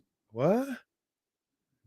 Yeah, I put out another dud of a prize picks lineup. See, well, okay. Well, now I feel a little bad because your boy went 5 for 5 yesterday. Really? Yes, sir. Good 5 for you. 5 for your boy, man. Shout out Julius Randle. Shout out Jimmy Butler. Pat Riley was right. Shout out Jayson Tatum. Damn. Shout out Justin Verlander and the Giants, and whoever was pitching for the Diamondbacks, handling business in that first inning. And forgot who the other one was because I don't have it in front of me. But we went all the way. And I'm about to go, I'm going to do it again, as Pat Riley would say. All right, I'm going back to back here because today on Prize Picks, Today on Prize Picks, I'm getting another winner. We got Nikola Jokic. You're going to have a big game 5 here. 50.5 points, rebounds, and assists. I'm going more. I took that too. I'm going more. I took that too. Oh, you took 50.5. Yeah. I went demon. What's the demon? 54.5. Ooh. I went demon. Okay. Okay. I'm chasing the high, bro. It's understand. bad. It's bad. I understand. It's I got bad. you. We're going to get you there. We're going to get you there. How about Aaron Gordon? 1.5 3-pointers made. I'm going more. Okay. Evan Mobley, 2.5 dunks. I went more. I think Cleveland's going to win pretty good tonight. You do? Yeah, I think they're going to win pretty good tonight. I think they're going out with a whimper. That'd be sad. I think they're going out with a whimper. That'd be sad. And then, all right, man. Look, man, I got to get this W, man. All right, I got to get this W. All right, I didn't want to do it, but it's just sitting here. It's just sitting here because it is Taco Tuesday. It is Taco Tuesday, and it's just sitting here. Mm-hmm. Shohei Ohtani, half a total base. Ah. The Dodgers play the Athletics today. Oh! I need a new lineup. Hold on. Yeah. Let me get in on that. The Dodgers play the Athletics in let me LA get in on today. that Taco Tuesday right there. And I had to get on the Taco Tuesday. Shohei, half a total base. So, yeah, okay. I had to do what I had to do. Okay. Look, download the Prize Pick app. Put in the promo code KIFM. Get $50 instantly with your first $5 lineup. That's promo code KIFM to get $50 instantly, no matter whether you win or lose. Just put the promo code in. You must be present in certain states. Go to prizepicks.com for more details. Prize Picks, run your game. Okay. Johnny G. I've never done this before. You went 2 lineups? Yeah, I think I'm doing 2 lineups. I think I'm gonna do 2 lineups. I want that Shohei Taco Tuesday joint. Then I got a demon on Aaron Judge. Oh, hitting a home run. Yeah, I saw that one too. Yeah. Where they? Maybe I get in the W tonight. They're in Seattle. Hold on, you didn't press play on the Aaron Judge, huh? I didn't do what? You didn't finalize. I haven't submitted the lineup yet. They're in Seattle. Ball doesn't travel as well at night. I don't know. Just think about it. It's a demon for a reason. All right. Buzzkill. It's fine. I don't need to have 2. Let me see. I gotta find I don't need to have 2 lineups. I have Tatis. No, you don't have 2 lineups. I have Tatis at a hit. That's a goblin though. So we're gonna find Aaron Judge gonna hit 3 home runs. You're gonna owe me. You're gonna owe me how much? $70. Look, hold on. No, because you definitely need to get on the Taco Tuesday. That's Mando. Yeah, got to do that. But I don't. You could just hold on. I could do the Evan Mobley dunks. Just change Tatis. 1.5 hits. I got Tatis. Oh, you got him as a demon? Yeah. No, I got Tatis as a goblin. Get him as a demon. 1.5 hits. You can make that change. And I'm gonna make a change. Okay, you can have Aaron Judge at 1.5 hits for a demon. That's actually I might have to make 2 lineups now. I said a lineup based on my heart. I'm counting on my boy bouncing back tonight. Russ.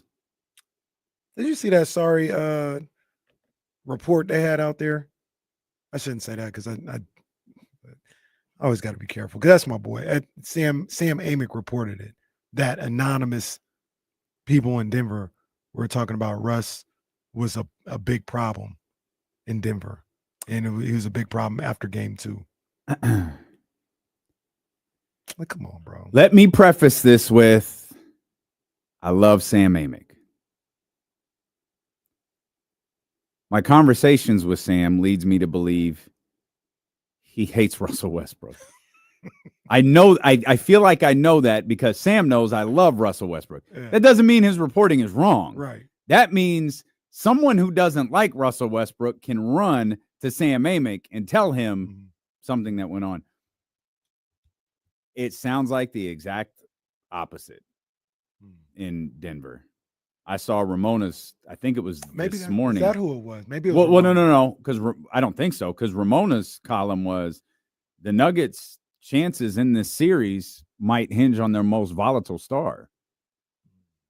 That's what she wrote, and she was talking about how Russ is that quote that hey, the Russell Westbrook experience. Sometimes it's a turnover, sometimes it's a dunk, sometimes it's a missed shot, sometimes it's a made shot. That's the Russell Westbrook experience. There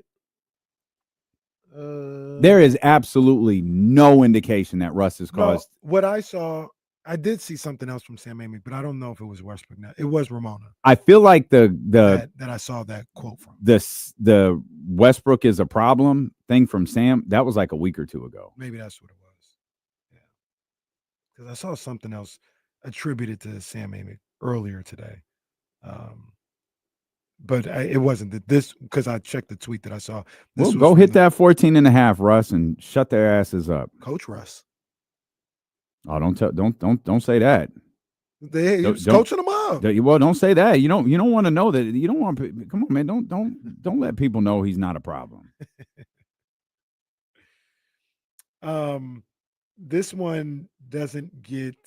But I guess it's fair game. If Russ hates you, I guess it's fair for you to hate him back. Yeah, if Russ had a problem with me, I don't know if I'd be cool with him. Like I do my But job. I don't know that Russ has a problem with you as much as Russ has a problem with your entire profession. True. Which it sure feels like he is lightened up on during his time in Denver, but what do I know? Yeah, I mean, I would do my job in a professional manner. But if any of these players didn't like me, I've never been in that situation, at least not that I know of, but I could imagine, I'd probably feel some type of way about them. Like, you don't like me? Oh, it's blank me? Blank you too then. I don't care. Yeah. You know what I mean? So that's just human nature, you know what I mean? So I still got my bad. I apologize. I still had the article pulled up from this morning. The Ramona article. I did. Maybe I didn't finish the article. I didn't get to the part. I got the quote right here. Okay. Oh, lost it. It's coming right back. Give me a second. An anonymous player on the Denver Nuggets said Russell Westbrook is, quote, immature, per Ramona Shelburne. Quote, minutes after the Nuggets lost game 2 of their first round series against the Clippers, Adelman had a problem. While he'd been at the post-game lectern, there had been a heated discussion between Westbrook and Gordon in the locker room. Multiple sources told ESPN Gordon had challenged Westbrook about his attitude outside the locker room. One player relayed why Gordon might have done so. Quote, he's so immature, he said of Westbrook. Interesting. I don't know why. Sorry, Sam. I don't know why I thought I saw your name attributed to. No, Sam hates Russ too. That's Sam's article last week. I still don't see that quote, but I'm sure it's in there. This is a long ass article that I'm just getting to a graphic that leads me to believe. Oh, I didn't finish it. I can't see another team doing well. All right. I don't understand why it's a big deal either for teammates to have a heated discussion. That's not unusual. Kenny and I yell at each other all the time. It's fine. It was good. Yeah, man, I don't know. Especially they just got beat by 90. We thought we was going to have to yell at Complex last night. Thankfully, we didn't, but we thought we were going to. We hit him with the, man, let's jump him. Thankfully, we didn't have to. It was all fine. That stuff happens. I don't know, man. Whatever. Also, I saw today from the reason why we're not talking about this as much, I don't think, is because we've talked about this for maybe 4 months. Because per Jake Fisher, Sacramento Kings are expected to explore potential trade options involving DeMar DeRozan. Great job, Jake.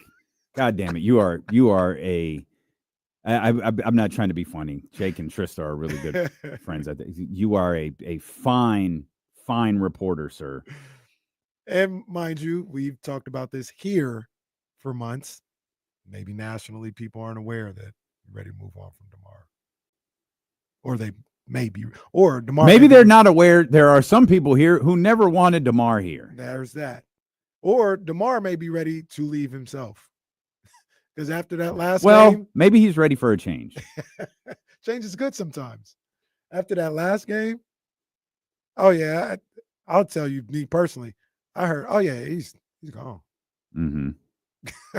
He's gone. From people that would know exactly. Like, yeah, he out. Don't worry about that. He's gone. He went out of here. So, could be a mutual parting ways. All right. That was also before Scott Perry, so I don't know. Maybe things changed. I have a frustrating. Oh, that's a good point. Even though he is a huge asset for them. Mm-hmm. So I obsess over stuff, and I'm truly sorry. I'm doing this as fast as I can.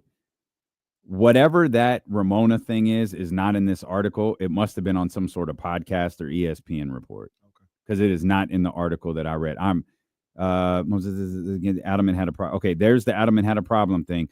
There it is. Okay, I found it. It's in the article. I found it. Yeah, I found it. All right, man. All right. Well, I mean, I'm sure Denver would be blowing. I'm sure the series would be over in Oklahoma City if Russell Westbrook was still in LA. Mm-hmm. I'm sure that would be the case. Yeah, I mean, and like I don't know. The cynic would say it was all for show. That was after game 2. Looked engaged in game 3 when he wasn't even playing. He wasn't playing in crunch time, but he was talking to these guys, helping out. They seemed responsive. Of what game did Gordon hit the shot? 4 or 3? Well, he hit the game winner in 1, and then he hit the game tying 1 and 3. Okay. Yeah. That was game 1. Game 1. They hit the 3. Yeah, where he hit the 3. That was game 1. Wow. This series feels like it's been really long. What are we on, game 5? Well, you know, yeah. So the funny thing is, that was the night I had to take Reese to the ER, and that seemed like the longest week ever. That was game 1. Well, sure. It seemed like the longest week ever. Yeah, it was only 8 days ago. Wow. Yeah. Spring and TK. Woo, look at TK out here in the studio with the glasses on. I see her doing the little Kim. What's up, bro? What's up? What y'all doing? Vibing, talking about conspiracies, living on the dark web of the internet. Yep. Oh, wow. Yeah, quite a day. Yeah, I can see that. During the commercial break, Shams tweeted, we were wondering like why they hadn't announced this yet, and I think we put 2 and 2 together to figure it out. Shams tweeted, you need headphones or something. We got a feedback issue. Shams tweeted that Jayson Tatum had surgery. So the surgeries are like, obviously he ruptured his Achilles just like we all thought, and the surgery was already performed. Is this better? Is the audio better? Oh yeah, much better, much better. I don't have to hear my stupid voice talking back. New settings, I finessed Odyssey to send me a new laptop, so That's. Are we the only ones who can't get something from Odyssey? For sure, we are. Yes. She's getting sent all over the goddamn globe, and we can't get Kenny's squeaky mic arm to get fixed. I finessed Odyssey. Well, it was broken. We're clearly the laptop was broken. So it's the arm of this thing. It was like a 2019 as well. Man, a pre-COVID laptop, man. It was a pre-COVID. Yeah, it was. Wow. I didn't even know about masking up. Wow. Trista got to put a floppy disk in there. I know. I've been thugging it out. So I finally was like, it's a wrap. A floppy disk is wild. It had AOL loaded on it already. She over here playing Oregon Trail during commercial breaks. And tessellation. Man, so where are you on the dark fact that web? The NBA is rigged. Conspiracy theories, yeah. Well, I mean, I do think it's really interesting that every time a superstar player is traded to LA, that team gets the number 1 pick. It happened with Chris Paul in New Orleans. It happened with AD in New Orleans. It happened obviously with Luka, and there was one. I believe there was one other time. I saw that graphic too. Yeah, let me. My man Norm sent it to us. I have it in here. I could get to it real quick. It's Chris Paul to LA. AD to LA. AD to LA. And Luka to LA. Well, So that's all it was. Yeah. That's a lot, though. It's a lot of number one overall picks. It's a lot of coincidences. And I do think, though, I'm kind of conflicted because I don't love the idea of just being bummy and losing 15 games and thinking you're just going to get a transcendent player. And that player may or may not ever develop into what we want them to be, right? Like if Cooper Flag goes to the Wizards, are we confident in Cooper Flag turning into Cooper Flag? I don't know if I am, personally.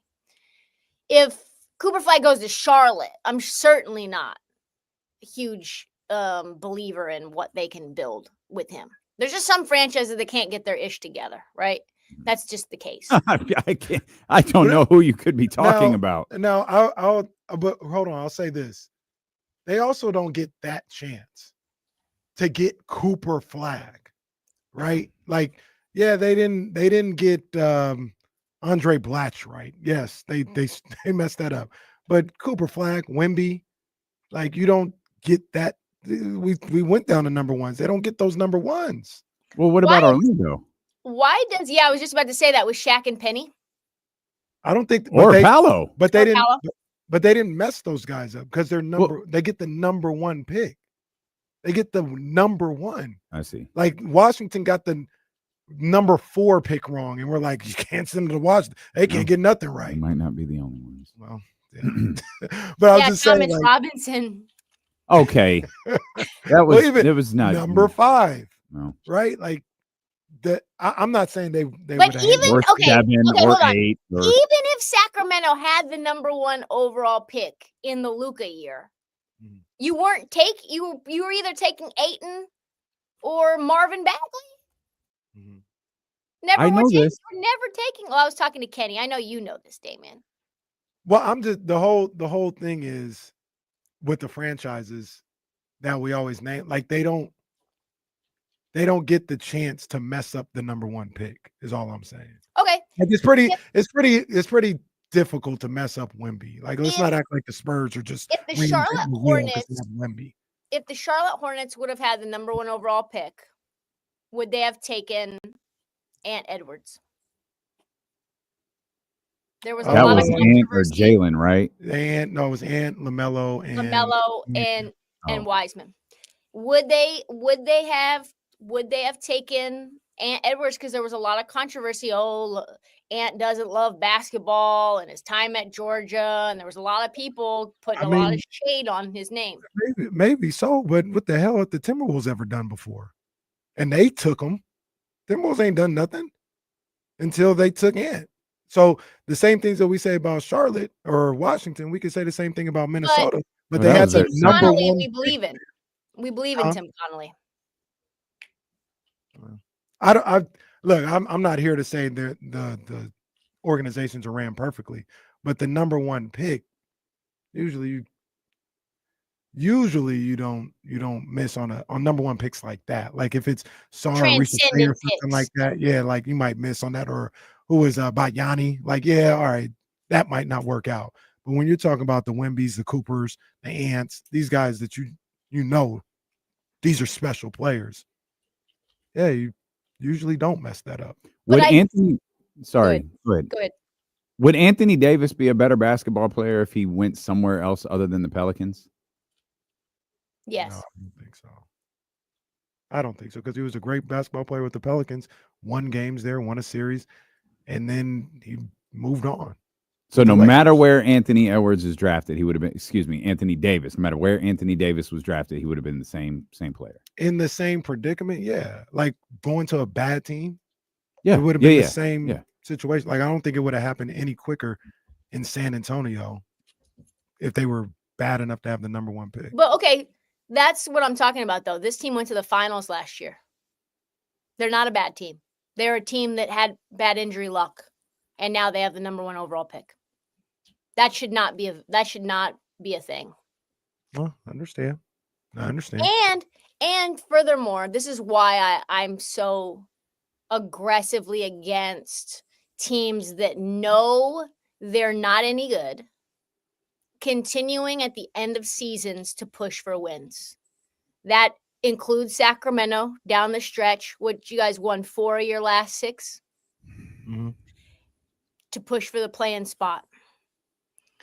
You end up finding your way, and if you don't win 4 of those 6, you probably are in a more fortuitous spot in terms of the lottery. Are you? Probably not, though. Like, none of it matters. Well, but The think about worst this. teams It in does. basketball Well, I mean, it matters in nothing. the sense that whoever got the number 11 spot was going to get the number 1 overall pick.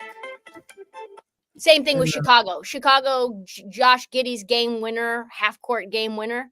They had to have a coin flip with Dallas in terms of who would get the 11th lottery slot versus the 12th lottery slot.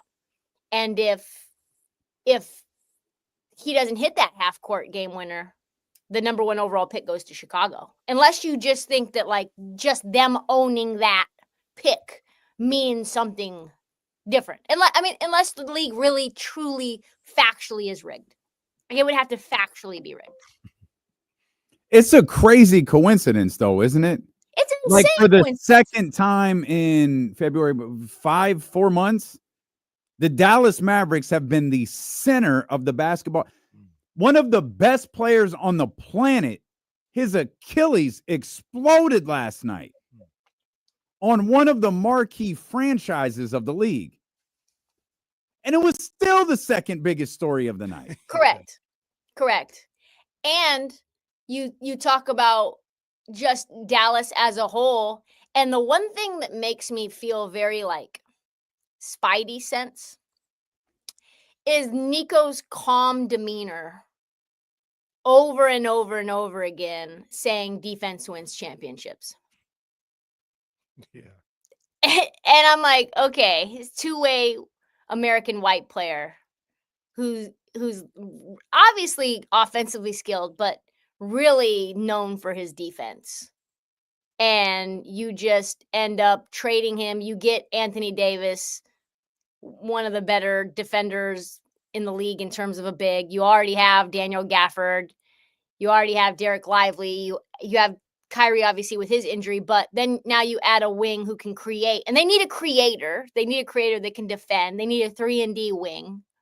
And now you just get one that's been talked about for the last 3 years, like Wemby was talked about for many, many years before he was ever coming into the league. You don't get those players like even Paolo.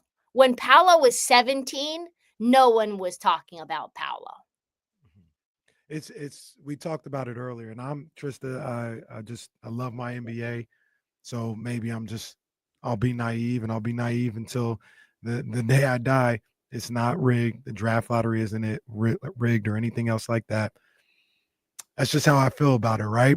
But if I asked you what makes more sense, the way Dallas, everything happened, the player that was traded, the way he was traded, the response by the GM for months afterwards, and then getting the first round pick, or getting the number 1 pick because things are rigged, or all this is just happenstance.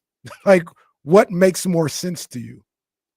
I think it would make more sense that there was some backroom dealing. Backroom dealing makes more sense than something happening that had a 1.8% chance of happening. Also, getting lost in all of this because, as a fan, you kind of think about your team. How does Portland get the 11th pick? That's dirty. What a dirty game that is. Nobody worried about Collins Murray Boyle. I don't give a damn. Nobody worried about your Portland Trail Blazers. Are you buying? We got the number 1 pick right now. We talk about Portland. Are you? Well, you can't have the number 1 pick right now because you're selling. You can't have the rules of the NBA are you can't have the number 1 overall pick until after you sell. Should announce you were selling in February. You would have got it. See, you might have landed Cooper Flag. You know what we that's true. What we need is Phil Tyrone Knight to come up in there and give his dollars because he's already offered. I think he offered her $4 billion like 2 years ago. And Jody. Oh, here we go. The dog is at the studio. Yeah. Or is it dogs plural? Are they both at the studio? Yeah, both of them. One's only loud though. Only one is loud. The one that's Phil Knight is worth $29.2 billion, and he is 87 years old. He wants it though. You pretty much would have to buy the team and write a new will immediately just in case. Yep. Also, salute. The man has been married since 1968. Wow. That's what's up. Make sure Penny's still. That. Oh. Love. Penny still with us? Penny's absolutely still with us. Okay. Good for Penny. Stunningly tan. As my mom would say, Penny looks great. I can't imagine how old she is, but nothing keeps you young like money. What's the deal? Kenny would know. Kenny's actually 62. People don't know that. You're the one that didn't even know Ross was still in existence. That's true. I didn't. I wasn't sure if they were closed or not. It's the richest moment of the show ever. That's not true. What's the deal with why he hasn't been able to? Phil Knight hasn't been able to purchase the team before. I heard he's been turned down. Is it once, twice, maybe something like that? Jody basically said, I'm not in a position. I'm not interested in selling the team right now. I think she was waiting for another team to sell. And now you have Boston getting what, $6 billion? So she's like thinking we're going to get a lot of guap. So it's not anything personal with Phil Knight. Like it might be. It might be. But this can't be a quarterback thing, right? Where it's like, oh, the Celtics sold for 6.2. The Blazers are next. So they're going to sell for 6.5. Like that's the Boston Celtics. Yeah, I don't think they're going to sell for more. I mean, there's a team that just won a title, and it's in Boston. Legendary. Yeah, it's you're buying the legacy of the franchise. But the Phoenix Suns sold for a lot. Was it? Yeah, they sold for like four something, which makes me that I feel like that's closer to where more Portland the range that I think. Yeah, 4 to 5 versus 6 plus. Yeah, Sure. Yeah, I think that she's probably like, oh, why not get next? Even though it's for charity, you're just giving it to charity anyway. Why are you squeezing an 87-year-old man who's done so much for the state of Oregon? Because he has $29 billion. Just so the March of Dimes can get some more money. Yeah, like, I can't even get $1 billion. Why? It all got to go to charity. Yeah. Well, you know what I heard? 80% of it go. You know what I heard though from somebody who covers the league like very in depth, where you would say like, okay, yeah, that's a legit source. Is that Jody ain't got no other jobs, and she gets money. She gets a salary for being on and being the executor of this will and all of this big estate. She's got to sell things off here and there. And so I think she's slow rolling this so she can continue to get a check. That's what they said, not me. I mean, that makes sense. Yeah. What do you think So, okay, before we get to definitively, league is rigged or no? Lottery is rigged, not the league. The lottery is rigged. Yes or no? Yes. Okay. There's just we named it's just too much. It's just too much. There's a lot more evidence pointing to it is than it isn't. And you know what was also the one that was like, okay, was the Spurs getting women. Right. That was where I was like, okay, it's still going on. The NBA was like, okay, they'll really be on to us if the Spurs win again. So let's put them at 2, and let's throw Charlotte in here to calm everybody down. No, the Sixers got the 3rd pick. Well, no, shit. And Charlotte's Yeah. 4. Charlotte was the only one of the 4 worst teams to be in the top 4. That's crazy. And I hope Daryl Morey finds a way to screw this up. History says he will. And I'm really rooting for it. I hate, and it's a horrible trait. This is a terrible thing to carry around with you. I root for Daryl Morey's failure. Oh. I think he sucks. Oh, man. And they pretend like he doesn't. He's terrible. Yeah, he's awful at his job. Yeah, he had some moments though. I think he's kind of riding on the Houston Rockets period where he got James Harden from OKC. That was a very savvy, smart move. Yeah. Getting D'Antoni. But what's the other side of that, though? What's the other side of the savvy move from Daryl Morey? What do you mean? What's the other side? It's the dumbest move of Sam Presti's career.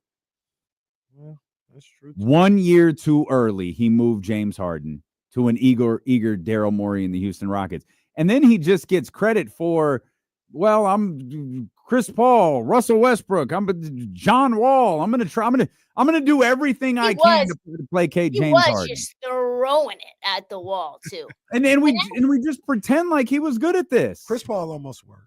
Oh, it absolutely did. If it wasn't for his hamstrings, and I think COVID, maybe that was with OKC. If it wasn't for his hamstrings, for sure, they would have won a title. If Chris Paul didn't get in the way, because this is what happens with Chris Paul in the playoffs. He just gets hurt. If his fortunes didn't get in the way, they would have at least made it to the finals that year. We don't know that. They were up 3-2. They were going to win that series. We don't know that. They're going to win. All right. It's a fact. They were going to win. All right. It's a fact. It's a fact, Damian. Don't you know it's a fact? Yeah, my bad. My bad. What is the future now with it appears Jayson Tatum's gone next year. There was obviously a lot of noise around what Boston was going to do next year long prior to Jayson Tatum's injury. What do you think the immediate future and I guess long-term future is for the Boston Celtics now? I think who's the one player you feel like you absolutely need? I don't know. I mean, because you have to think all next year they won't have Tatum. They're not going to have him at all. Mm-hmm. The next year's draft class, this is what probably Boston's going to end up doing.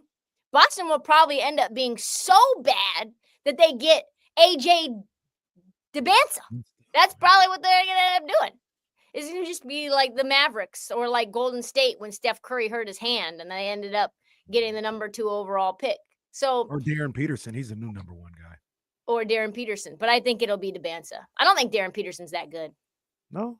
I mean, I've only seen him like once, but he didn't strike me as alpha. That's another kid who's also not very good who is playing in that Nike Hoop Summit. I forget his name. He's like top 3, top 4.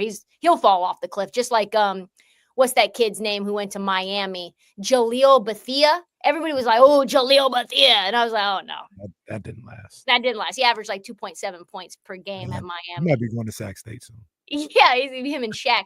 So I think they got to make some decisions. I think Kristaps Porzingis probably goes because he hasn't been healthy. And as effective as he's been when he has been healthy, I just think he's probably you've seen what you can do without him, and it's fine. I think you evaluate what Jaylen Brown wants to do. And I don't want to say you have to separate the Jays because I've been on that pulpit for a long time and I've been proven wrong over and over again.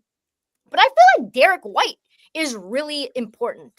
And I feel like Drew Holiday is really important. I think you can kind of be really good with just one J. Is it possible they trade Jayson Tatum and a team like Houston says, we'll wait a year. We're okay. It doesn't feel like it. Yeah, it feels like Tatum is more Celtics. Yeah. Well, I mean, I know that Ime Udoka and Jaylen Brown are really tight. Mm-hmm. And obviously playing for Ime before. And what's he from? Atlanta. He's from the South. So maybe you evaluate if you're Atlanta trying to tap the tires, whatever is it? Poke the tires. Kick the tires and kick the tires. on him. But I think Houston would probably love a player like Jaylen Brown.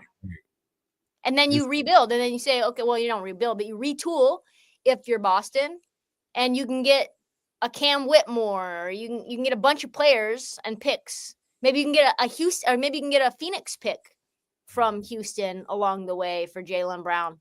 But you can't keep that roster together when that new owner has made it very clear that I'm not going to have a $500 million payroll, especially if this team doesn't run it back, which they are clearly not going to run it back. Well, you're leaving out an important part. You make that trade, you aren't necessarily the best next year. You're waiting for Tatum to get back. You land the number one overall. Correct. That's what I said. Yeah, that's what I said. They're going to get AJ DeBanza. Yeah. They're going to just be the Warriors again. They literally could win 22 games, just like the Sixers, and all of a sudden you got another transcendent talent. You know, Trista, lost in all this, and understandably so, with the draft and Jayson Tatum going down, is my boys, the New York Knicks. Now they're your boys. They've always now they're your boys. Oh, but I thought you were a supporter. Yeah, I'm a supporter. Those are my boys. But those are your boys. That's a fan. Boys. No, a supporter. I'm a Kings fan. I'm a Knicks supporter. Let's get it right. Okay. Anyway, a Knicks supporter. Yeah. I'm not.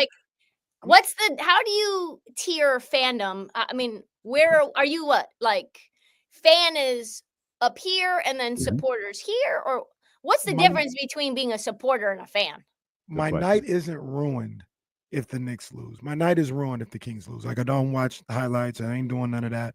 That my heart is in it in a major way with the Kings. If the Knicks lose, I'm like, that sucks, man. I want to see my boys win, and I move on with my life.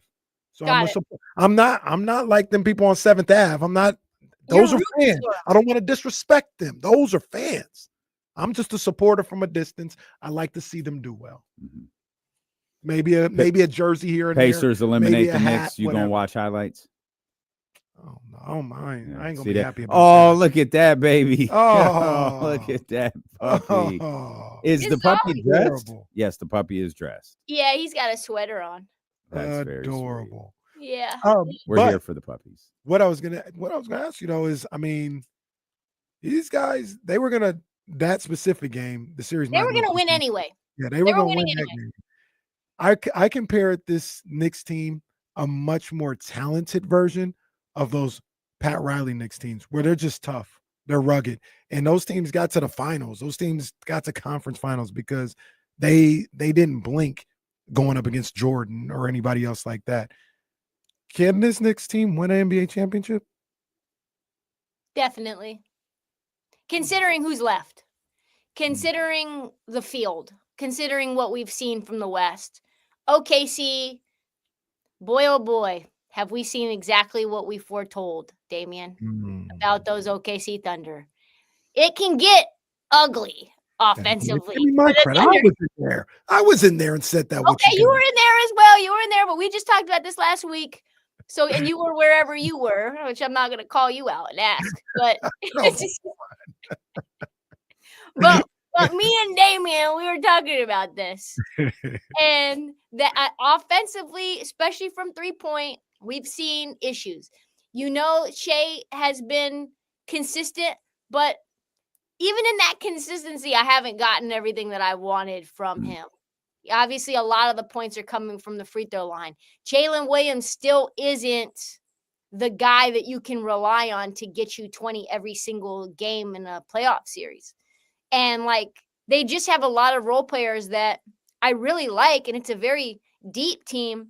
But I actually think with New York, they have a lot more playoff experience than a lot of the teams that they're going to face. You've got OG Anunoby, who's an NBA champion. You've got Karl Anthony Towns, who's gone to the Western Conference Finals. Jalen Brunson, Western Conference Finals. So you've got that all wrapped up in that squad in a way where I think the Pacers series, I think will be really good. But Denver could easily beat OKC. And I don't know how they're going to be able to hold up with this level of physicality against the Knicks. I just don't know. And Jalen Brunson feels to me like there's a reason that he won Clutch Player of the Year. And I think even as much as I love Jamal Murray, he's my favorite playoff scorer. Jalen Brunson, I think, has the edge right now. He's amazing. Jalen Brunson. He's amazing. He's going to go down maybe as the greatest Knick of all time. I said this last year, 12 months ago. 12 months ago, and people were like, Tristan, you're tripping. You're tripping. I was like, no, what I'm seeing, this is just year 2. No, it's bad when they say it twice. Yeah, you're tripping. Oh, you like it? I love it. It's like, oh, okay. So, yeah, I think what we've seen is that every team is vulnerable. There's no super team. Boston should have already made light work of this Knicks team. They're very clearly the most talented team in the NBA. That's why they get up by 20. But they just lose focus. They just start playing with their food. They go ISO. They play Shamar Moore basketball. Wow. So they play Boris Kojo ball. Oh, shut up, Boris Kojo. Shout out Boris Kojo. Those men were on my wall. What about Morris Chestnut? No, they don't No, play. not Morris Chestnut basketball. They don't play Morris Chestnut ball. They do not. I think Morris Chestnut is just a tad more gritty. I think he put Tay Diggs over the almost, not completely. Oh, yeah, he had him pretty close over the rail. Yeah, I mean, I think Morris Chestnut would have been a New York Knick. Probably. See? That's why I think the Knicks are just a little tougher than the Celtics. They don't care if they're down 17 points with 7 minutes to go in the third quarter. They do not. I am losing my mind, and they seem completely unbothered by that.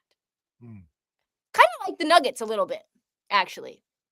Are you even remotely impressed by the Minnesota Timberwolves? Yeah, sure. Why? I mean, I think Julius Randle has been much better than we imagined he would be. That's probably why.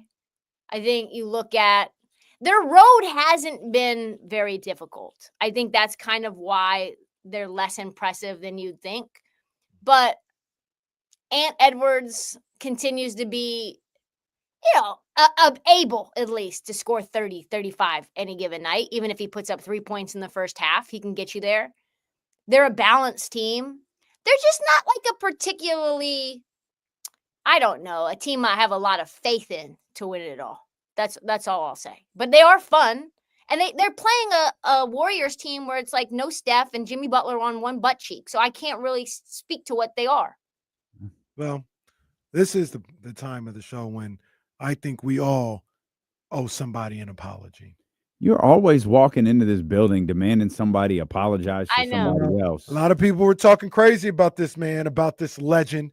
And we all need to, well, I don't because I was on his side, but we all need to apologize. You all need to apologize to the legend Pat Riley. Who's you? Because he was right. Who's you?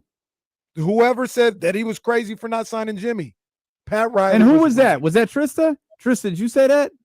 I didn't say he was crazy. Was that me? There is no chance I would have signed Jimmy. You're talking to the ether. Chatty House. There's okay. Everybody individually apologize to Pat Riley. Hey, Chatty House, make sure Kenny knows that you've apologized at Pat Riley, at D'Lo and Casey, at 1320 ESPN. Because there's no chance. There's no chance I would have signed Jimmy Butler to that deal. The Miami Heat are another team that should have done their very best to not get into the play-in because they could have effed around and gotten Cooper Flag as well. But instead, they got beaten by 80 in the first round of the playoffs. Cooper Flag. Only the Mavericks were, Tristan. It was only the Mavericks. Only the Mavs. All these. I don't think want Chicago to be playing. No, you didn't have Sacramento Kings. You didn't have a chance. Why don't they you want have the second worst record, you didn't have a chance. Why don't they want Chicago to be good? I don't understand why Adam Silver and the NBA They tried that already. They tried that already. Chicago didn't send a generational talent to Los Angeles to replace LeBron James when he retires. And Chicago didn't just sell the team. That's right. That's fact. Chicago already had their moment.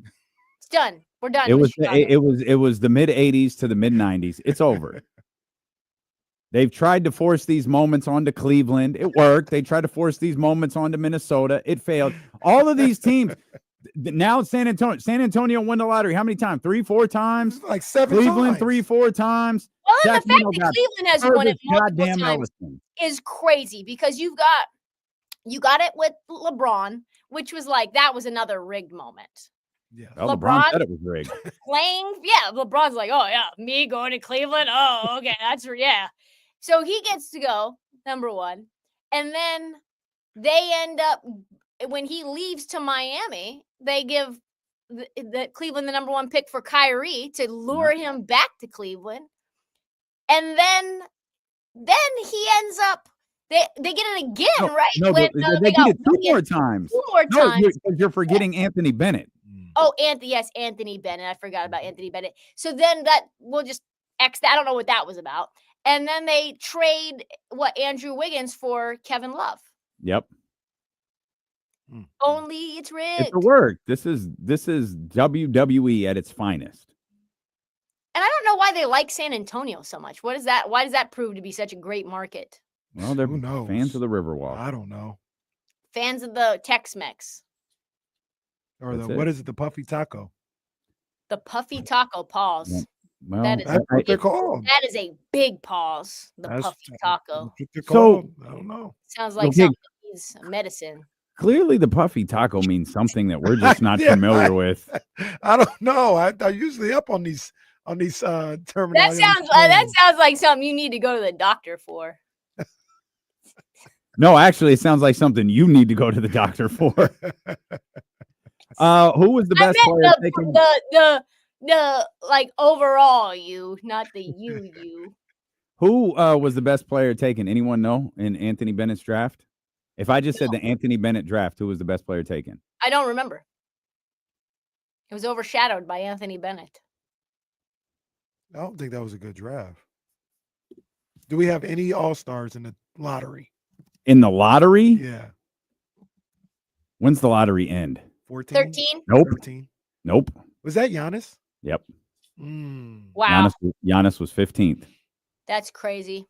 The lottery was Bennett. Victor Oladipo was second. Otto Porter Jr., Cody Zeller, Alex Lynn, Nerlens Noel.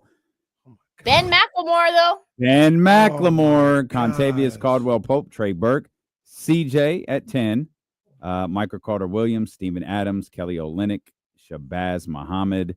Those are the top 14. I knew Shabazz Muhammad wasn't going to be any good. Yeah, he was 25. I met him pre-draft, and I'm like, this guy is struggling through his. Rudy Gobert was taken at 27 in that draft. That's crazy. Victor Oladipo was pretty good. Oh, yeah, definitely. If he didn't get injured, he would have been an all-star. Yeah, I think so too. Well, Victor Oladipo was a two-time NBA All-Star, 2018. Oh, he was, yeah. 19. Yep, all-defensive team in 2018. Most improved in 2018. Didn't he just ask you whether somebody in the lottery was an all-star, and you said no? That's a rip. That's a rip. Yeah, that's me. I'll get him. That's a rip. Yep. That's me. Victor Oladipo, beautiful voice. I love his song with PNB Rock. Great. Nice. That was a really great comment. I have a question for you guys. Go listen to. I think you would like it, Tristan. Go listen to the song with PNB Rock. That's just one of those. That's just one of those things I normally do, which is like fine because I'm the guest. Where it's like, well, I don't know where to go. Bro, you are not a guest here. It's like, well, that just killed any flow of conversation. It's like, oh, okay, well, I don't want to acknowledge it, but I also can't not acknowledge it. He might be the best NBA singer of all time. He has a great voice. No, I don't think so. Oh, did you guys see Jordan Mailata sing in the tunnel with some country singer? Jordan Mailata from the Philadelphia Eagles. No. Jordan Mailata walk through right now. Get security, get this man out of here. Can we Can we stop singing with country singers though? Yeah. Have we not learned our lesson? No. Me and my mom are watching The Voice, and she's got me watching. There's this guy. His name is Jayson, Jaelon, mixed kid, sings country. Clearly white mom, and it's like this is just not working for me. This is just very anti the culture. The Masked Singer, a better show than The Voice. Less, but very good. Less good. Oh no, that was a statement, not a question. No, okay, no. I've never seen either one of those. Masked Singer is a good show. Yeah, because all you do is work. That's all you do. You just work and you prepare. That's why I'm going to wind up on the news one day. Oh, no. Yeah. And what are you gonna do? Are you gonna? Is it gonna be? It'll be a tragic story. Is but it a self death or is it an other person's death? It'll just be like D'Lo has gone missing. It'll be Sean Cunningham on whatever station he happens to be on at that time. Yeah, D'Lo's been missing now for 7 days. I don't know where he went. He's in Christmas Island. He's literally. However, he was last seen at work, so yeah, never seen either one of those shows. Well, man, what was I about to ask you? Shoot, it was going to be fun too, but then we went Masked Singer. Come on. Voice. Oh, Ty Jerome. Is Ty Jerome black? I think he's mixed. How mixed? He is. He's mixed. That was a discussion on the show the other day. We found out his mom is white and his dad is mixed. Yes. So he's like. So we decided if Ty Jerome married a white woman and had a baby, the baby Haley we probably can't Steinfeld. call black. No, He's Haley Steinfeld mixed, Okay. which I don't consider Haley Steinfeld mixed. Who's Haley Steinfeld? She's the one who got spit in the mouth with Sinners. Oh, the Michael B. Jordan's joint. Yeah, Is engaged to Josh Allen. Yeah, she's engaged. Really? She's engaged to Josh Allen. No. Haley Steinfeld. That's why they said Sauce Gardner posted, he said, out of respect for Josh Allen, I'm not gonna go see Sinners. That's love right there. He's like, I'm not even gonna. You think Josh Allen? You guys have obviously seen movies with your parents. Like I watched The Devil's Advocate with my mom when I was like 9, and there was like a really nasty. Yeah. That was intense. Right? And so you're like, oh, I just wish I was anywhere but here right now. Could you imagine Josh Allen at the premiere of Absolutely Sinners not. with his Absolutely girl? not. He's looking over at her like, yo, you didn't tell me you did this. You have to clear that, right? With like, I don't know, one of the hottest dudes in life. I mean, that's her profession. That's her. But work. you also have, That's baby, something Kenny would say. you That have is to something Kenny would see. say. No, you have to have a conversation with your significant other to say, like, hey, so I'm doing this movie. Yeah, I mean, it's sure. All right. This is so Kenny. This is such a Kenny. Like you just your Real. smirk. You're like it's just the smirk on your face is incredible. It ain't real. You know what I mean? It's not real. It's real when we're sitting in that goddamn theater and I'm looking at a 200-foot screen, But it's not real. Y'all didn't have a real scene, so you need it's to your warn me before I walk in. His literal spit or her literal spit was in this man's mouth. It is clearly real. It is that very actually. Well, no, look, that actually fine. If it was the other way around, then maybe we'd have a discussion. But what that got to do with me? Your spit went into his mouth. This is again. So can you what? imagine just tuning into this radio station right now at this minute? Hey, what's on 1320 a.m.? Oh dear. It is sports adjacent. I didn't know that though. I didn't know she was with Josh Allen. Yeah. Didn't either. Too. It really gave me a lot of appreciation for Josh Allen. I was like, man, he must have a lot of riz. He pulled her. Yeah, I don't think I around. would have guessed that. Josh don't look like he got that vibe. Well, and remember, Josh had all those like somewhat like suspect tweets right before he got drafted that came out. Remember? Vaguely, I remember. Yeah, Vaguely. he had some stuff that he had to delete tweets that were like low key kind of racist. Now he's dating a black woman with the baby with the. Yeah, I think don't do that. I think she makes, but I don't think their kid is gonna make it as a black kid. You don't think? Hey, You don't think so? Nah. Dad goes to Wyoming. Mom is a Marvel star. Yeah. I don't mean Like if to- me and Katie had a kid, the kid would be white. that would be that we Yours, would consider the kid yours white. is different because it's not even from what I know. Your dad's not even half. Right. So Well, so neither. but Well, Ty he's- Jerome's dad is half yeah. So your dad's what? fully black. No, I know No. your dad is fully No, black. Damien's. My dad? Isn't your dad a black man? No, he's not fully black. Oh no, what he's he's yeah. Well, yeah, I don't know if No, I don't know if Gunner's gonna make it. Okay. Gunner? We already got names. No. Biff, I don't know where. Biff Barling is gonna make it. I don't know where Kenny came up with that, but Biff all of a Barling with sudden, the boat shoes. he just started calling this completely Gunner is a fictitious cool baby that name. does not exist Gunner. Gunner's a cool name. Would you name your kid a name that was like racially ambiguous, or would you go like I wouldn't name the kid Gunner. okay? But you See? wouldn't name it Look, anything. they don't even like the name Gunner. She agrees. Would you name the baby something very obviously white? Devontae. You would Look, if they're gonna look at you and wonder, your name is gonna be Devontae. I get that. I like that. My And I'm sister gonna do wanted everything a name. I can to make sure you're born with big lips and a big nose.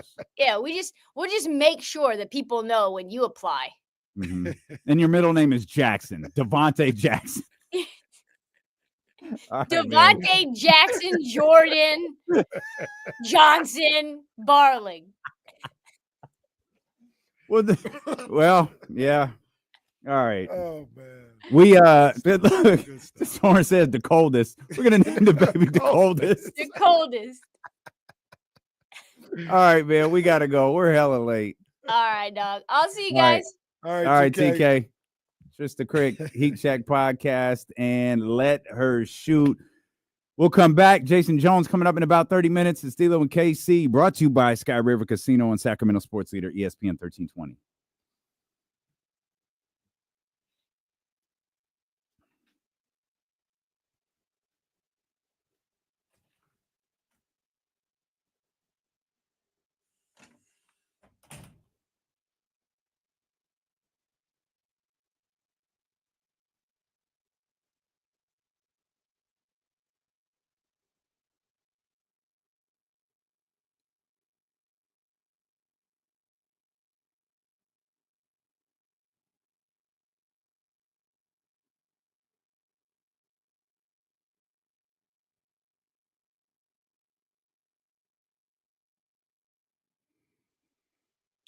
I still haven't seen Sinners, man.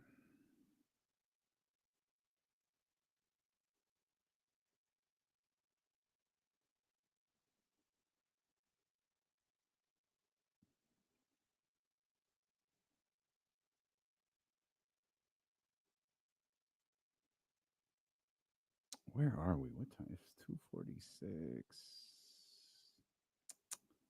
Got Bump It or Dump It coming up.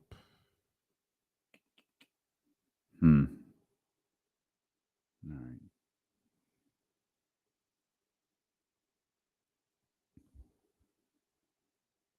Draymond. Yeah, stop it. I don't know. Gunner's got kind of No, Charlie. Yeah, Nope. kind of a wrestling thing. No, we're not naming the baby Gunner. By the way, there's no baby. We're not naming the fictitious baby Gunner. Charlie's laugh is hysterical. I haven't, David. I saw that popped up. I don't know. That popped up somewhere. It looked interesting. I'll have to check that out, David. You say it's good. I'll have to check that out. I'm still trying to work my way through because we're on like 30 what's it called? Neighbors and Friends, the John Hamm show. And then we've kind of like peaked at the studio a little bit, the show, The Studio, but haven't really got into it. CJ, I'll give it a shot, I guess, at some point. I'll give it a shot. I'm gonna go into it with the idea this is just a completely different show, and it only has like mild ties to The Office.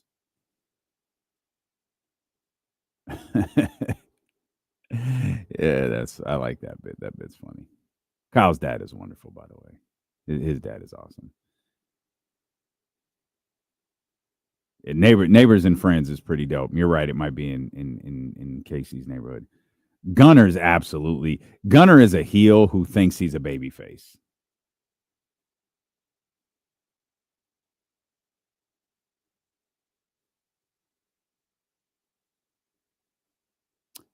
I actually think this is correct, Adam. I think this is correct. Yeah, there you go, Jalen. Run your name. There you go.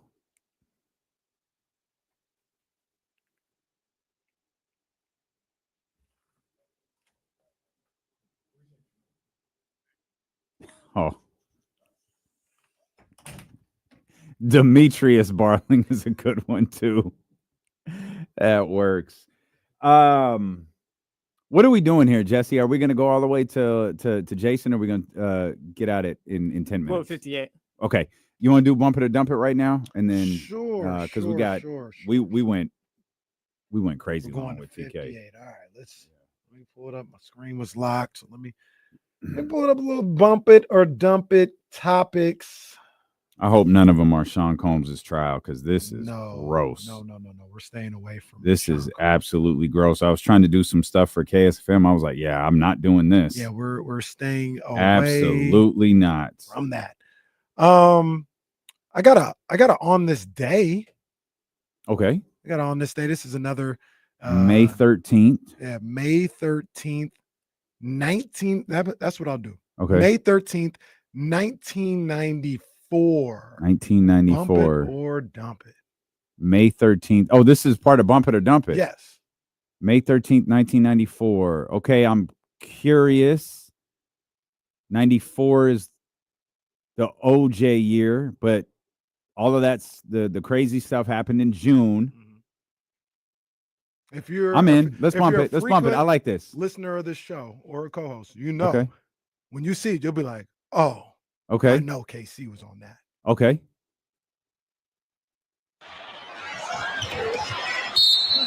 Hopefully with position on Grant. No Joe English and Derek Harper. Oh, this is literally Kenny's favorite play ever. Oh, man. We'll turn that off, even though, Yeah. They're going at it. They're going crazy. Wow. This was 94. 94. Wow. And during the broadcast, I guess the security starts pushing John Starks, and Huey Brown goes, Hey, what are you doing? Leave him alone. Oh, David. That shot of David Stern is terrific. Look at this. Let me see. I'll play it. Oh, that shot of David Stern. And now they're keeping going. Now Riley grabs Harper and is yelling at him. Yes, he is. Yeah. Harper. Now right behind this is an all-time Kenny moment. The security staff is pushing John Stark. Unbelievable. Hey. Well, what are they doing here? The security staff, unbelievable, pushing John Starks. What a moment. What a moment. That was a great moment. Okay. It was a great moment. Yeah. And that was a fantastic move by Phil Jackson. Fantastic move. You coach young people. I also coach young people to be able to be in control of their emotions. And if somebody isn't, you send in JoJo. Yeah, that's not your fault. That's Derek Harper's fault. All right. What else do we got? Let's see. Well, man, I got a lot of video here, but we'll go to one that you want. Let's go. You'll like this one. Okay. I'll be the judge of that. This is video. We've got a young Victor Wembanyama playing basketball. Okay, we can bump that. I'm sure the radio audience will love this. Sorry to the radio audience. I'm sure this will be the last. I'm sure the radio audience loves Kenny's new video segment. Terrific. Here we go. Young Victor Wembanyama. Don't have to wonder which one he is.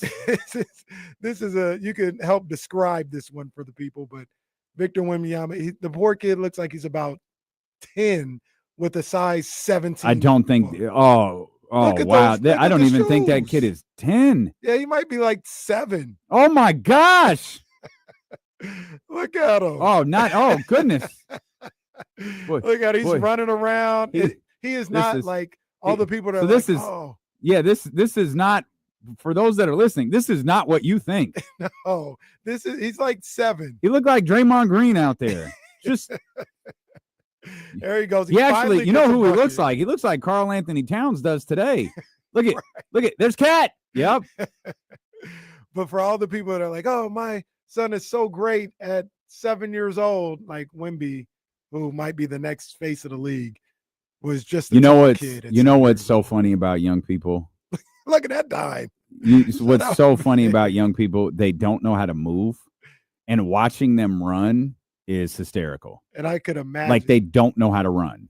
Look at the way he's sitting. Yeah, that Wemby, there's no way he was in control his feet of all his movements. Are size 13. At minimum, they're size 13. And I don't have the exact age, but he can't be any older than 9. Yeah, that's crazy. That is crazy. That's hilarious. Yeah, that's absolutely hilarious. Thought that was pretty cool. I got time for another one. Hold on 1 second. Let's see. Oh, okay. This one I think you'll like. You keep saying that. Russell Westbrook launches a new AI-enabled funeral planning venture. Nope, dump it. I don't want to hear about AI. I actually, you know what? Just reading that title, I don't even think that story's real. I think that's a Chatty House story. So dump it. You got Chatty Housed again. I can tell just by the title. Russell Westbrook launches an AI funeral planning service. Get out of here. This is true. Those words together don't even make sense. Stop it. Stop it. True. I read it. It's a true story. No. How Kentucky's new LLC will change the business of college sports. Okay. With player pay rules going into effect in July, the University of Kentucky's athletic department recently made a move that could change the way college sports operates. Kentucky announced plans to house the athletic department under an LLC called Champions Blue, creating a board of trustees that will allow the school to drive revenue in new and unique ways that will help them navigate this new era of college athletics. Okay. It's interesting. I think there's going to be a lot of there's a lot of universities figuring out on the fly. So what I got from that, you probably could help me out, is they can generate money that isn't to the University of Kentucky, so they can generate as much as they want from whoever they want to. Yeah. It doesn't have to be like boosters or anything else like that. And you could write a paycheck.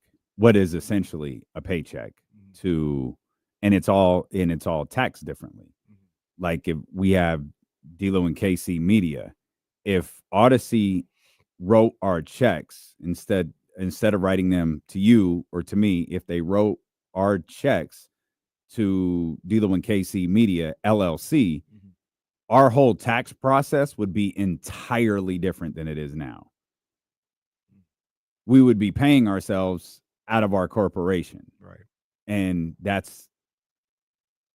it sounds like Kentucky is going to turn their athletes into actual employees. That's what I thought I was kind of reading. Like because Kentucky isn't paying these guys, it's Champions Blue, right? Is where they'd start to get the right, and that money can come from Nike, Lexington car dealer, Oil Man Booster. It could come from anywhere. Yeah, and then it goes out to now. You still have to. Hey, our 5-star recruit wants 1.5. Oh yeah, we got that. Okay.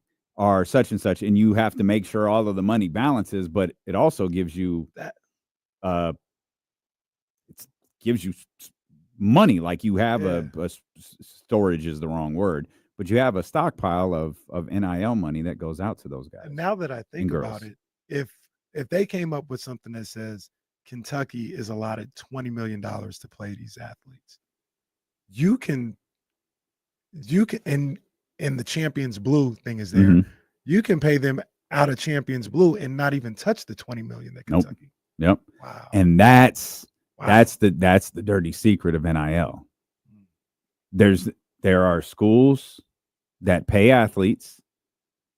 One particular school that you love for reasons I don't understand, but you love them. Champions. They pay their players I think it's like $25 I think this is chump change now, but I think just to be there, I think you get like 25,000 or something like you get a decent chunk of money just to be there, and then you get everything else on top of it.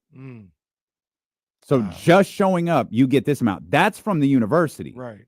Everything else, that's everything you get on top of that. That's right. Yeah, that's right.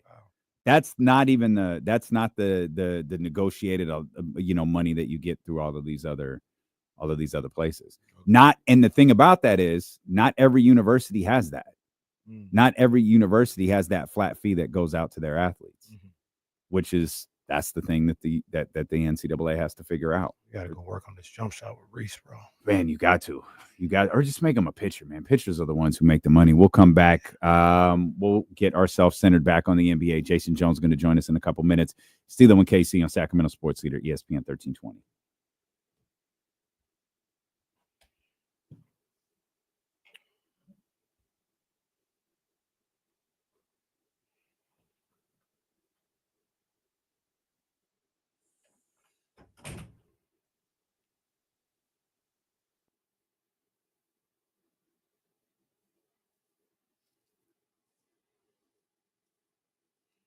Mind your business, D-Mac. Mind your business.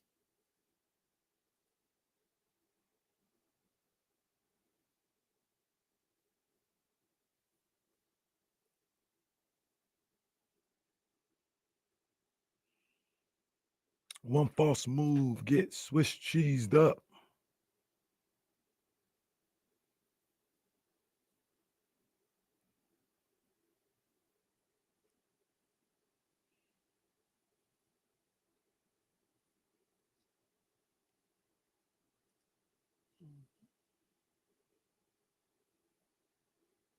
Gunner, Starks, Barling. I thought about getting a John Starks jersey. The interesting thing about the Knicks and those early 90s teams is I hated them. I loved Michael Jordan, was a Bulls fan, and I hated the Knicks as I got older. And I wish as I got older and started to appreciate a certain style of play and a certain mentality, I was like, man, those dudes, they had, that's how I would want to shape a team, that toughness, that grit. And I just started to look back more fondly on those teams. Hated them at the time, though. Come on, baby. You know what it is. You know what it is, baby. It's our time of year. It's our time of year. Stop playing with us. Go Lions.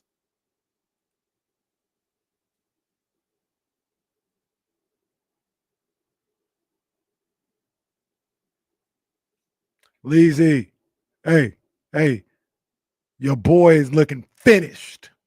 Not finished as a player. He's still going to play. They're being able to, he carried team to, that's done, bro. That's done. He ain't doing that no more. Nah, I'm not giving you $60 million a year.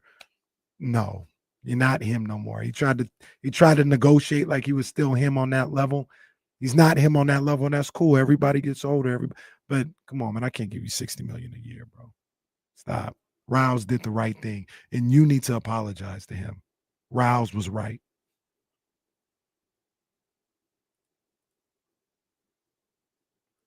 Yeah, the Warriors won because Steph Curry was there. We see what happened since Steph been gone. We see what's happened. We see it ain't Jimmy Butler. It ain't Jimmy Butler, it's Steph Curry. Steph Curry. We've seen what happened since he been gone.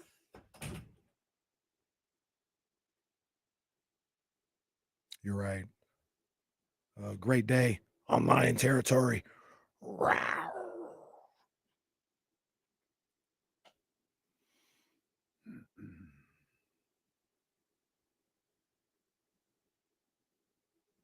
Oh, hey, chill, Drew Down. Chill.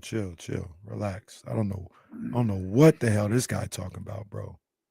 Relax. You got me confused with another KC.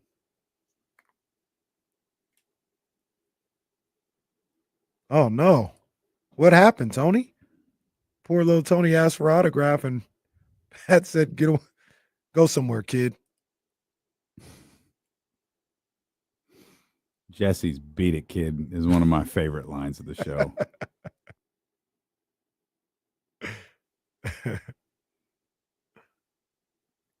Oh, I'm just checking. I don't know. It ain't got nothing to do with nothing. He went. Y'all would. If Jimmy Butler was fully healthy, y'all wouldn't beating this team.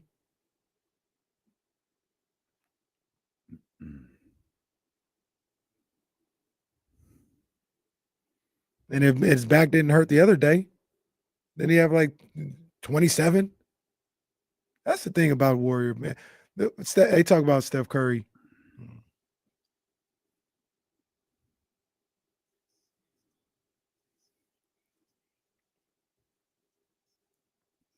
Go ahead. I feel like you've been waiting to do this all day. No. Well, this is something completely Sing different. the praises of your Minnesota Timberwolves. Well, no, those aren't my Minnesota Timberwolves. And Edwards, that is my guy. That's my boy right there. But they ain't my Minnesota Timberwolves. But this is the thing that always gets me with Warriors fans, right? Is because I saw this post earlier, and they were talking about all these times that the season ended in the playoffs because Steph got hurt, right? And they talk about, I think one that they saw was like 2016, playing against the Warriors. Steph hurt his knee playing against the Thunder. Steph hurt his knee. If it wasn't for that, we would have been able to finish off the greatest year ever. He wasn't healthy. But somehow he was healthy enough to get up 3-1. When nobody talking about Steph's knee when they was getting up 3-1, he's shimmying, he doing all this other stuff in game 5 or game 4 against the Cavs, everything good. But as soon as they lose, it's because Steph was hurt. Come on, man. So this came up because I said Pat Riley was right. Jimmy Butler, great basketball player, did some great things in this league when he was with Miami. But there's no way in hell I would have given him $60 million a year at this point in his career. Those things he did with the Heat, he can't do no more. He can't carry a team to an NBA Finals appearance or whatever. And that's on full display right now with the Steph-less Golden State Warriors with Jimmy Butler, who had a good game in game 3. He wasn't hurt then. We weren't talking about him being hurt then when he played great and they lost. But last night, he puts up 9 shots, looks completely anemic. All of a sudden, Draymond, I'm not going to make no excuse, but he was sick all day, and now his back hurts and all this other stuff. When things don't go right, there's an excuse. No, he just ain't that guy no more. It's fine. He's a human being. He's a great ball player, but he ain't that guy no more. And I wouldn't have paid him $60 million either. $60 million a year. Okay. That's the end. That's all that was going on. So what's Jimmy Butler worth? Jimmy Butler, out of respect to who he is in his career, I'd say $30 million. Off the top of my head, I'd say $30 million a year. Let me try that again. What's Jimmy Butler worth in a Golden State Warriors uniform versus what is Jimmy Butler worth in a Miami Heat uniform? They may be two different things, right? Because if I'm Pat Riley and I'm not paying the $60 million a year. With the Warriors, maybe I'm a little bit more desperate for this attempt to try and salvage something with Steph. Mm-hmm. So if it means paying him 60 to give to, if you believe it gives Steph a chance, sure. I don't believe it gives Steph a chance. I don't believe with Jimmy Butler, they've become a championship team. I never believed that. I thought it was cool. Like you had to do something. You couldn't walk around and have the same team out there. Steph was looking despondent at every press conference. Like you had to do something. So I get that, but I never thought it made them a championship contender. They had some good moments. They had some moments, a regular season win against the Lakers. I feel like you're minimizing it. Like, yeah, like maybe they had good moments against like they won a lot of basketball games when Jimmy got here. I can't like take to that me, away. that Warriors team, if Steph Curry is healthy, is as good as any team left in the playoffs. Well, I've always said I think they're too small. And that might be true. So if you go up against, at the time, Boston and those guys that had centers and big and power forwards that can make you pay, like Minnesota's doing right now. Minnesota's destroying them in the paint. Now there's no Steph Curry, so that matters as well. But there's nothing there. Julius Randle is going to the bucket at will. He's finishing at the rim at will. Rudy Gobert, he's not doing much, but he's doing whatever he wants when he gets the opportunity. I just think that was their Achilles heel that would keep them from winning a championship. If Steph Curry was healthy, would Jonathan Kuminga be playing? Probably not. Is Jonathan Kuminga Steve Kerr's biggest L? Like, bro, what are you doing? Kind of feels like it. Like, not what are you doing now? Like, how is he not playing? It's what Kings fans thought, I think, about Mike Brown to Keon Ellis, but like times 100. And it's tough to not watch Kuminga play and look at Steve Kerr. Like, man, what are you doing? It is baffling, and nobody, I think, is saying like, "Hey, play him. He's a 20-point per game scorer." But he was getting DMPs. Yeah, right. Yeah, like you couldn't find any minutes for this guy. See, I was thinking about that last night. Like that's a bad look for Steve. Yeah, that's tough. And I think Steve is a really good coach. I'm not going to Jim Park this situation, but that's a miss. He is, but it feels like his bad moments are adding up. Or not as bad. If I wanted to, all of the stuff we say about Draymond Green, or the stuff that maybe we talk about like with the roster, we could probably say the same thing about Steve Kerr. That's fair. Steve Kerr has made a great living as a coach because of Steph Curry. I don't think that's true, and that's not even remotely fair to Steve Kerr. But if I wanted to, I really feel like I could make that argument. Because you look at the Wiseman stuff, and you look at now the Kuminga stuff, you look at the two timeline stuff, you look at the constantly playing Draymond Green. You look at all of that stuff like, okay, well, Steph bailed you out. And NBA world went crazy when Draymond Green scored 8 points in an NBA Finals game after his mom dissed him on social media. Then Draymond looks awful. He looks. I mean, Julius Randle is looking at him like food. And this was the same guy who 7-8 games ago, when Sengun tried to do something, you can't score on me, doing all this flexing. Julius Randle's looking at this guy like food. It's funny you say that. I'm glad you pointed that out, because Draymond had 8 points in the first quarter yesterday. Julius Randle had 1,000. I mean, all kidding aside, I think Julius Randle had 19 points in the first half. I'm pretty sure he scored the first 8, maybe 9 for Minnesota yesterday. Right. And that's 2 games straight, which now my prize pick lineup shows it. I didn't think Julius was going to do that twice in a row. And he ate Draymond up. I'm sorry, we're leaving that out of the highlight package now. We've talked about it before. We've seen it before. We've seen it when he quits, when Steph Curry isn't there. Yep. But this is what he didn't quit yesterday. No, but he's quit on a whole season. No, absolutely. He didn't quit yesterday. He just wasn't good. No, he was good for the first 6 minutes. This is what his career would look like if it wasn't for Steph Curry. This is who he is. So, like, he's cool in his role. He does what he does and contributes what he contributes. But the whole, they wouldn't want anything without Draymond Green there. That's ridiculous. It's all about Steph Curry. Yeah. All of it is about Steph Curry. All of it. He has changed the lives of so many people in that organization, single-handedly, damn near. We will. I'm sorry we have to do this again. We went like an hour straight with Trista, so we're gonna step out. I'm gonna go full JR here. We're gonna take our last commercial break, folks. Don't you dare go anywhere. We'll keep the cameras rolling. We'll come back. This is a shoot. This is our last break. We will come back and we'll hang out with Jayson Jones the rest of the hour. There's a lot to talk to him about in the association. That's all coming up. We're thrilled that you're here with us. It's D'Lo and KC, brought to you by Sky River Casino on Sacramento Sports Leader, ESPN 1320.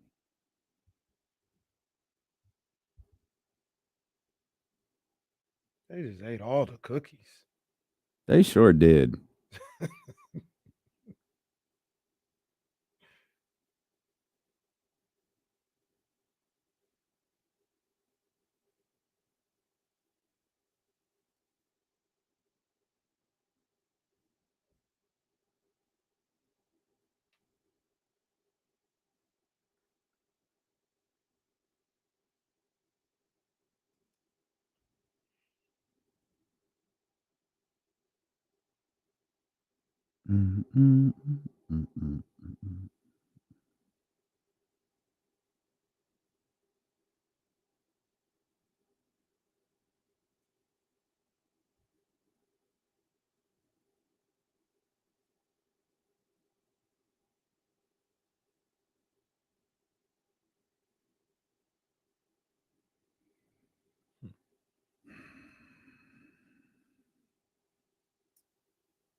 Yeah, we got tagged in that clip, and I saw it when it happened, and I was sitting there with Reese and my mom, who are Warriors fans, and I said, "Did you guys just see? You see Draymond just slam DiVincenzo to the floor?" Oh, They're like, "What are you talking about? What do you mean? What am I talking about? You're making this up, Kenny." No, I'm not. Guy just somebody said in a tweet, he just alligator rolled him. Alligator roll.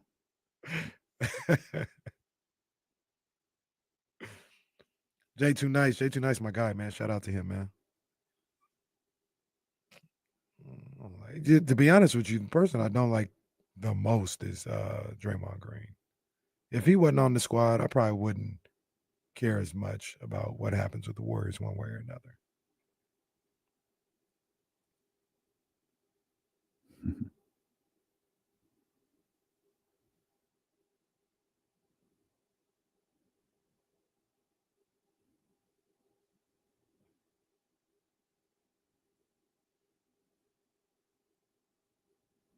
I hope Kyrie can get back healthy.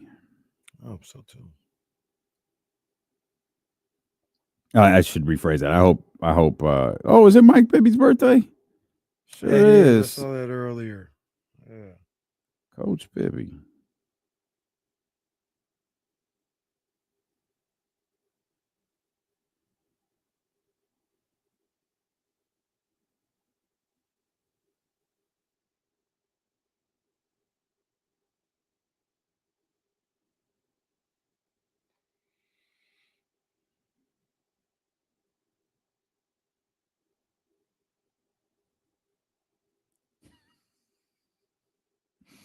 These gives is funny with that little baby, that little boy is walking, and it's always some sort of me on my way to see HR for nicknaming my coworker tariffs because they cost the company more than they're worth.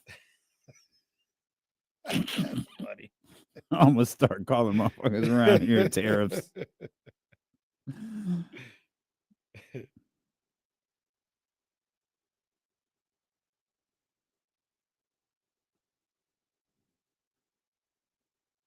See, this is why you miss out being a Cancer and not a Leo. A lion is the most beautiful creature on the planet. What creature y'all got? Crab. Our other logos, where's that though? Well, that's just nasty, sir.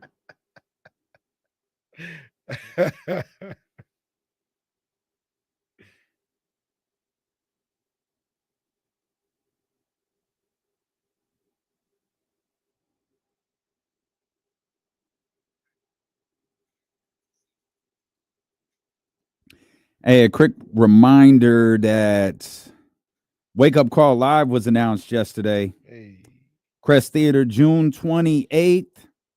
You can get your tickets. I just posted the link over on Instagram at D-Lo on the radio, or you could text live to 916-909-1065 to get a link sent directly to you. Again, the Wake Up Call Live, June 28th. That's going to be an exciting show. I'm very much looking forward to that for those guys. June 28th, Crest Theater. Text live to 916-909-1025 to get your tickets. Jayson Jones going to join us here in just a couple of minutes. I'm sure he'll have plenty to say about what went on in the association over the last 24 hours or so. And of course, we got games tonight.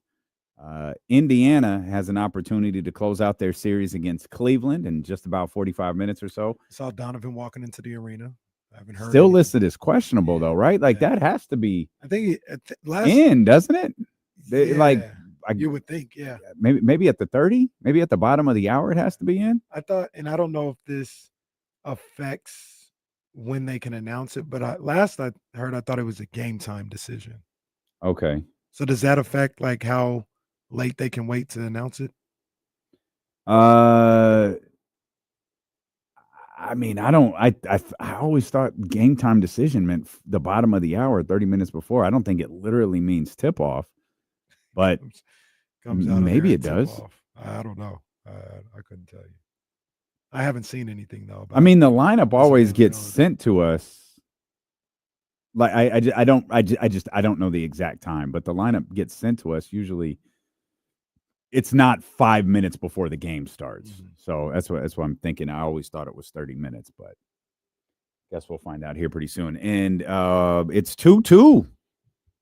Denver and Oklahoma City. I don't know, a lot of people had that one, but it's 2-2 right now. The only 2-2 series. Man, how about that? How about that? Can you imagine Cleveland, Boston, Oklahoma City, all out? Who was it? Was Houston the 2 seed? Houston was the 2 seed. Yeah. Houston already would all the 1s and 2s be gone? Yeah. Because Boston was 2, Cleveland was 1. Oh man. I feel like wow. I feel like that doesn't seem like it's ever happened before. This early in the playoffs. I saw something. I saw like a highlight package on Twitter about the NBA playoffs so far, and these have been some good playoffs. These have been some really good playoffs. Good games, good storylines, great finishes, and like I said, we're about halfway through it, and this has been some good playoffs. Obviously, I wish we didn't have the injuries that we've had, but this has been some really good playoffs. I'm thinking back. I don't know if I'm going to change my answer. I'm thinking back to the conversation about who has the most potential superstardom to gain. Mm-hmm. And I thought Tyrese was cooking. Mm-hmm. I still think Tyrese is cooking, by the way. We brought up Jaylen and talked about the difficulties and that it would, be for Jaylen. But Brunson, his postseason is insane right now. And once someone, and maybe the conference finals will help this, because I'm gonna move the Knicks along, with all due respect to Mazzola and the Boston Celtics. I'm gonna move the Knicks along here. Maybe a conference finals appearance will help. At some point, you got to call back to what he did last year. It has nothing to do with where they're going, but when you start putting together the performances that Jalen Brunson has had in the postseason, he's incredible. Yeah. He is absolutely incredible. And to be able to do that and I'm not, we have our fun. I'm not silly enough to believe not doing that. I mean, doing that for the New York Knicks. That's different. That adds a little something to it. It is different. I was watching him last night, and I got the feeling of Allen Iverson, because the point totals that he's been putting up in these playoff runs that he's had the last couple of years are crazy. Like, we're talking 40s and 37s and all this other stuff, and it's one of the great playoff performances we've seen consistently from a small guard like that. Mm-hmm. And he's clutch, makes big shots in big moments. And I'm just salute to him. I did not see this coming from Jalen Brunson when he signed with the New York Knicks. He had some really good moments in that Dallas stretch when they made it to the conference finals, and he had to start the playoffs without Luka. Did a really good job, but I didn't think it would turn into this. Like, this is one of the best players in the league. Yeah. Maybe the best playoff performer still around in the game right now. He's amazing. He really is. And I'll say this, and I kind of I don't want to say I alluded to this earlier. I spoke the point in a different way. I think the everything that the Knicks have done has been for this moment against Boston. In that process, though, man, they're looking like one of the better teams in the league right now. Yeah, they're looking like all of the things when you see the names on the roster that you could imagine. Like, hey, I think we're starting to see them peak right here as we welcome in our man Jayson Jones from the New York Times, aka The Athletic. I'll steal a Kenny question if you don't mind, Sure. Jayson. Where would you rank last night as one of the, in terms of crazy NBA nights? Where would you rank last night? Oh, that's considering the amount of conspiracy speculation that it sparked. Oh, that's got to be that. In terms of just the lottery, probably the only other two lotteries that get to that are LeBron and Patrick Ewing. Yeah, I mean, in terms of lottery, it's top three. Because You throw the Tatum stuff in there, and you have you got that. Yeah, it was the Celtics being on the brink, the champs. They're the defending champions. They blow another big lead again, another double-digit lead.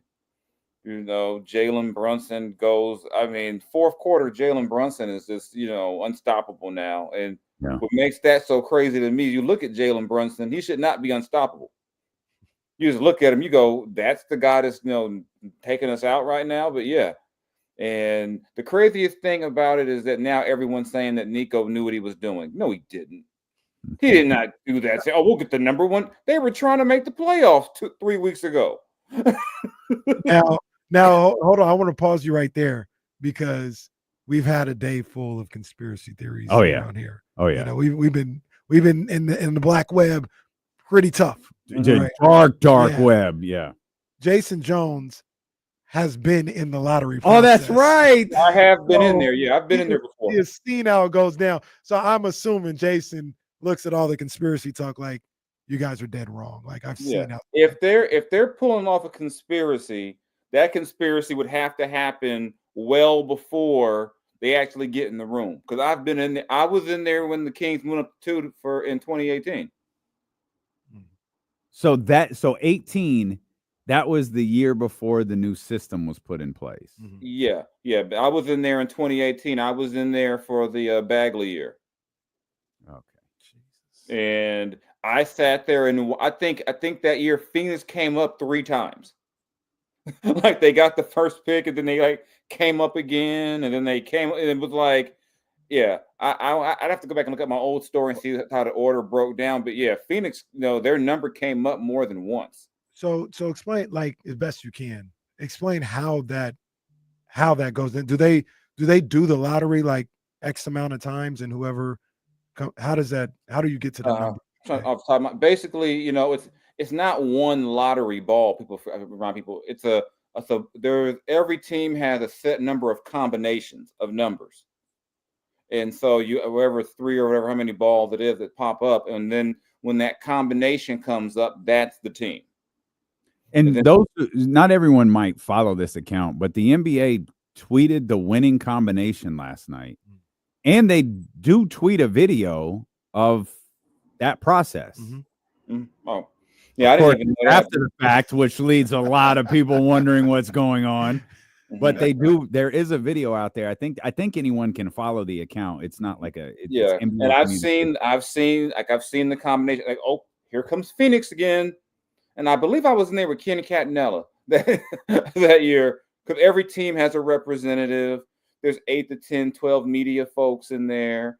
And you were the one who told Catanella as a joke, hey, you should take that kid out of Duke.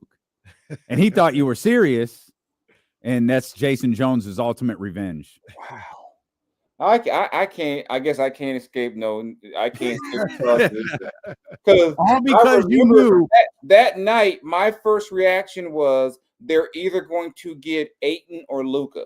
This is good for them. I was like, I was almost thinking it's almost better being number 2 because hey, there's 2 guys.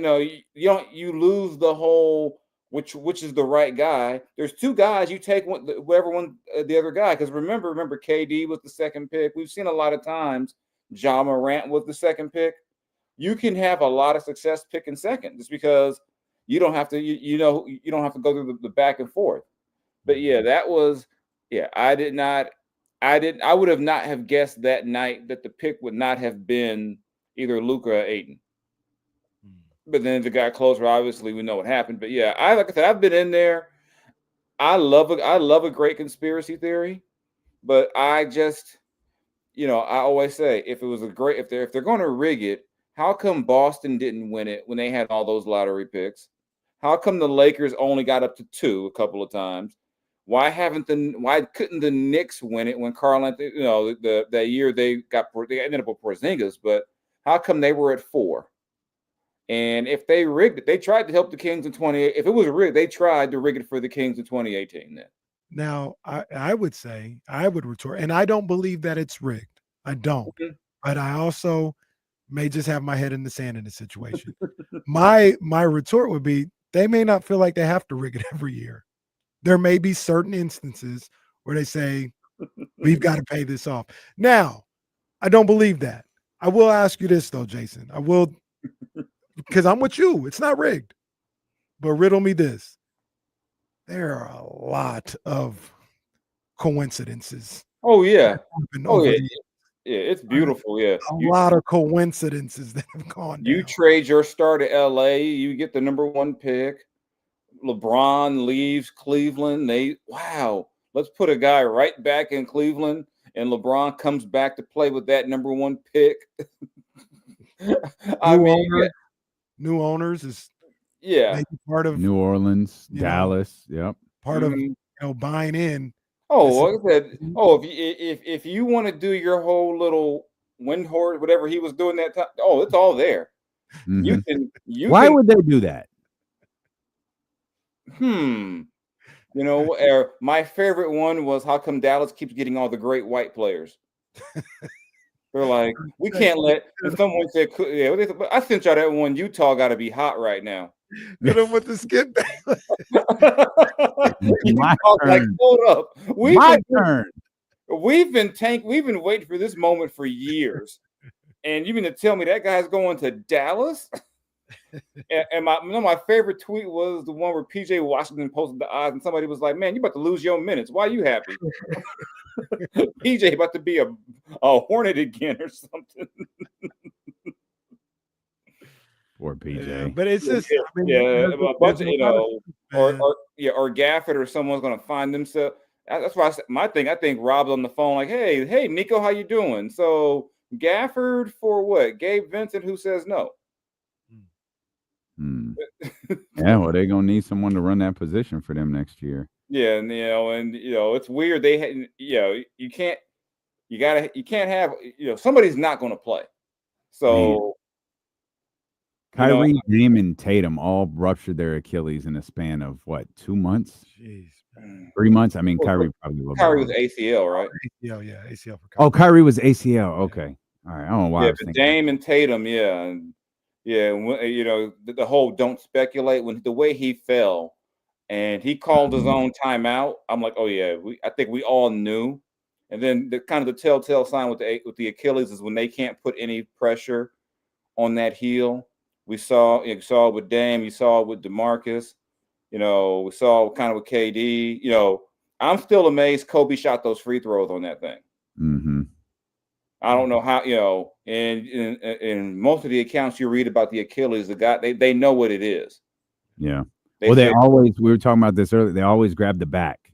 Yeah. Whenever they hurt their ankle, they either grab the front or strangely, they like grab their like shin and just like pull their leg closer to them just to try to not move it. But when it's the Achilles, because that's my get from talking to people, like it gets hot. And like it's like a sensation, whether it's, you talked about sometimes it's really, really painful or sometimes you just feel a sensation. The heat, like you reach back and you hold on to it because you feel that sensation. Yeah. And he looked like he got the sensation and the pain. Yeah, it looked like he got the sniper, just like boom, everything at once. I mean, yeah, it was. You hate seeing that, I think, he's young. I think, I have no doubt he'll bounce back, especially the way medicine is now. But yeah, you don't want to see anybody go down with an injury, and especially that one, because it's just it's rough. Yeah, he's obviously one of the young stars in this league. And we were talking about it earlier. We watched the starting five, and people get our jokes off about Tatum, like he copies their catchphrases or whatever. But in all actuality, we've all said it seems like just a really good guy. You know what I mean? Yeah. I think the worst thing you could say about him is he steals people's catchphrases.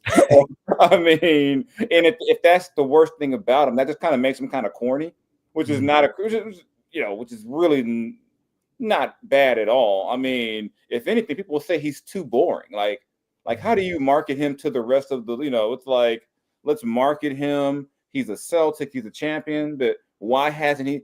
It doesn't feel like he's gotten the level of hype for considering what he's accomplished already that he should. You look at his numbers and what he's. I mean, well, if I remember correctly, he's never missed the playoffs. He's been durable. He's not a guy who's gotten hurt, a serious injury until now. He doesn't get in trouble. He's got an R&B. I think he has the R&B girlfriend, right? Yeah. Yeah. Yep. Yeah. So I mean, what more could you ask for of the guy?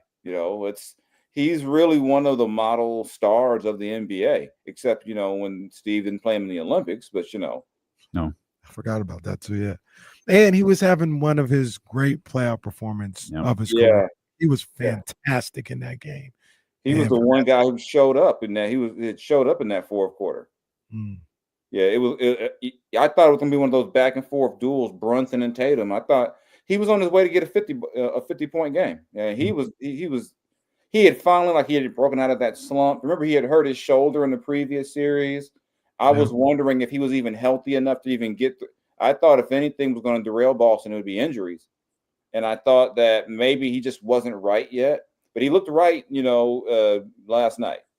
It was, come back, hit the three after Brunson hits the shot. Yeah, you can't. I mean, like I said, all jokes aside or whatever, I haven't heard a bad thing about Jayson Tatum, and it just it sucks the way his season had to end, But I have no doubt he'll bounce back, and be the star that he's been, and then I can go about hating him as a Celtic. But yeah, you love to see the young stars of the league, shine this time of year, and he was on his way to a monster game in the Garden.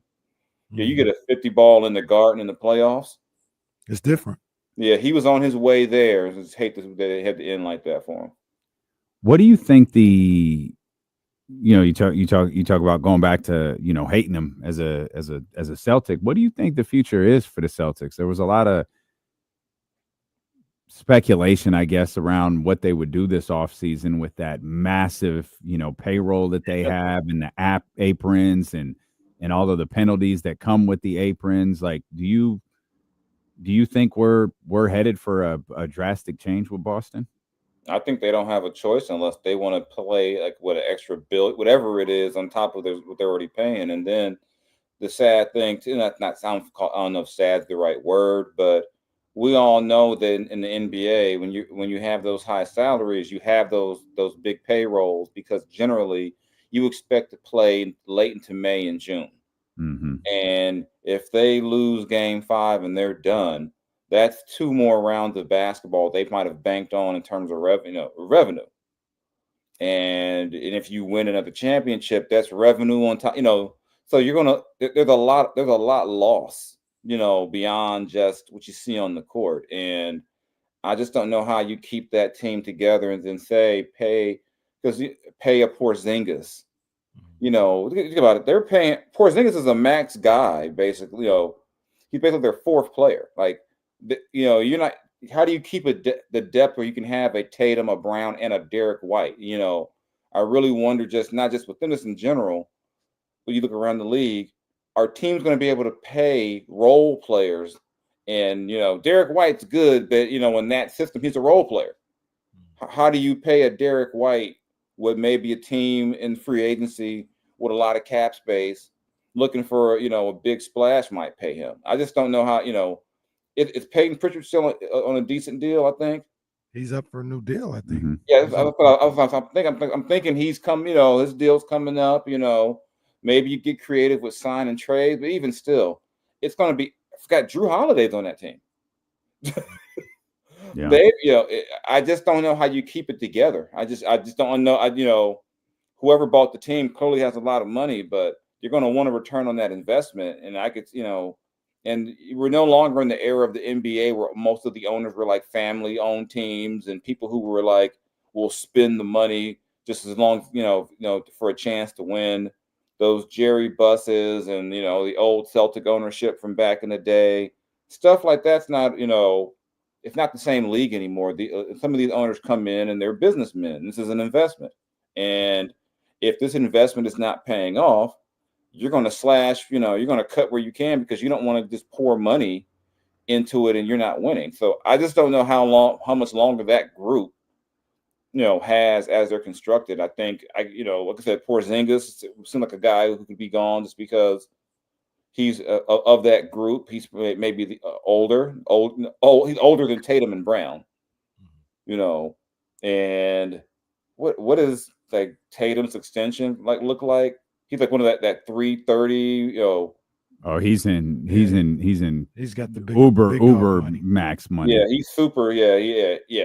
He's in that 35% of the cap, no matter what type max. Yeah. So yeah, and they got two of those guys. Yep. So yeah, I just don't see how you keep those two guys, and you keep Drew Holiday, and you keep Porzingis, and Derek White, and Peyton Pritchard. Yeah, it's just going to be hard to keep that whole group together. Because I could see a team jumping out and just saying, "Hey, we're going to sign Peyton Pritchard to a big deal," just to kind of force Boston's hand. We say this often, I feel like, but it really does feel like it's about to be a crazy summer. Yeah, this one feels crazy. Oh, this is going to be wild. Yeah. I think we're going to see one of those. We're going to see one of those 7-team, 19-player trades again. There's going to be a lot of moving parts because you just look around the league. You figure Houston will do something. We don't know where Giannis is going to be. I don't know what year Dame has on his deal, but did they just try to say, you know what, this didn't work, we're going to blow it up? Maybe we get off it. Maybe we find someone who we move Dame and he just rehabs for his next team. What does Sacramento do with Levine and DeRozan? I mean, there's going to be a lot of movement. I could really foresee one of those big 5-6 multiplayer deals. And we talking big names when that happens too. Yeah. Giannis, Durant's, Jaylen Brown's. Yeah, we're not talking about player number 9 on the bench. Mozgov. Yeah. Hey, let's not play that game, Dwayne Dedman. Oh. Dwayne Dedman just minding his business, calling somebody on the phone right now. Hey, Mozgov should be chilling at Laker games now, not hurting nobody. Funny thing is, Dwayne Dedman's like one of 10 Jayson could have just named. He really could have said anything. It was just, whenever the Kings would sign a free agent, it'd be funny because at some point they'd come to me and go, "Hey, has it always been like this?" I'm like, pretty much for the last 10, 12 years, yeah. Like, man. There would be, whenever they would sign someone, there would become a moment where they'd be like, wow, it really sucks. And it would just hit them all at once. Like, I really thought it was going to be different because I was here. I was like, actually, if it was going to be different, you probably wouldn't be here because a better team would have probably signed you. But hey, damn it, poor us. Yeah. It's just, like I said, the lottery gave the Kings nah. I'm like, how does De'Aaron Fox luck up into this? Well, that's a different discussion. Don't buy yet, De'Aaron. Don't buy. Don't build that house in San Antonio yet, brother, because we talk about all this movement this offseason. San Antonio landing the 2 pick yesterday. If they were Jayson, De'Aaron might not play another game for San Antonio. He might be the Rocket. If they wanted Giannis or they wanted one of them play, did Jaylen, one of them play it, Brown, one of them players we out there talking about, they have everything they need. They to got go. And because to get De'Aaron, they didn't give up all those young players. They didn't give up anything to get damn De'Aaron. thing. They gave up a pick in 2 years. They are sitting there like they're doing the Birdman. They're like, we can do whatever we want right now. I mean, just think about. I mean, the way that thing is set up, De'Aaron could be if he's there, could be their fourth best player. Which I would ask the question, and they can do whatever they want. It just dawned on me the Kings are going to win the lottery in 2031. Yeah, we'll win the championship. And have the number 1 pick in the draft. But my God, let's start looking at 7th graders right now. Young man, you're going to be a San Antonio Spur. If I'm the Spurs, why would I? Once again, they can do whatever they want. Why would I spend $50 million on my 4th best player? Like, they don't have why to. not just turn that into Dylan Harper and like have it on a rookie scale guy? Yeah, they have it on a rookie scale guy. And Steph, you get Steph 2 Castle, of them. Get them both on a rookie scale. Yeah, I And mean, Wemby's still on his rookie deal. I mean, because the way that the cap is working for them, isn't like probably Devin Vassell like one of their top 2 highest paid players? Yeah, him and Keldon Johnson. I'm like, this is just not fair. Come on, man. You got Castle this ain't right. I mean, it's like I mean, we talk about Mahomes. What deal did Popovich make? Like, what did they do? I'm like, how did this happen? Even when like their things go bad, they're like, well, we'll just end up with Wemby. Okay, no, yeah, we're not good anymore. We'll get Wemby. It's their reward for missing the lottery for 20 straight years. They get the 1 and the 2 in consecutive years. Come on, man. The 1 and the 2. Jason, I don't care what you're talking about, man. That's rigged. How'd you get back-to-back rookies of the year? Like, every time they have a good player get hurt, they just draft a rookie of the year. It's like, it's ridiculous. It's like, come on, man. And it was crazy is even before Wemby, everyone said, watch Wemby end up being a Spur. This will be the year they're bad. Watch. Mm-hmm.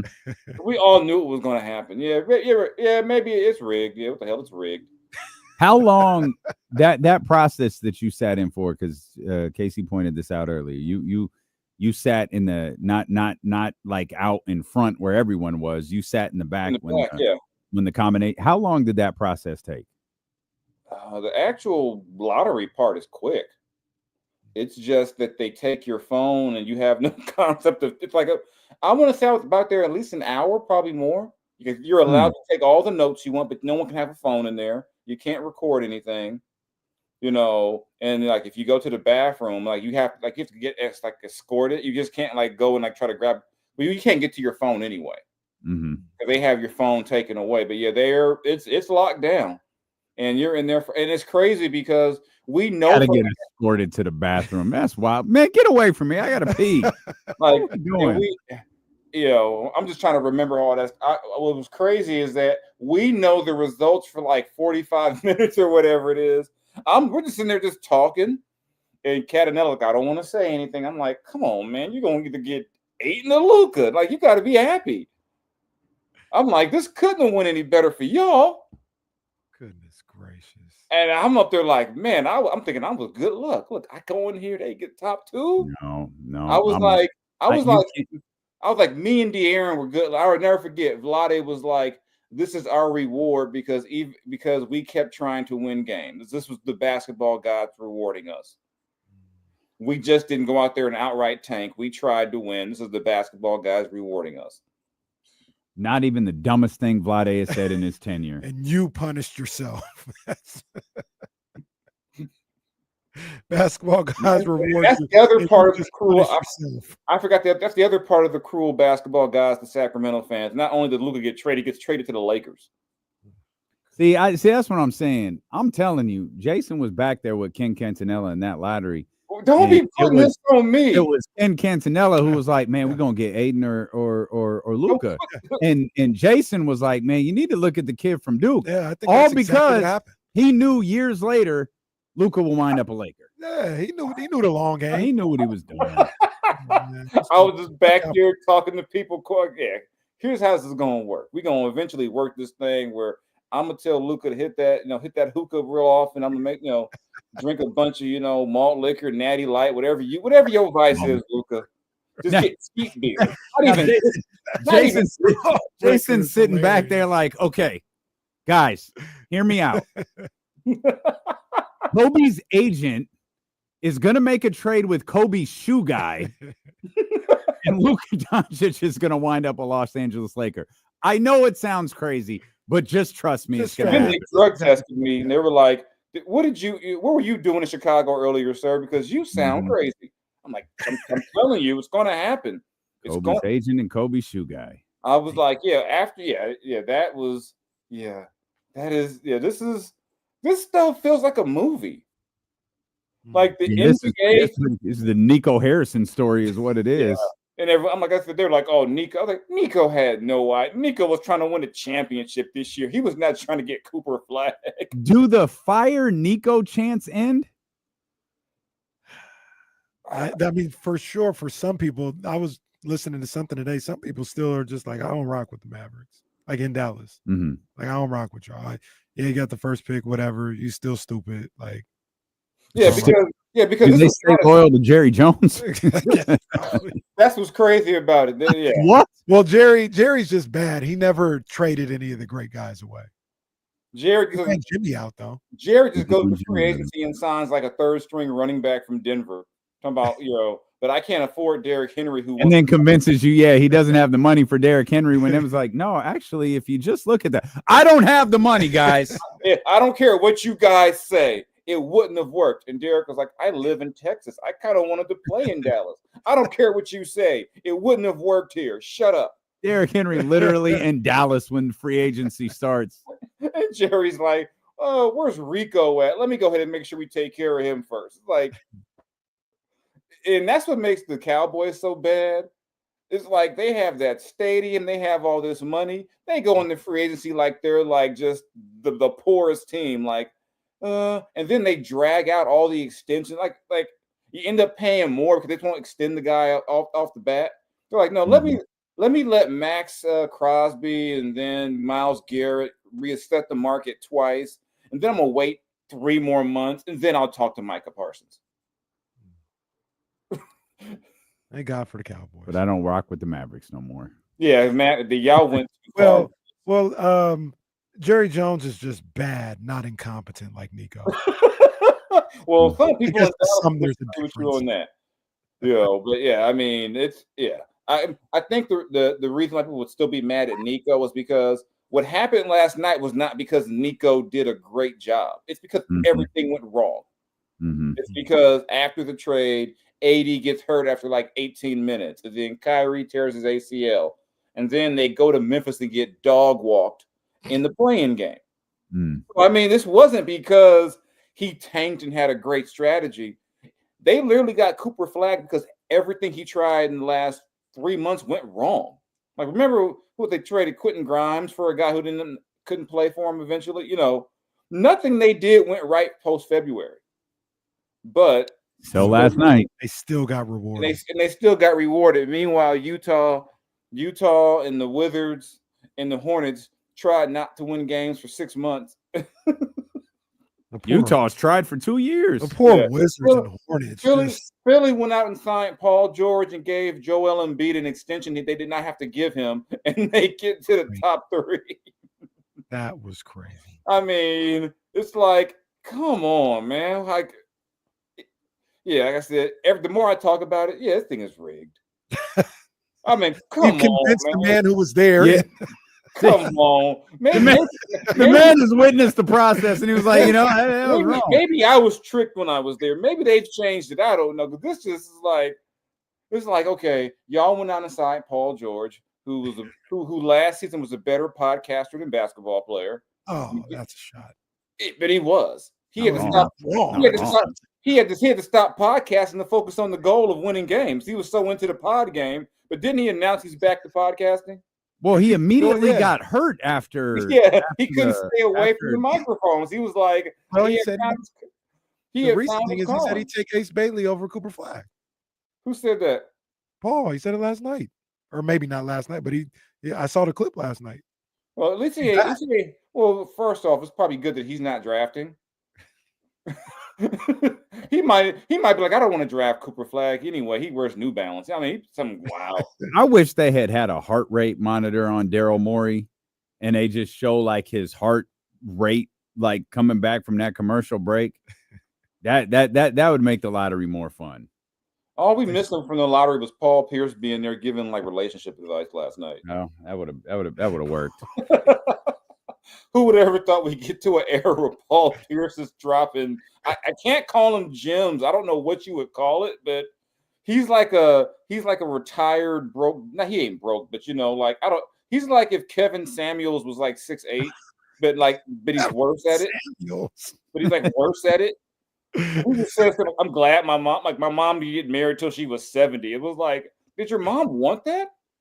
Like, why are you telling us this, Paul? Like, come on, man. Basketball world is crazy. Man, I still don't believe that man walked all the way to that thing in his robe. I don't believe that. He got a ride at some point. It's pretty funny if he did, though. And if he has fooled everybody into believing he didn't. That would be outstanding. Yeah. We need to check his Apple Watch and see how many steps he got in that day. Jay, we appreciate you, man. We're glad we were able to, even though you were there, I'm glad we were able to convince you the lottery. I've changed my mind. I'm going to write a column now. Everything's corrupt. It's not fair. Give Sacramento, put Sacramento in the top 3. Look at this man right here, huh? If any fan base deserves a break, it's Sacramento Kings fans. If any fan base deserves a break, it's the Kings fans from 3 seed 2 years ago to this. Look at this. He's turned over a new leaf. I'm all in. What's the slogan for next season? Well, I'm all in. I'll be at a game in purple. I'll wear purple to a game. We appreciate you, Jay. All right, Thanks as always. Take care, man. All right. So, man, Jayson Jones with his championship hat on up there. That was a terrible hat. Don't encourage him. It's my man. Yeah, that's fine, but that hat was trash. Like, chill. All right, man. We're gonna leave. This show has been a mess. Need to close out. The NBA's a mess. I need to close out the dark web. That's Don't what I need blame to us. do. Blame the NBA. Close out the dark web. We'll see you guys here tomorrow, beginning at 10 a.m. on Sacramento Sports Leader ESPN 1320. Vamos, Gigantes. Come on, man.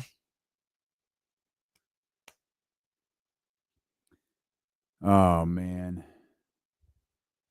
we on to hockey. We got a game right now, don't we? Yeah, man. We don't even know if Donovan's playing yet. Still haven't seen nothing. Yes, I haven't. All right, man. Dwight's sitting in Shaq's chair. Oh, that's hilarious. They made up, by the way. I think he was on Shaq's podcast. They hashed it out. All right. Shaq need to be out here. All right, man. We got to go. We'll see y'all tomorrow, man. No, Appreciate Scott you guys. Cad never would.